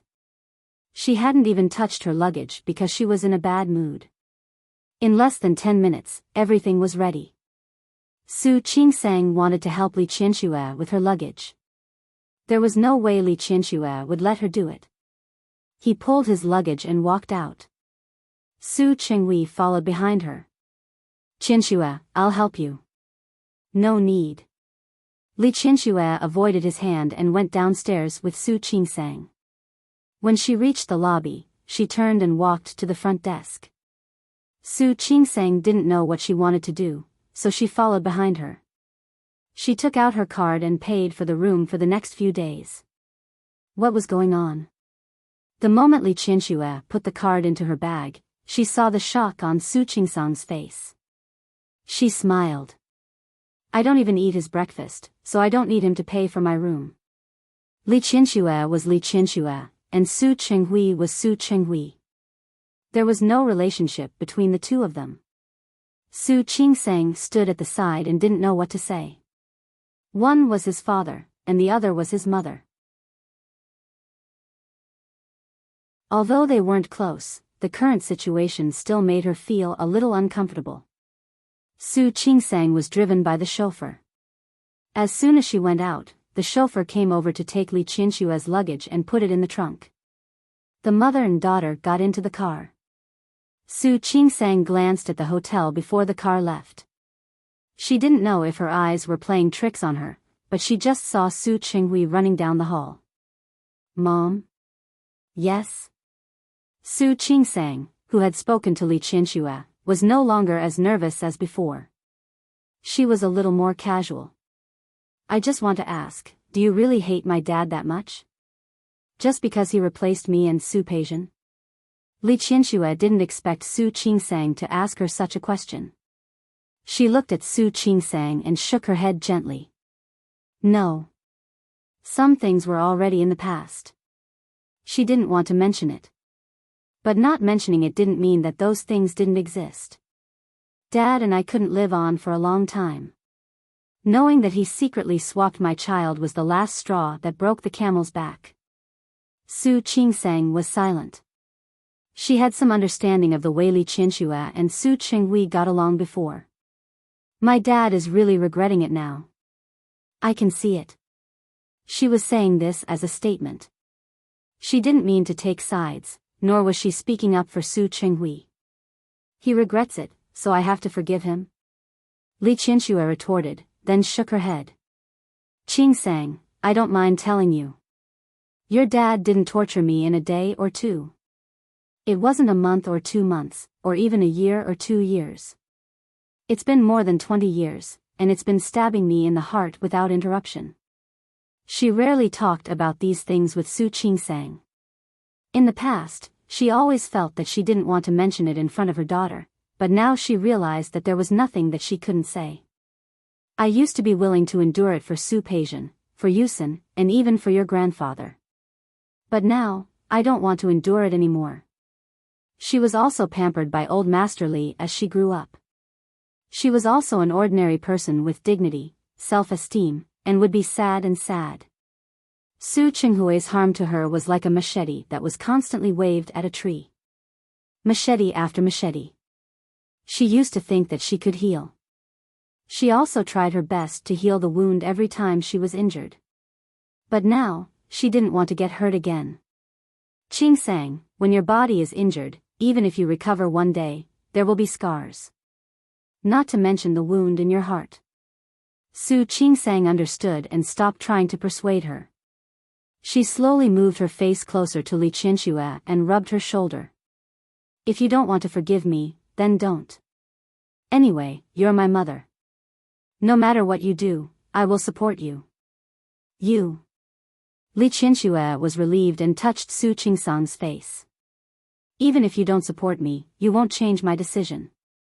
That's why I have to support you even more.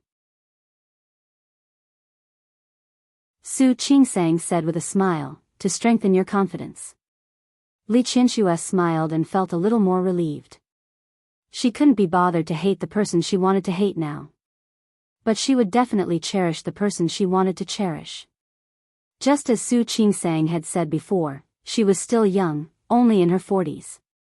She had a chance to slowly walk out of the haze of the past and live the rest of her life well.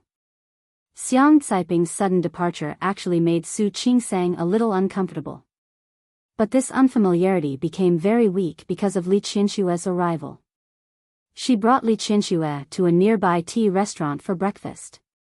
Then, they went home together. After entering the door, she led Li Qianxue to the guest room. As soon as the two of them put down their things, Ms. Yu came to look for them. Madam, those mooncakes are cold now. You can pack them up. Didn't Sister Xiang buy packaging bags earlier? Do you know where they are? Su Qingsang and Xiang Caiping had bought the ingredients for the mooncakes together. Ms. Yu didn't know where they were.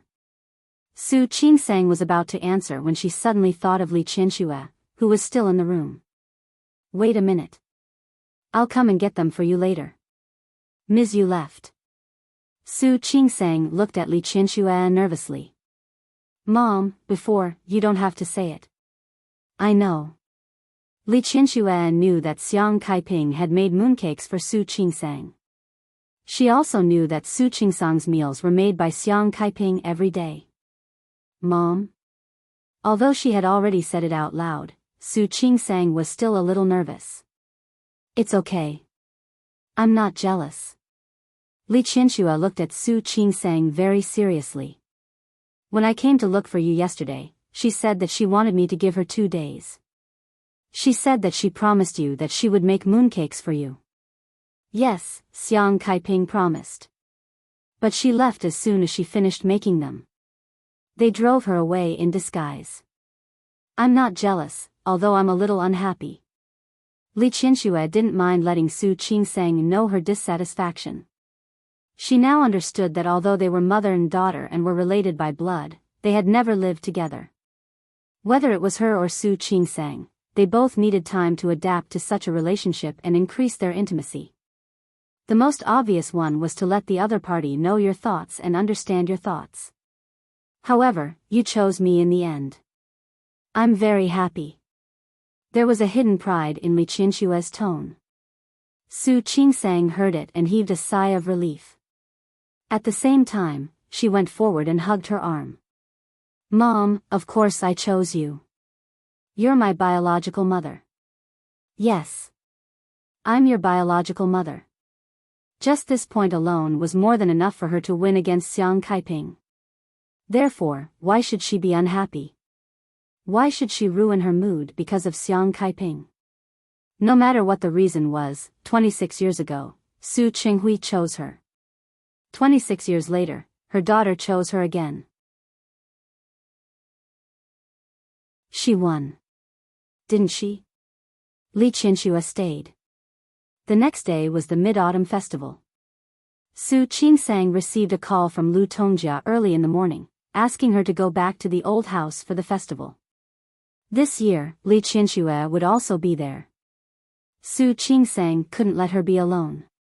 Lu Tongjia also knew that Li Qianxue was there, so she asked Su Qingsang to bring her along. Because of some unpleasantness with Li Qianxue before, Lu Tongjia was afraid that she would feel uncomfortable, so she didn't want to come. She even called Li Qianxue herself. This could be considered as giving Li Qianxue a lot of face. Li Qianxue knew that this was Lu Tongjia's show of goodwill. She also understood that Lu Tongjia's current behavior was mostly because of the child in her daughter's belly. But no matter what, at least Su Qingsang wouldn't have problems with her mother-in-law and daughter-in-law in the future, which was already a big relief. Even if Hu Jinyao really didn't care, if Su Qingsang always had a bad relationship with Lu Tongjia, it would still be very embarrassing.